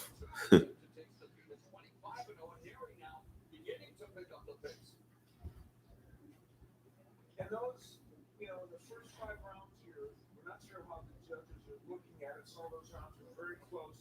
But we know one thing. We know that Neri is not doing what he wants to 100% offensively yet. That doesn't mean he's losing the rounds necessarily, but as Abner said, he's a little uncomfortable. And the question is whether Alameda is doing enough offensively to take advantage of it. And what has made Neri most uncomfortable is that jab by Alameda. Yeah, man, I'm trying to tough it out, man. Too many 12-rounders. Jabs and turns. Now, Neri going to the jab momentarily, avoiding bump and avoid that left hand, but he's allowing Alameda to attack him. Eddie Reynoso mentioning that Alameda wasn't a good counter puncher to try to take advantage of that. To kind of buttress the power of Neri. Neri's throwing a lot of power shots now. He's loading up on everything. I think he's really trying to get a stoppage, but this guy he's facing seems to be a bit tough. And his defense is good. His good counter punch as well. Oh, definitely. Those shots to the shoulder to bring your guard down. They take a toll within rounds. And an interesting thing about the power punching you were talking about. I mean, let's remind people that Neri is moving up in weight class. All right, let's talk, guys, because this fight is not cutting it for me. Yeah, I know you guys are all waiting for it, man. I'm waiting for it too. We all want to go to bed. Another jab from Alameda, and Alameda just picking his spots. What's interesting, though, that after, we're used to seeing Neri as just an attack. Yeah, I think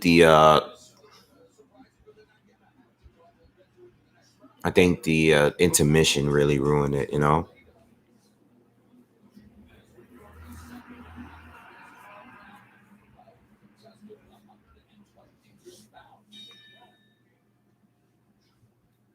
is a family affair in the Charlo dressing room. The twins co-headlining their first pay-per-view. And of course, we've already seen Charlo in an impressive outing against Derevyanchenko, maintaining his 160 pounds. Yo, Jamel Charlo looked bored the way he's sitting up in the locker room. 154-pound belts, and it's there's Derek James, who has been a tremendous trainer, of course, also with Spence Jr. So it is the calm before the storm in the dressing room, a professional atmosphere. The Charlo twins again. Yeah, man, they can't do this pay-per-view like this again. No pay-per-views normally have intermission. They wanted the intermission to give it space to basically make it feel like it's two separate pay-per-views, but it's not. It's really the same card. They're fighting in the same arena. They just wanted to give each other space from fighting behind each other. They didn't want one fighter to affect the other fighter on the outcome.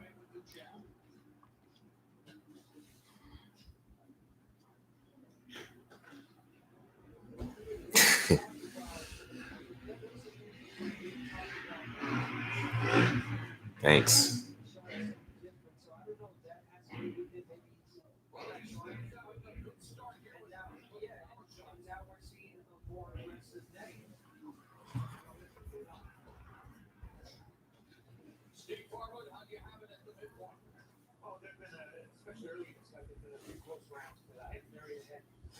Let me get something to snack on.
Good round for Luis Neri.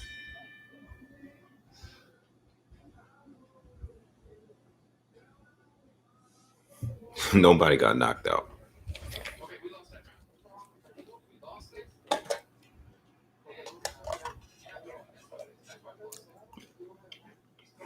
Setting up that left hand. You're not doing that for it. Working the body. Keep throwing jab. How are you feeling? You're in condition. Come on. Good job. We'll see some combinations by Luis Neri. He works above the body of the head. The next see the jab on the left hand, and he's first left is one of his big power punches. Now we'll take another look at it so you can see how he sets out. Again, you see the indicated jab, and that's been one of the things that he's done in the last. Anybody watching the UFC card? Anybody give me an update? Did the main event start in that yet? Round number 8, and Luis Neri, of course, with devastating punching power. Just ask potential future Hall of Famer Shinsuke Yamanaka, who was dethroned by Neri in their rematch, and it sent Yamanaka into retirement. So at any time, Neri is capable of detonating. Let me go to the UFC.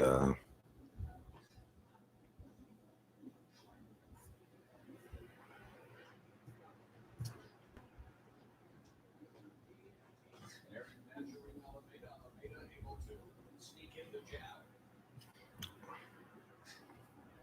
We were aware, obviously, of the problem in his corner, that he did not do well in that last round. He wanted to let his hands go for such a danger, but he did that.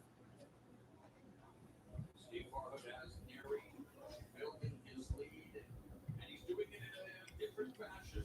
Talking to a lot of See what you guys saying. journalists, they expected Neri to just exert Ray has lost. Seriously? just delivering I don't know when you guys be playing. power punches, but there are levels and there are different shades to a fighter, and in this case, Neri showing different wrinkles against Alameda. I'm not mad at that. I'm not mad at this round and Neri showing. He's winning rounds. He showed a different boxing style, and he said. Oh yeah, he did lose. Reynoso in his corner, and he's showing defense, great jab, but Mhm. it's always exciting to see a forward, explosive. All right, so the final fight is about to start in that. Training for the first time, and some deficiencies or weaknesses that he has visualized. And yeah, here we are, minute left in round number 8. Not necessarily the time. Who do you think is going to win the main fight in the UFC pay-per-view?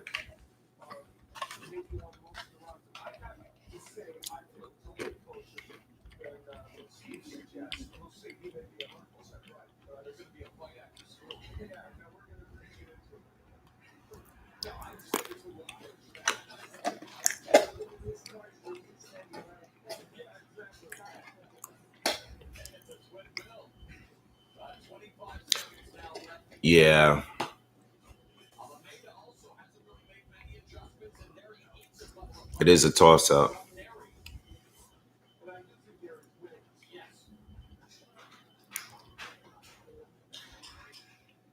Going to the body. Misses wildly and gets countered by Alameda.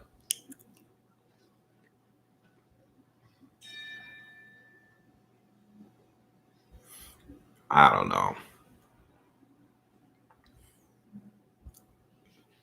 I hate when they have pay-per-views of two different sports the same night. Especially when there's one I really want to see. I mean, tonight it would have been pretty good to have both because, whenever one of the, like the boxing fight is boring, you gotta switch over to the UFC fight. But I wasn't paying for 2 pay-per-views tonight.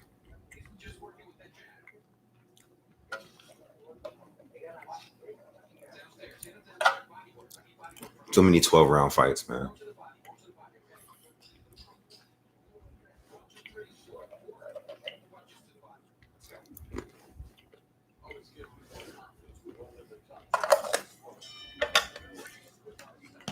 You know what it is too is that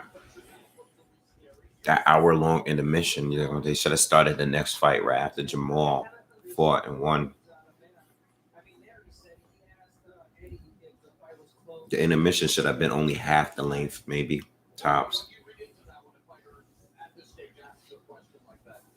Well, that he feels he's not doing enough. He knows that, and especially when you know he can do more. They fought early because they wanted to separate the 2 pay-per-views. They wanted to turn it into 2 different pay-per-views. They didn't want to fight one after another like they did the night that Jamel lost to Tony Harrison and Jamal fought what's his name? Korobov, Matt Korobov.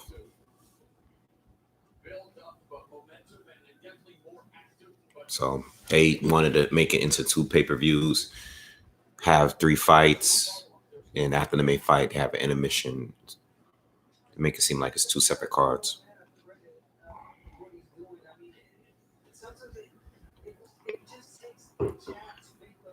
Nah, it's not 2 pay-per-views.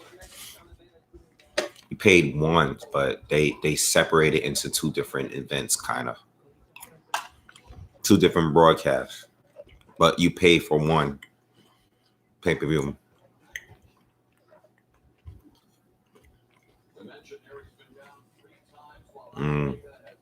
I'll check out the UFC fights tomorrow morning. The intermission was like an hour long. Nah, I'm not Haitian.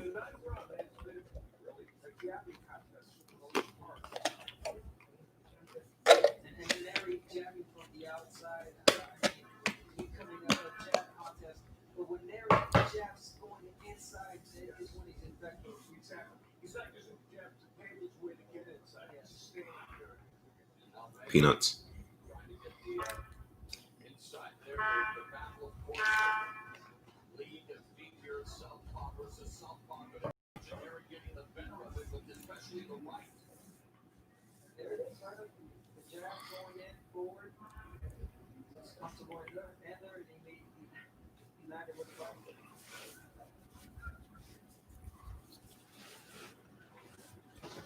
Oh, Neri got a chin, man, because that could have easily rocked him right there.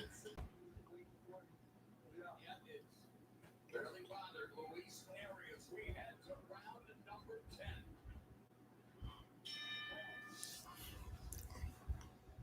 And that power don't look as devastating up at 122.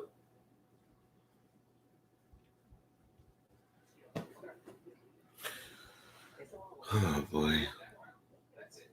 Good job. That's it. The left is going in. It's starting to connect, and he doesn't like it downstairs. He just has that left hand, that power punch. Let's go. Watch out. When he's trying with that jab, then he comes up with that left. Then he has How bad did he beat him? I mean, it was still a competitive fight. I mean, Jamal won pretty clear, but it wasn't. I just think that Derevyanchenko bruises pretty easily.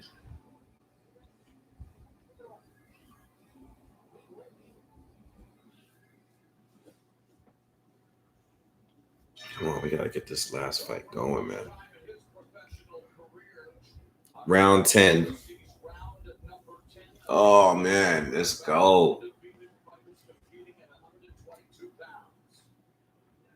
And neither man has been trouble. This jab to the midsection of Neri by Alameda, but again, after it's becoming a recurring theme,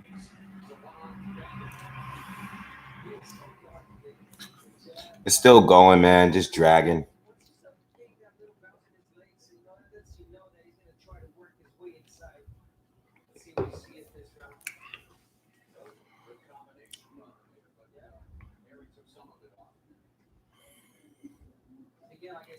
You may sound like a marathon. Yeah,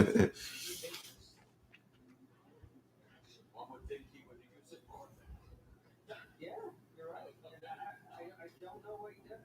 Is it the respect again? I mean, after how much do you make of that? We need to keep talking, respecting the power. At this stage, you got to take chances. It's the power, the fighter you have in front of you. He's heard of Neri, obviously. The stage. What do you guys think of Daniel Dubois and Joe Joyce?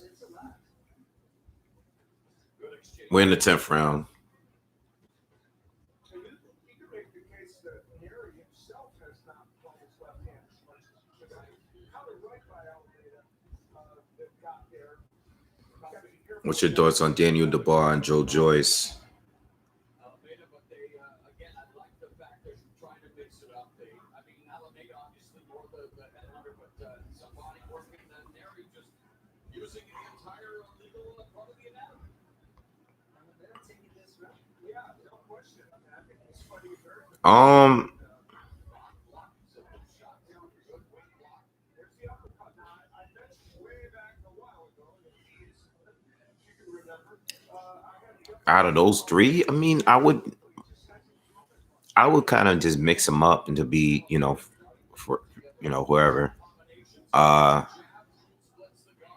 Those three though, Ennis, Ellis, and Ortiz could be trouble for all three of those guys, especially Keith Thurman.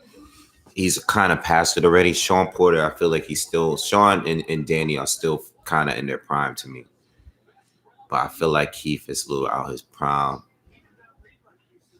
And I feel like one of those young guys will beat one of the, one or two of them right now. And shock the world, Just don't know which matchup as far as those welterweight matchups. Joe Joyce overrated, way too slow in my opinion. Yeah, I'm not a fan of Joe Joyce. He's very, very slow. No defense. Just boring fight to watch. Dubois is a real deal. I think Dubois has a lot of power and stuff.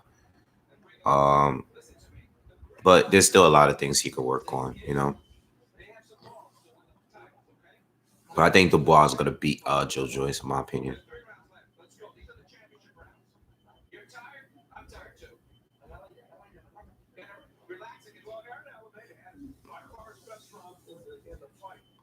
Using the double jab and ripping the uppercut to the body, he landed one to the head that was great.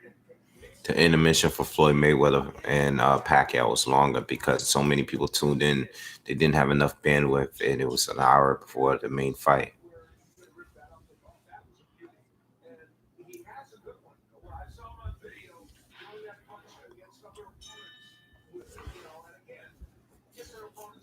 John Ennis.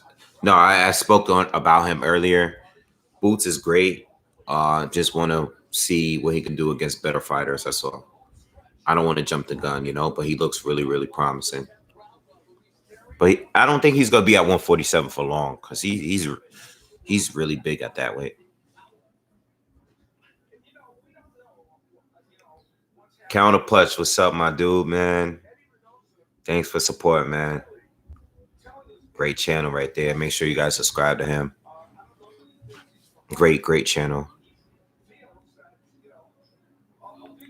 2 more 12 rounders at Mosquito rate. Nah, this is the last one. Watch for Oklahoma. Where's everybody from? Where's everybody from in here? Anybody from New York in here? Like, where you guys from? Toronto, Texas. What part of Texas? Australia. Cool. Detroit. I never been to Detroit. I never even been to most of the Midwest.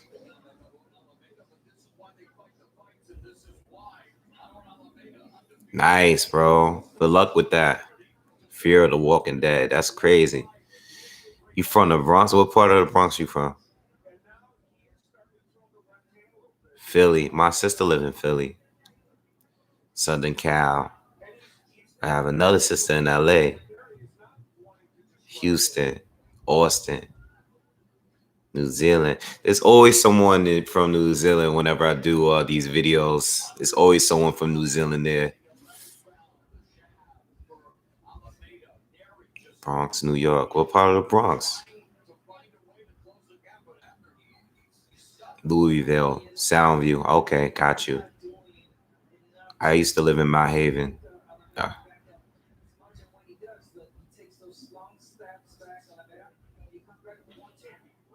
Floyd Mayweather State, Michigan. Yeah. Yeah, I was born in Lincoln Hospital, man. My mom from the Bronx, too. Okay.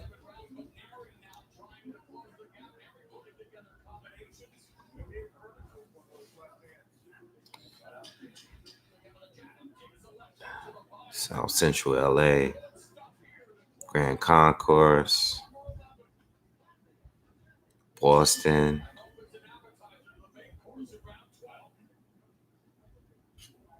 Dallas. It's a lot of Texas people here. Austin, Dallas, Houston. Okay.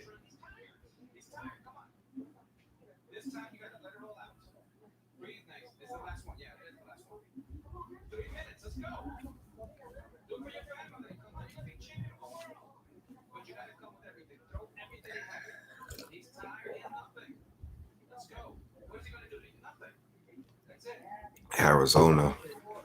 Nice move. I can't believe this fight really went 12 rounds. I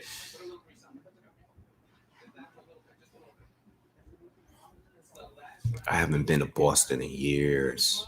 Very long time. I haven't been to Boston since I was in college.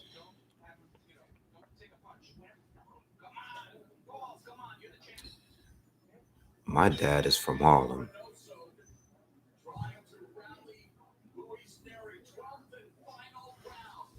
Yeah, Neri's not looking as powerful at the weight.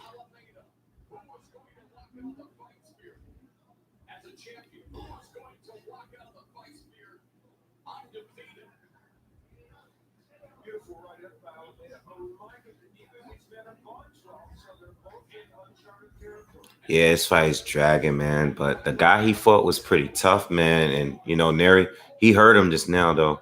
But Neri, he moved up. So, that power just ain't hitting like it was at 120. I mean, at 118.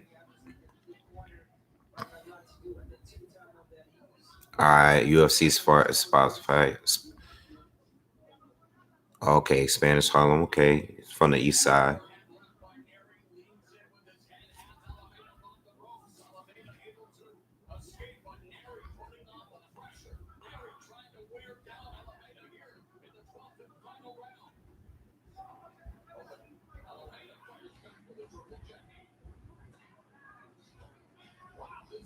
I went to Delaware State.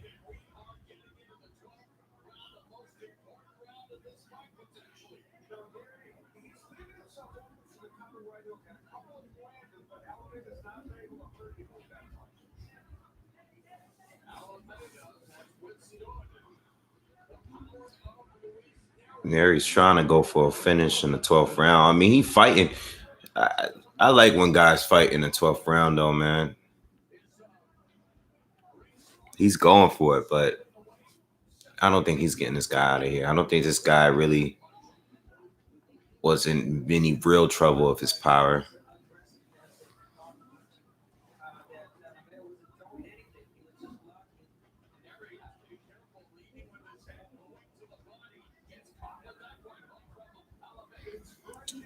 Yeah, a lot of people are leaving New York. You know, people are leaving New York. I wouldn't say it's dead though. It's different now. It's kind of going backwards. Um, doing a I don't really mind doing collabs with specific channels. I've done it in the past.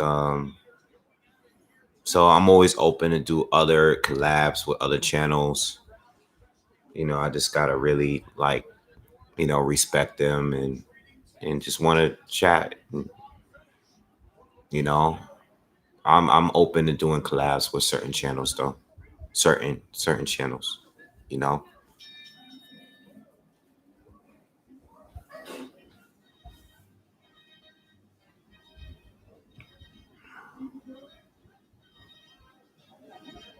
But Showbiz is dope, I respect him. Big respect to Showbiz. Very entertaining channel, you know. But everybody Showbiz is, a lot of people compare my channel to his as far as I guess the way we think maybe. But he's very animated. He's got a lot of energy, and he does a lot of stuff on the show. Like, he's like really into the show, and you know, it, he's great at what he does. You got to follow him really, really fast. Uh, you know, very rational guy.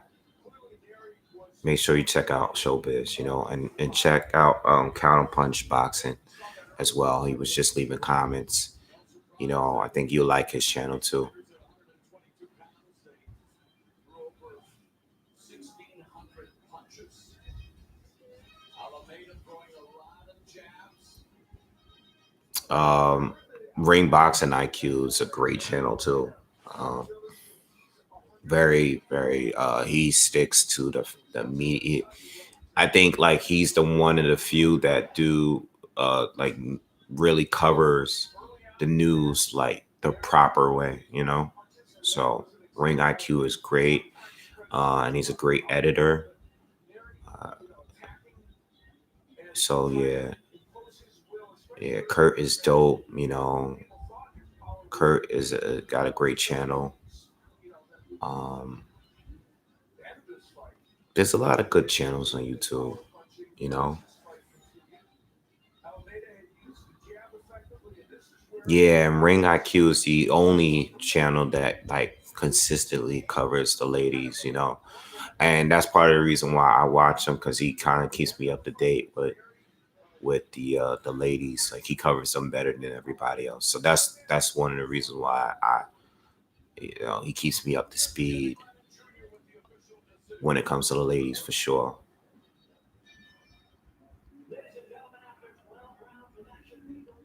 Office Honcho.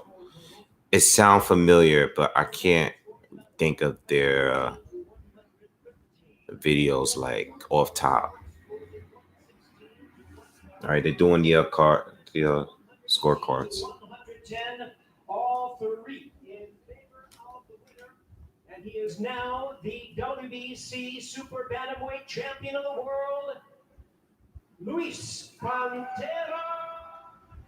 Neri won. They gave it to Neri. As they should. He won the fight. Rummy's corner is great. Oh man, he's very great at it. Like he's one of the documentaries channels though, you know. It's just different type of channels, you know, as far as the boxing channels. There's media channels, there's channels that do like documentaries, and there's channels that, you know, upload on a regular. They do commentary, or they do, you know, they're uploading videos like I do. There's you know, just general boxing discussions. There's different channels, you know. I think Rummy's Corner is one of those channels that really that are putting out content daily. Like they put out video, they'll get a bunch of views, but there's a bunch of history lesson channels too out there.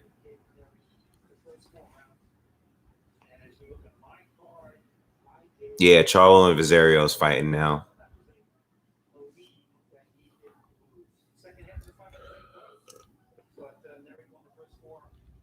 Oh man. I mean, give me a second before this fight starts. Uh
what are we talking about? What other great channels are out there? I'm not gonna be Addy has a good channel. I haven't watched him in a while, but he has a good channel. I like his stuff too.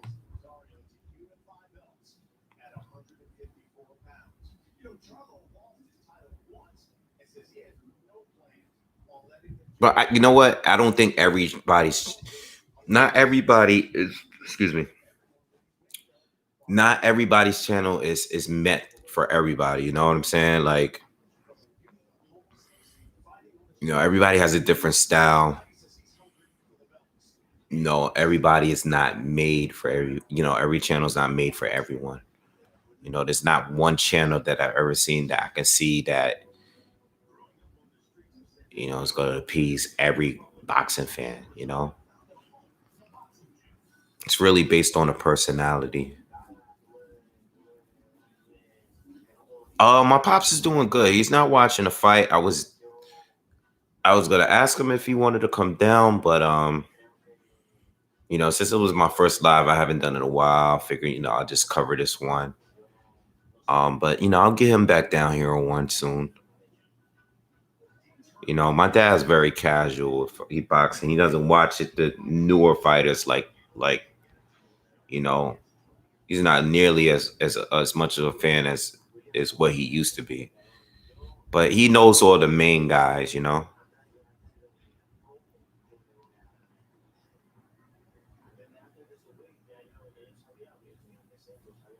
Jason Rosario punches, man.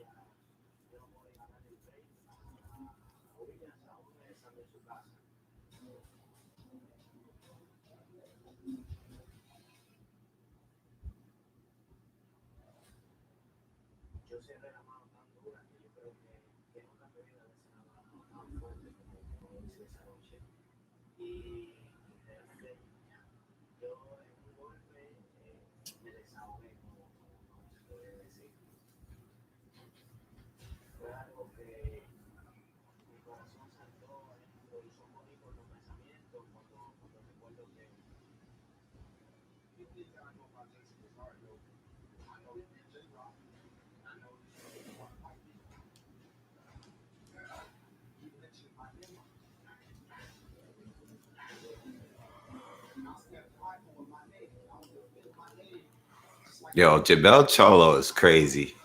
Yo, he's so extra every time, man. He said my name.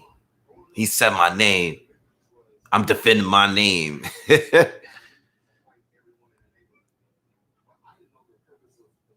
I got Charlo winning, bro. My KO somewhere in there. I got him knocking out Rosario. Yeah, Charlo's crazy, yo. Yo, Charlo's got the Lambos parked. Yo, I know that. I tell you this though. When Charlo was fighting Lubin, there was a lot of people that thought Lubin was gonna win.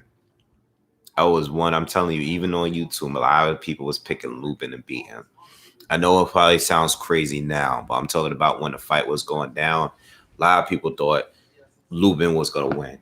You know, I was one of the few that picked Charlo to win.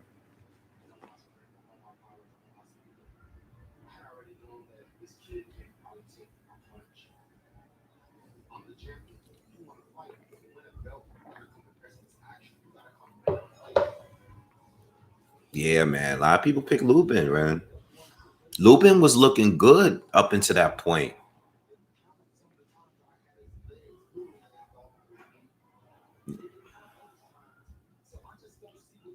Jamel's gonna catch him with a hook, man, and it's gonna be over, yo. Yo, Tony Harris almost knocked down the cameraman.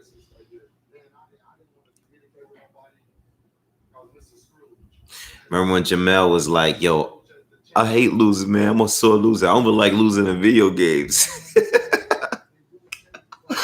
Jamel is crazy, man. He's crazy.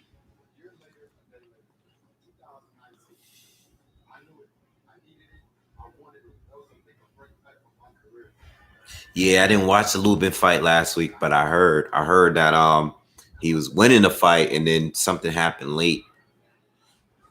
I still didn't watch it.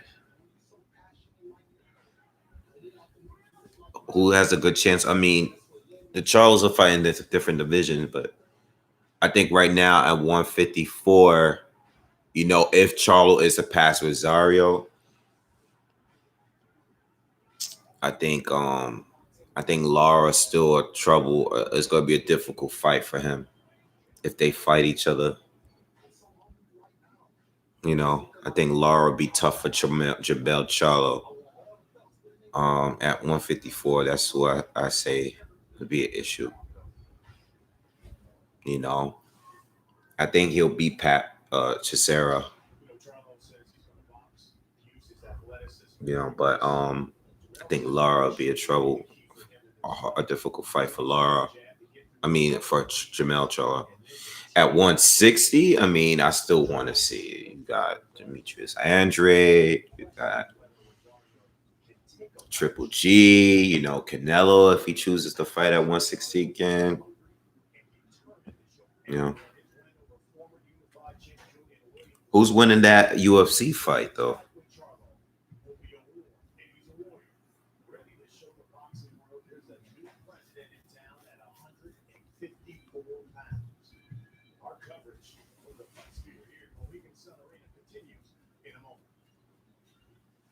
Yeah, Billy Joe Saunders, yeah.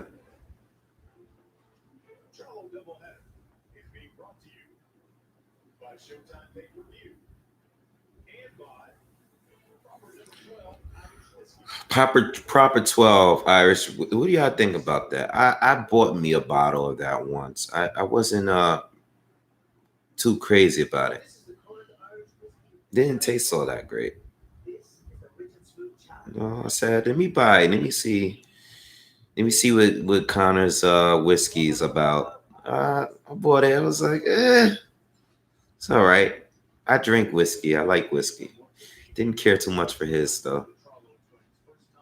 Yeah, the Lakers won. I know. I saw that. I checked my phone a little while ago. Yo, man, they lost one game to each team, man.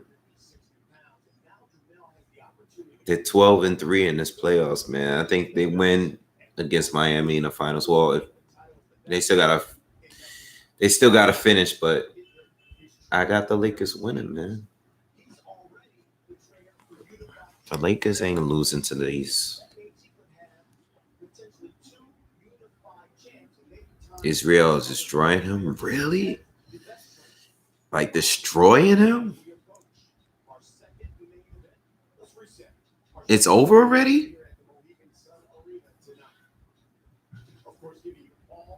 It's over? Let me know when it's over. It's over. Oh man.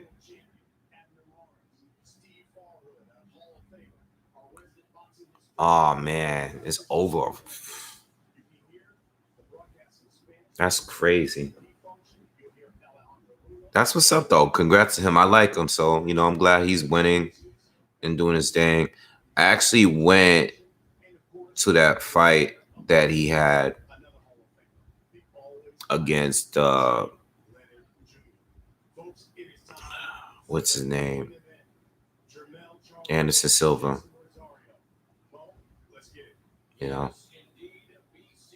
I went to that fight. I saw that fight live.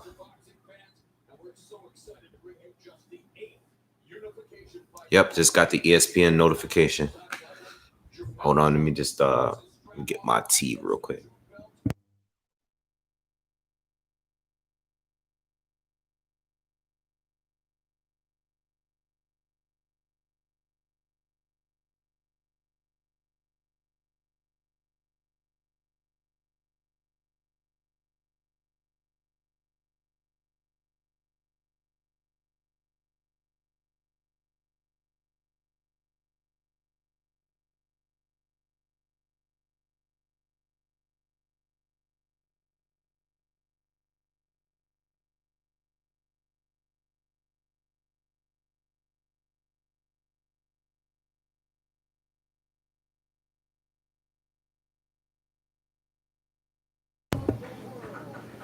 All right, they're getting ready to come to the ring now. Let's go. I think when they do these fights and they separate them like this, I think they kind of like people that actually order the pay-per-view, they're gonna, watch it, but I'm sure there's plenty of people that ordered this thing and probably fell asleep. I almost fell asleep, and I'm on here live. Y'all would have saw me like this. Y'all would have been killing me for that too, forever. So Jason Rosario is coming to the ring first, even though he's the unified champion. He's in the ring already.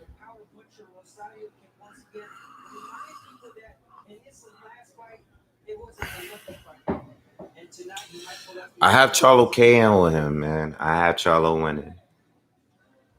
But, Rosario's got power, so we'll see if he could hurt Charlo. A lot of people think Rosario is going to win this fight. I see. So we'll see.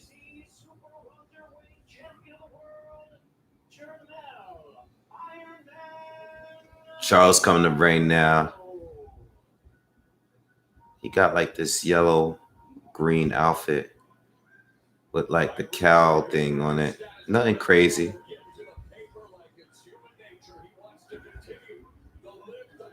He just walk into the ring like he not even doing nothing extra. Yo, Charlo look bad already. Yo, you gotta love Jamel Charlo. I know I keep laughing, man. Charlo be mad all the time. Like he just ready.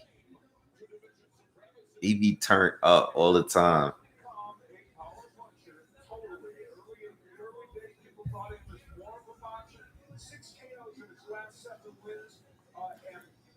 I'm not gonna go all on the Gallimore fight because Rosario did improve a lot since that Nate Gallimore fight, but word, I'm telling you, Charlo is always bad, man. Yo, he's always mad, man. He gotta chill. Nah, he ain't always mad. I'm just being funny. It's funny though. Dad, the Charlo's already 30, man. I didn't know Jason Rosario was only 25.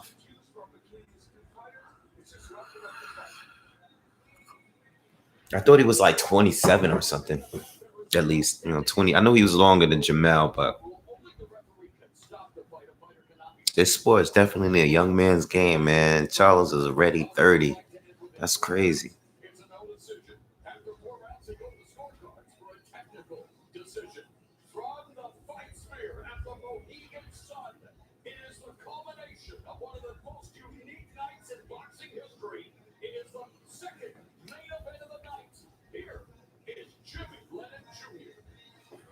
Damn, just think about it. Whoever wins this fight is gonna have 3 belts, man. Plus the lineal, be the lineal champ.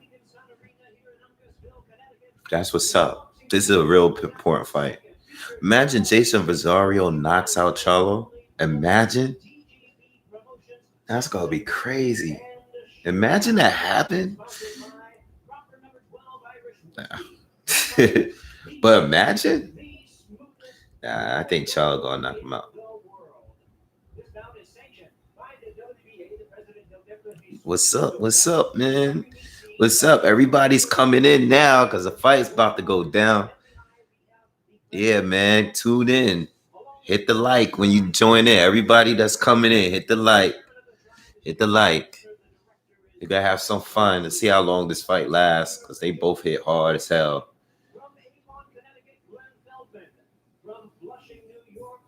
Look like the cartel leader.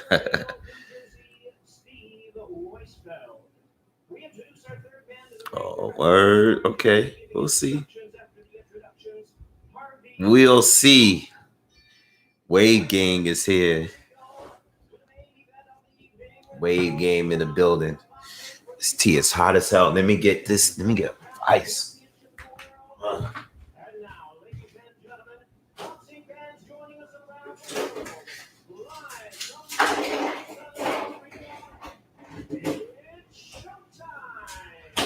It's showtime.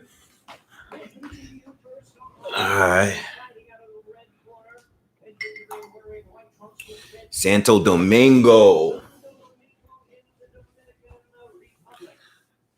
Nice place.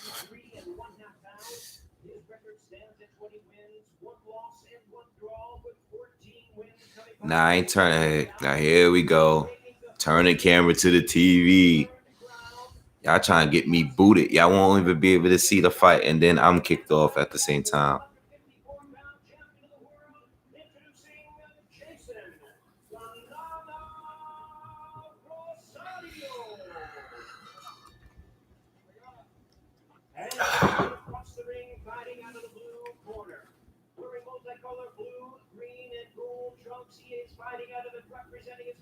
It's crazy how Jamel got 33 wins and only 17 KOs. Like you would think, like most of his KOs is recently.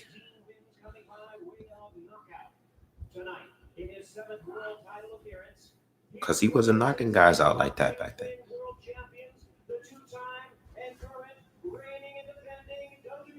Yeah, we on.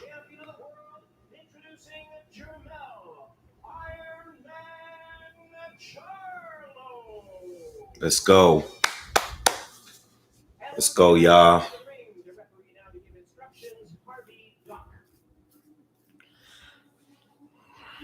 Harvey Doc is doing this fight too. Okay, guys. sometimes, protect yourself those times. But just make sure those tiempo, took those punches, when it's sweating. Good luck. No, I think Derevyanchenko definitely cheats his offense. I think you off on that one. Earlier tonight, Harvey Dock worked the Jamal Charlo Sergey Derevyanchenko 160-pound title fight in our first main event. He gets the assignment tonight in our second main event, his 231st professional bout. It's to unify the titles at 154. I didn't hear him say banana. All right, round one, y'all. Charlo in the blue, green, and gold. Champion Jason Rosario. Charlo touches him with a jab to the body. Normally, Rosario is a much busier fighter, averaging 56 punches a round. But and normally Charlo averages 39.6. But in Charlo's last fight against Harrison, he threw 52 per round. So we'll see if he ups the ante a little bit.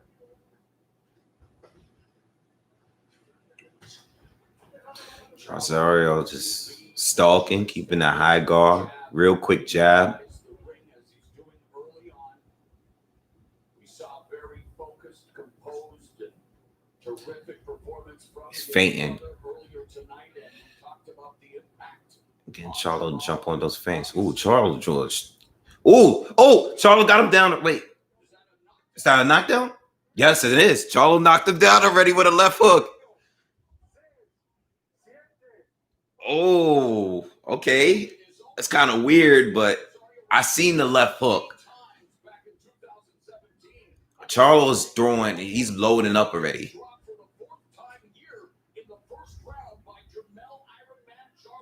Yo, that was a weird knockdown, but whatever. But he's attacking. Interesting, huh? Yes, wasting no time. He did mention that he wanted to test his chin. Yo, that's weird. Yo, I don't know, man. We got to see the replay on that. I seen the left hook though.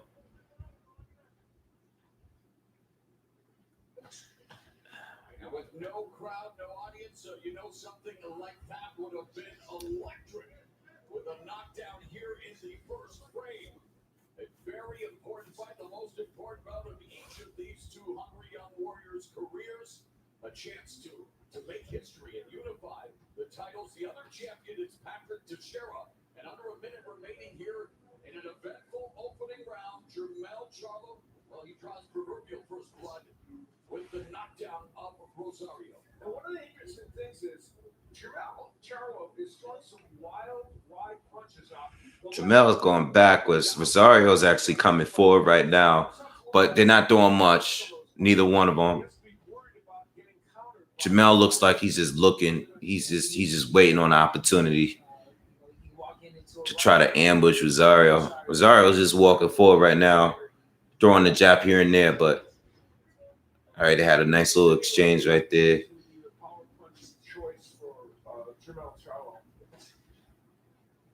But Jamel's just backing up, blocking all the shots being thrown at him.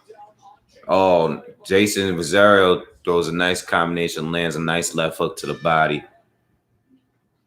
They gotta show that replay of the knockdown. I'm gonna let you guys know in a second. Hold on, because I don't know if it was a slip. Is it Jamel's? He does. All right, so he does clip him with the left hand. He does clip him with the hook, but it's okay. Yeah, it landed on the top of his head. Okay, it did. It did land it. I think it wasn't a slip. It wasn't a slip. But I don't think it really didn't hurt Jason like that, no. But it's a legit knockdown. Cause yeah.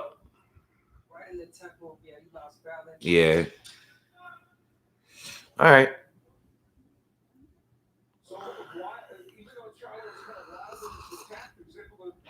But I think Jason might have been off balance a little bit as well. But you don't know. He's all right.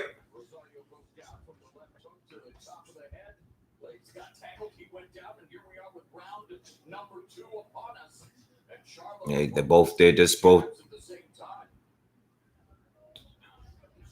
They both loading up on stuff, but They're both doing a good job blocking most shots. Nobody's really landing nothing clean right now. They're just landing mostly just jabs. Charlo went just threw 2 left hooks to the body. Nice jab by Charlo. Nice combo by Charlo. Nice little hook to the body right there. I don't like that Charlo's leaping in and lunging though at times. They're throwing big shots at both. Somebody can get hurt, man, because they're both throwing wide shots. And Charlo keeps tying up, which is a little weird. He keeps lunging in to tie up, which is a little weird. Nice combination by Rosario.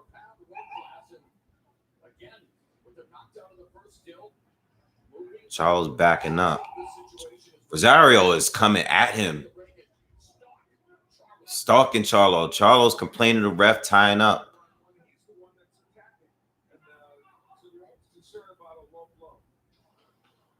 And Rosario has some punches that have strayed a little low in this fight so far. The only time Charlo all right. down was back in 2014. 1-2 by Charlo, blocked by Rosario. Rosario again to the body, left hook to the body. Jab lands. Oh, sweeping left hand by Charlo, barely misses.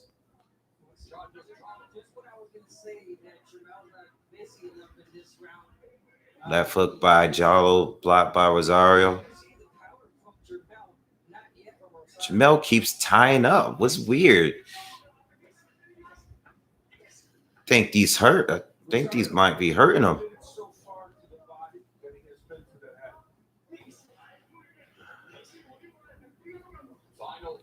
Doesn't look hurt, but you'd think.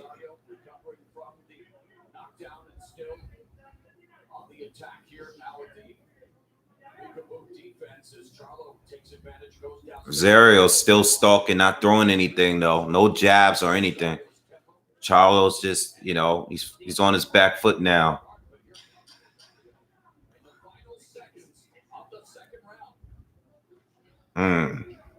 Nice jab by Charlo. I don't know how to score that round. I think that's a tough one to score. I'm not really too sure about that round. What do you guys think? How do you guys see this going so far? I'm not really too sure about that second round. I might take a pass on that. That was the second round right there.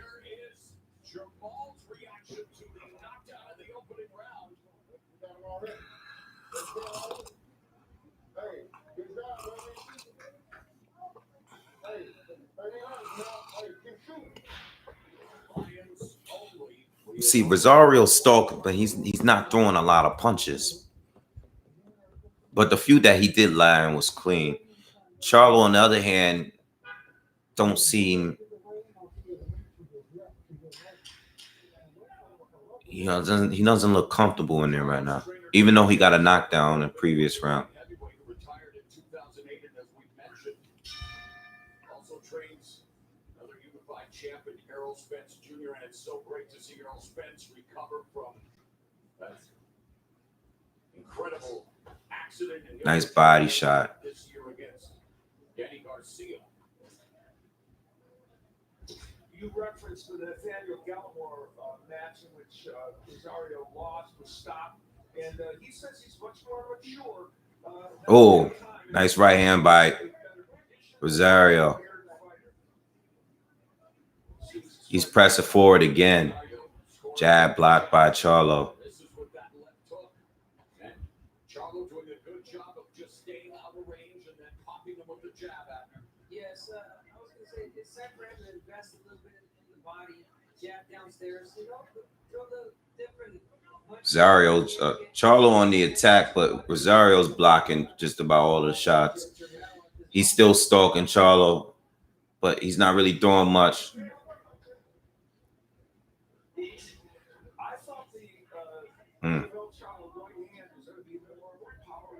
Charlo's holding a lot. Early on, it seems like the left hook is what he's kind of concentrating on from a power standpoint. Charlo coming into the fight with a chip on his shoulder the size of a Lone Star State. He is he uses the so-called hate as motivation, and he just Nice jab by Charlo. wants to prove that he is the Punched right through the guard. 54 pounds.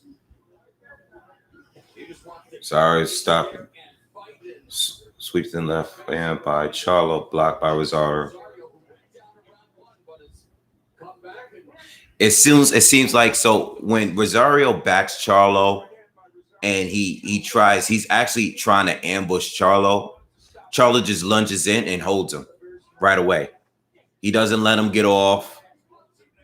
Charlo's complaining to the ref. I'm trying to understand what he's complaining about.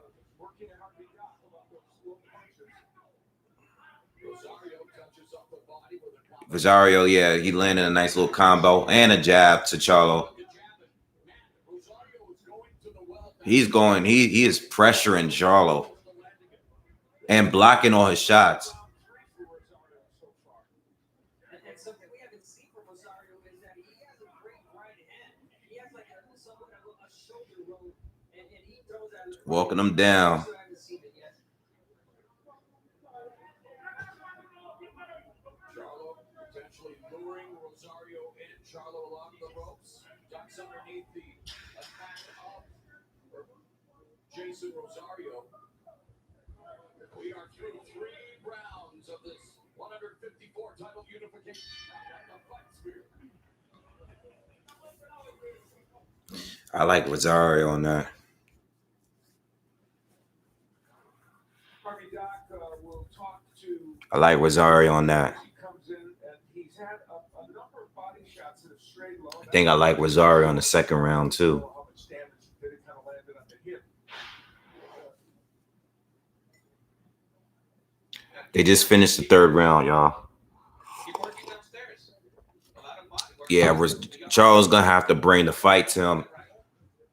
I don't know how the judges are seeing it because Rosario is really not throwing that much, but he definitely is in control though.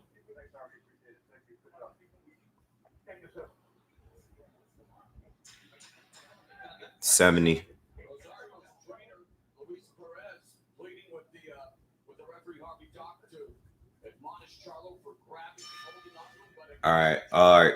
Fourth round. Really better remove. Why was Warner Charlo lands a right hand to the body. when he has to, not excessive? Rosario's already pressing him again. Charlo's already back on the rope. Rosario's throwing combination, but he didn't land anything clean. But he's starting out with the pressure heavy right now. Charlo's on his back foot still. on his back foot there, he flashes a stiff jab. Another. He's throwing jabs, but they just touching Rosario's gloves right now. Rosario's keeping a very tight guard. Nothing significant is landing right now. We almost a minute in. Nice right hand by Charlo. Jab landed by Rosario. Well, his punches right after that right hand. He can't get struck. Rosario's just stalking, just creeping up. He keeps himself open. You gotta be careful with that. All right. Throws a hook, but misses. Charlo's still on the back foot. Against Tony Harrison,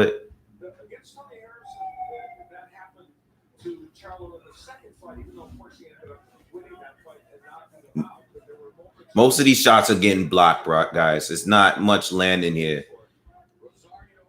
Both of these guys are keeping a tight guard. So most of these shots are touching gloves. But Rosario's still the one coming forward. They both trade jabs. It's now we halfway through the round. He wants to maybe take Charlo into the deep waters. We expected this one to go rounds and be as competitive. Charlo throws a right hand but misses. All right, they tied up.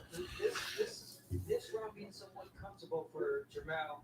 He knows where to hold it, and the one thing that Rosario isn't doing is cutting off the ring. He's just following Jamal, and Jamal comfortably just getting out of the ropes.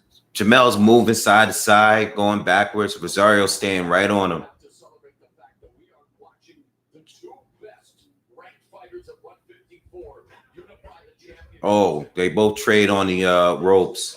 They both land one. Jamel's still on the back foot. Looks like he's trying to set something up. Rosario just throw 2 left hooks to the body.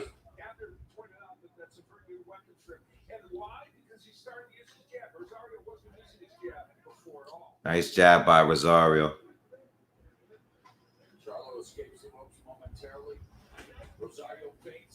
Rosario throws a combination, but mostly blocked.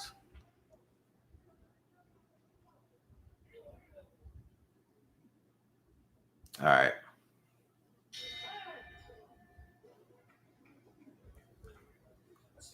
I like Rosario again. First for Charlo. No long periods, and he kind of had one in the last round where he just allows rounds to get away from him. Don't get wild. Sometimes he does that. He did it against Harrison, and he paid the price. I think the right hand is going to be a weapon for him. So far, the left hook has been his main power weapon. We'll see if he gets the right hand going. Nah, no problem. Yeah, I agree. You know, Charlo needs to go to his body. He's headhunting. He wants to get a knockout so bad. He has to work for it, you know. He doesn't want to do it. And I think the left hook is going to be a very important weapon for him. He has thrown it to the body. Let's see if he brings it up to the head. Yeah, I don't know what they're telling Charlo in his corner, but he needs to open Rosario up a little bit more. It's not going to work this way. Even though Rosario's not really landing much, he's still in control, you know. He's definitely the ring general right now. They both trade jabs just now. Charlo's back on his back foot. Rosario's just stalking. Throws a triple jab, but misses. Rosario's back on the hunt, man. It's not landing, but he's just, oh, nice left hook. He counters Jamel, caught him. Yeah, I don't think Jamel don't like the pressure. He keeps complaining to the ref every time they tie up and stuff. Jamel throws a hook to the body.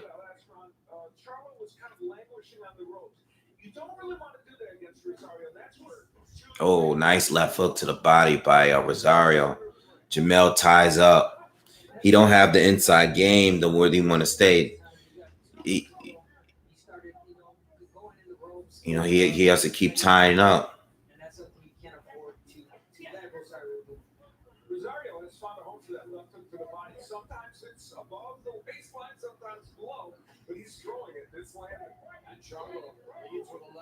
Yeah, Jamel is leaning on him.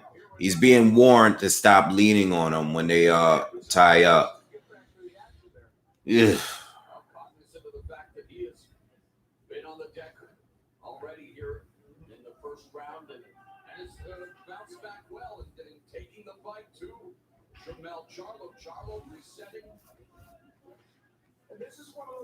Nice jab by Charlo.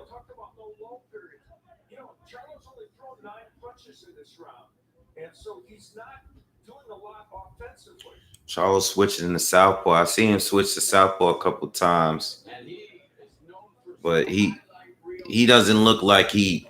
Oh, nice jab by Rosario. Oh, Jamel hits him with a right hand. Big right hand. Knocks him back a little bit, but Rosario back right back in his face. That was a nice punch, though.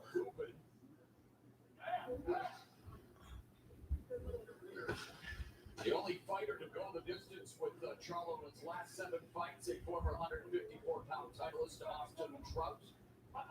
Still lost the fight, of course, as Charlo. Rosario touches him with the jab. Charlo back on the ropes, tightening up. Oh, nice left hook by Charlo. It's Rosario marching forward.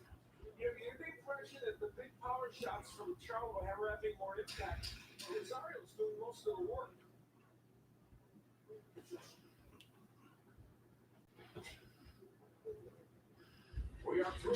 All right, through 5. I like Charlo in that round. I think he landed some key shots in that round. But I still feel like Rosario, still a little bit in control of the fight. Rosario, and again, sometimes it languishes, or sometimes it will stray a little low. That will certainly. I think Mel is having a tough time in there, but that was a good round for him. Charlo did have his good moment. This is the straight right hand. That was a nice shot that knocked Rosario back. Yeah, I have it. And for a moment, it looked like Wait, we going into how many rounds we had? I'll see when they put the rounds up. I know Charlo got the first round.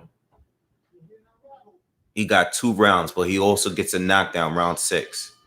So it's 3-2 as far as round, but Charlo gets an extra point because of the knockdown. So I have 3-2 for Rosario.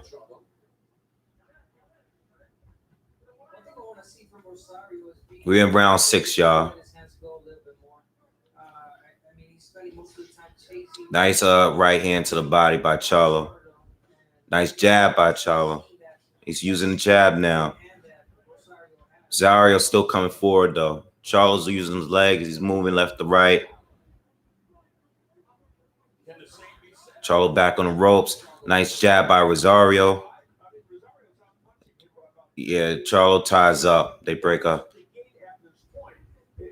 Nice right hand. Clubbing right hand by Charlo. Jab by Charlo.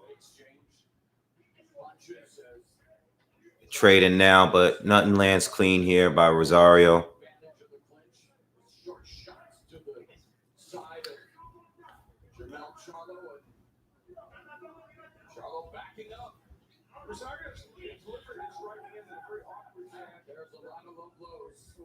It was a low blow. I didn't see it. I didn't see it. I saw there was an exchange. I didn't see the low blow. Ref is warning Rosario. He separated the two. He's basically give a Rosario warning. And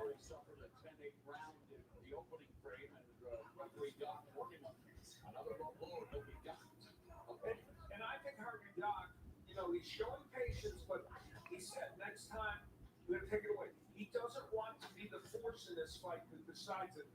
I think he made the right decision. Nice. They both trade jabs, but Rosario pops Charlo's head back a little bit.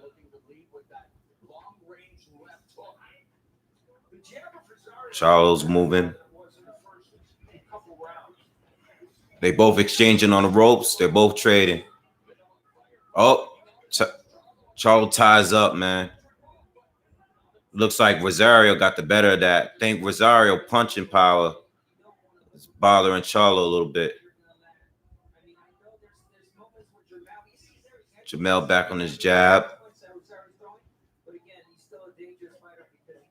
Rosario coming in, throwing body shots. Landed a couple left hooks.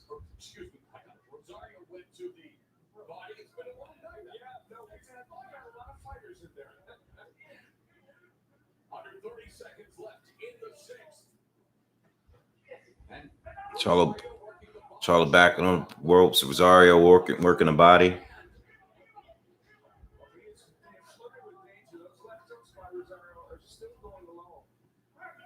Charlo tying up a lot, man. He doesn't want it to be an inside fight. Oh, big left hook. Oh, Rosario is down. Huge left hook, and he's hurt. Oh, he's hurt. He's back up, though. He's giving him a count.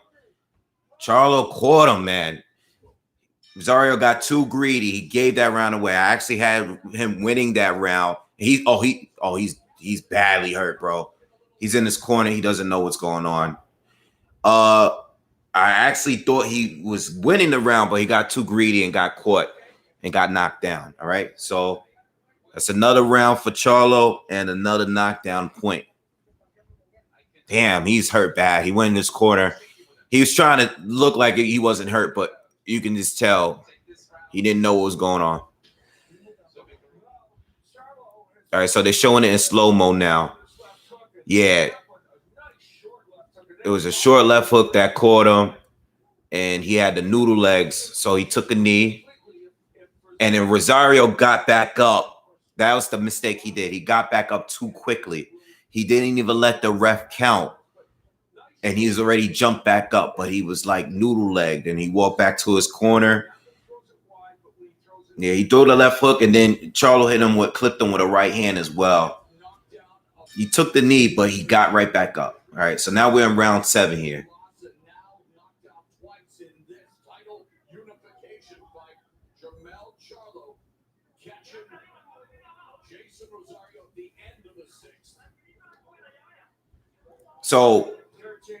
So I actually have it 3 rounds to 3, but Charlo gets 2 points because of the knockdowns. So he's up 5-3 as far as points, as far as rounds, whatever, you know. You got 2 10-8 rounds. So with the exception of the first round and the 6th round, which are both 10-8 rounds. mm-hmm. No matter how you score the other rounds, you almost have to have Charlo. Steve Farhood gave Charlo an extra round in there, so we're off 1 round. But 3 rounds to 3. All right, so same thing. I think Rosario is coming forward, but he's not being as aggressive. He's basically taking a round off. Charlo's not doing much. He should take advantage of it and go to his body some, but he just drew and landed a left hook to the body. But Charlo got to stop this tying up, man. Charlo's trying to, like, he'll throw the right hand and then he'll just jump in and, like, grab him just so to keep from Rosario from countering. They both trade jabs. Rosario's still coming forward, though, just not as aggressive. Charlo comes in with a shot to the body and then ties up. Rosario forces his way out to tie up. You got a minute left, about a minute left in the round 7. Rosario still coming forward, throwing more punches.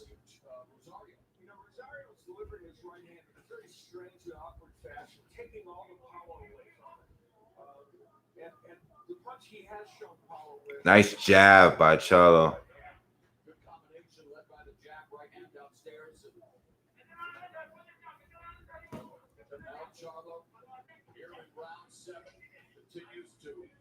Block. Rosario getting the exchanges in when they go on the ropes, but most of the shots are getting blocked for the most part. He's landing some, but nothing heavy. Nothing really that clean. But Charlo's not really doing anything offensively right now. I like Rosario's aggression in this round, though. I might give it to him. Yeah, I'm giving Rosario that round.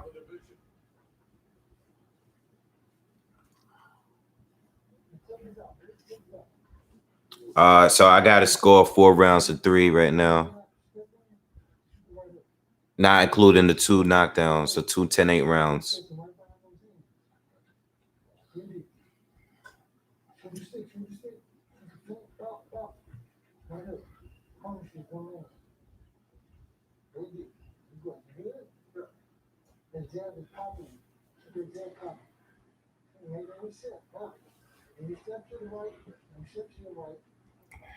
The rounds are recruited. Okay.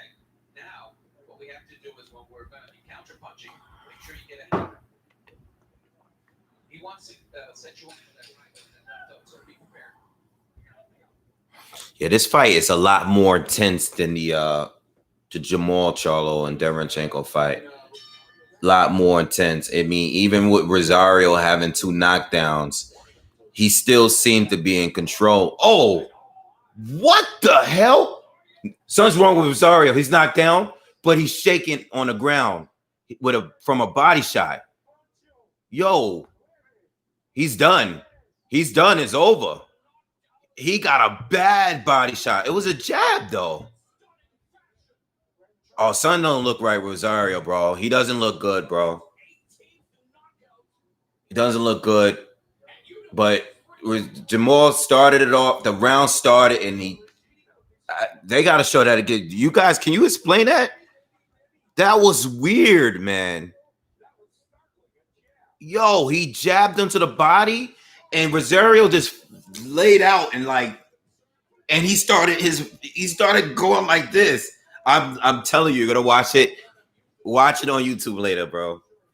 He took the shot, fell over straight to his back, and this started shaking while he was on his stomach, and he's still laying there right now.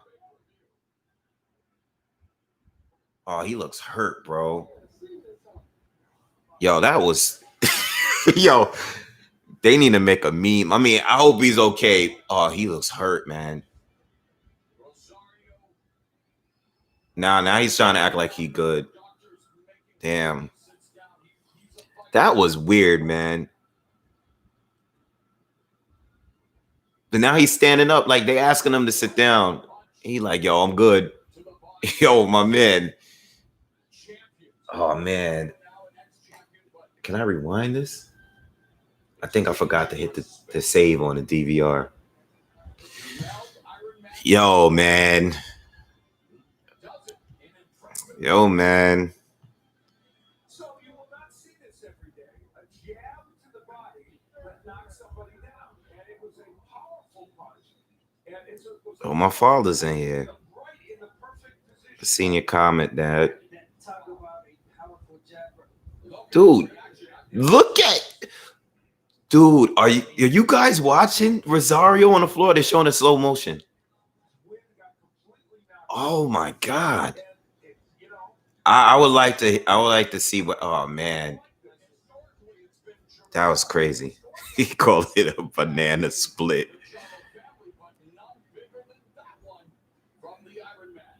Jamal has 3 titles, man. Jamel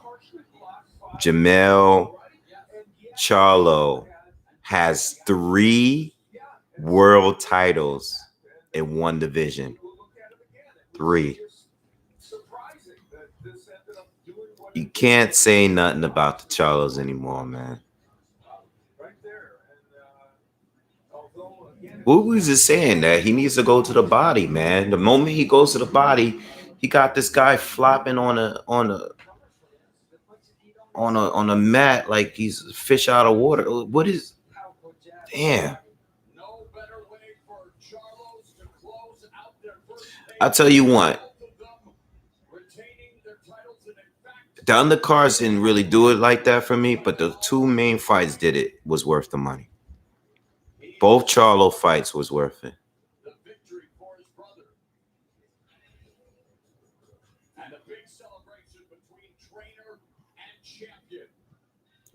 Salute to them, man, because a lot of people didn't think they was gonna do it.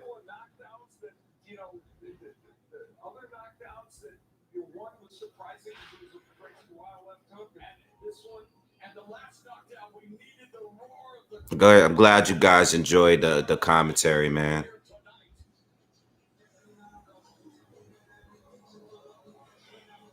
Oh, I want to see the Andre fight too, but you know, I'm always gonna want to see that fight. Dad, Jamel got 3 titles, bro. 3 titles.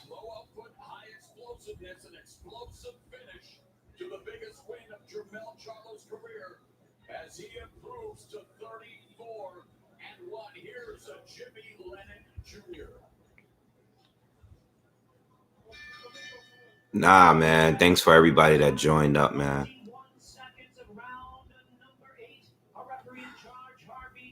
Charlo versus Cesaro. I mean, I have Charlo winning, but I think Cesaro is a good boxer. I just think Charlo's. It's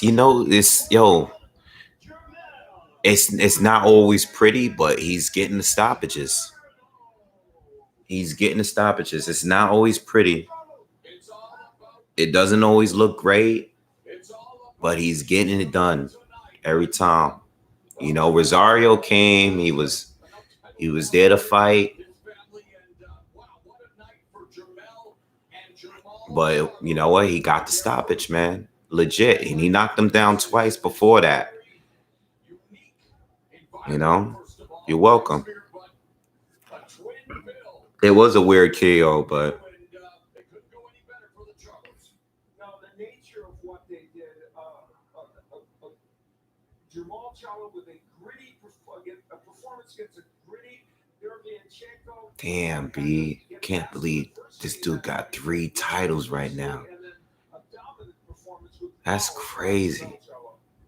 All right, let's take a look at the scores at the time of the stoppage. Yes, Charlo. The score is pretty on point. 2 of them had it for 67-64. One of them had it 66-65. So the judges was feeling what Rosario was doing, basically, you know. Even because if they had those scores with the knockdowns, that means like I think one of them might have had it for Rosario if he wasn't counting the knockdown or even with the knockdowns. So it was a very close, intense. This fight was a lot more intense, I think, than the other fight. The other fight was very, very competitive, but this fight, I felt like the pressure on Charlo was a lot for him. You know? And as we mentioned, he's got 2 unified titleists. And that separates him from a very impressive field of trainers. Now, glad you guys loved the commentary, man. It was a rough one tonight. This is the roughest day of doing live because we had the zone card, and then we had 2 Charlo cards, and then we had intermission in between. You know, it was a long drawn out day. I've been on here since 3 p.m. You know. So I've been on here for almost 12 hours with you guys, on and off, but still, you know, it was a lot, but we did it, man. We got through it, man. I enjoyed it. Shout out to everyone that's new. Shout out to everyone that's been here, but shout out to everyone that's new. You know, welcome to the channel. Make sure you subscribe. I'll be back here in the morning discussing some of the stuff that's, happened today and some of the news we just got. I have the Mike Tyson video recorded. I'll probably upload it tomorrow. All right. Yeah. Trying to go through a few last comments. There's a lot of people talking crazy to me too about picking Jamel to win. Jamel Charlo puts Jason Rosario in airplane mode and the denizens of space. I don't know why everybody's talking about boxing ego in here. I don't know what he has to do with me.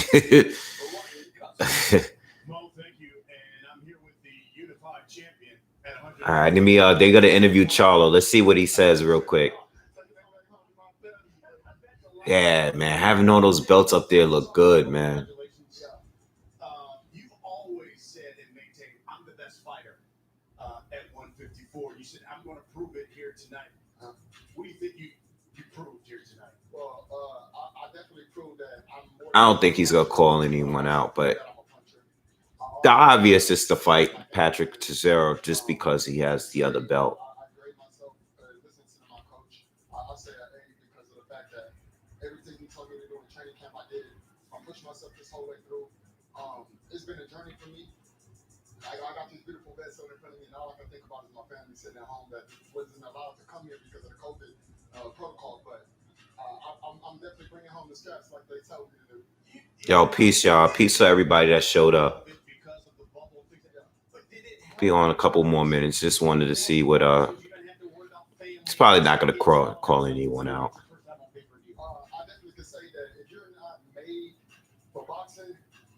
Peace, everybody. Peace. You're gonna be isolated. You're gonna be by yourself. You're gonna be focused on just losing weight and training. And if you didn't get your training done at home, it's not going to be done in the bubble, and it's going to separate the boys from the men for sure. Let's talk about this fight because I've just learned that Jason Rosario is going to be taken to the hospital for observation here. Yeah. Let's start at the first round. You dropped him at the first round. Were you thinking in your mindset, "Boy, this may be it"? Oh, he did. He pressed off for like 4 or 5 rounds before I was able to throw him again. I'm growing, and I'm realizing that the knockout just comes. And for that, I have explosive power in each one of my hands. You know, the thing is, this new way that he fights, and I know a lot of people see flaws. The knockouts, they need to happen, but it's been working for him. If Charlo still fought the same way he used to, I don't think he would have won a lot of the fights, or as many fights as he's won. I know he lost to Tony Harrison, but he avenged that loss. So at least he did that. But even though it doesn't look pretty, if he's getting the knockout and he's fighting good fighters, it works, The punches he's throwing, they just don't see it coming when they come. That power is just, yeah, that was definitely not no flop. Like, that dude, it looked weird, though. I don't know. I don't want to laugh at him. That's not funny, but the way he fell looks so weird, man. It just looks so weird the way he fell. Like, why would you fall from a body shot? Like, the way he felt is so unusual for a body shot,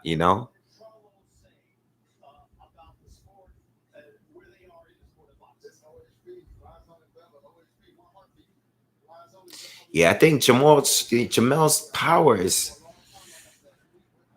they just don't see the punches coming most of the time. Looking at those knockdowns and look at how he did with like Erickson Lubin. Did you see that knockdown? Dudes he getting in there and they try to trade with him and that's where they get caught, man.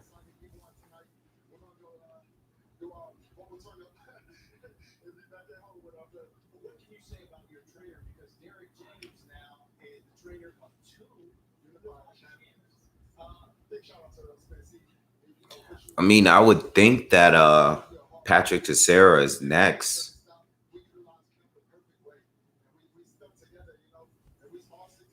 No, I think Lara. Let me look at the rankings right now. I'll tell you right now who's up for it, or a title fight, I guess. Besides Patrick, Patrick still has 1 belt. So Erickson Lubin is actually number 1 at the WBZ.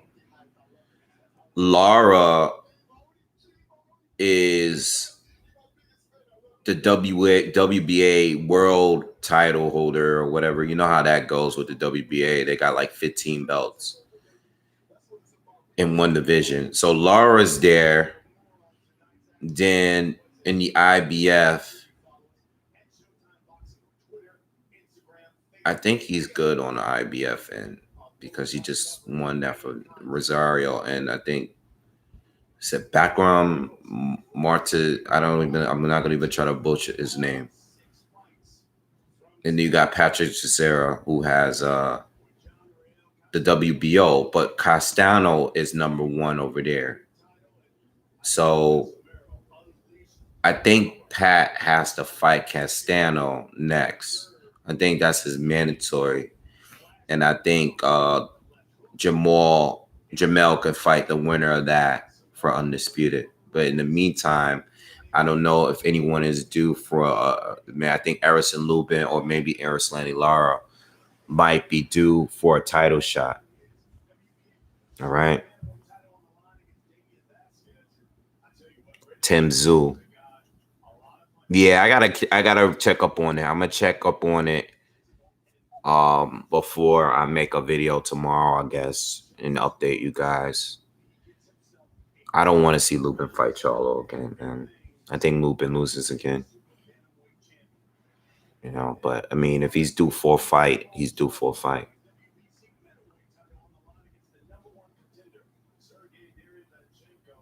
I would like to see the Lara fight over Lupin. Lara is old. I think he had a better chance. I think he would have definitely beat Charlo in his days when he still had his legs, but I think Lara now and the way he fights now, I don't know. But Lara's proven he's tough too, you know. I mean, he's been hurt, he's been down, but he's always gotten back up, you know.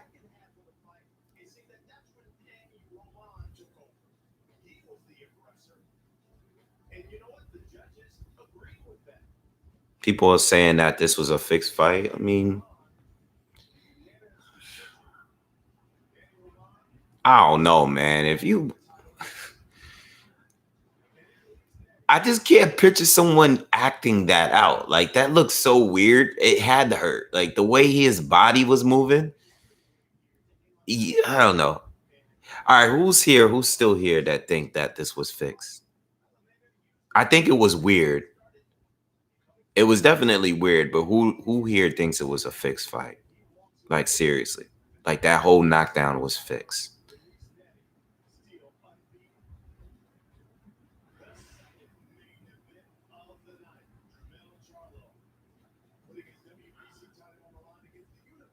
I don't think that was fixed. I don't see that. They're showing the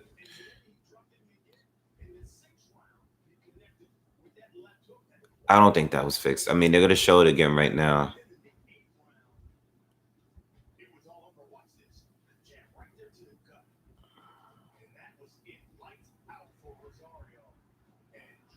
It's weird, but I don't know if it was fixed, man.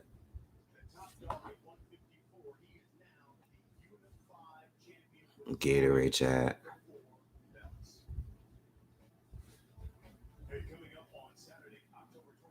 I don't think it was fixed, man.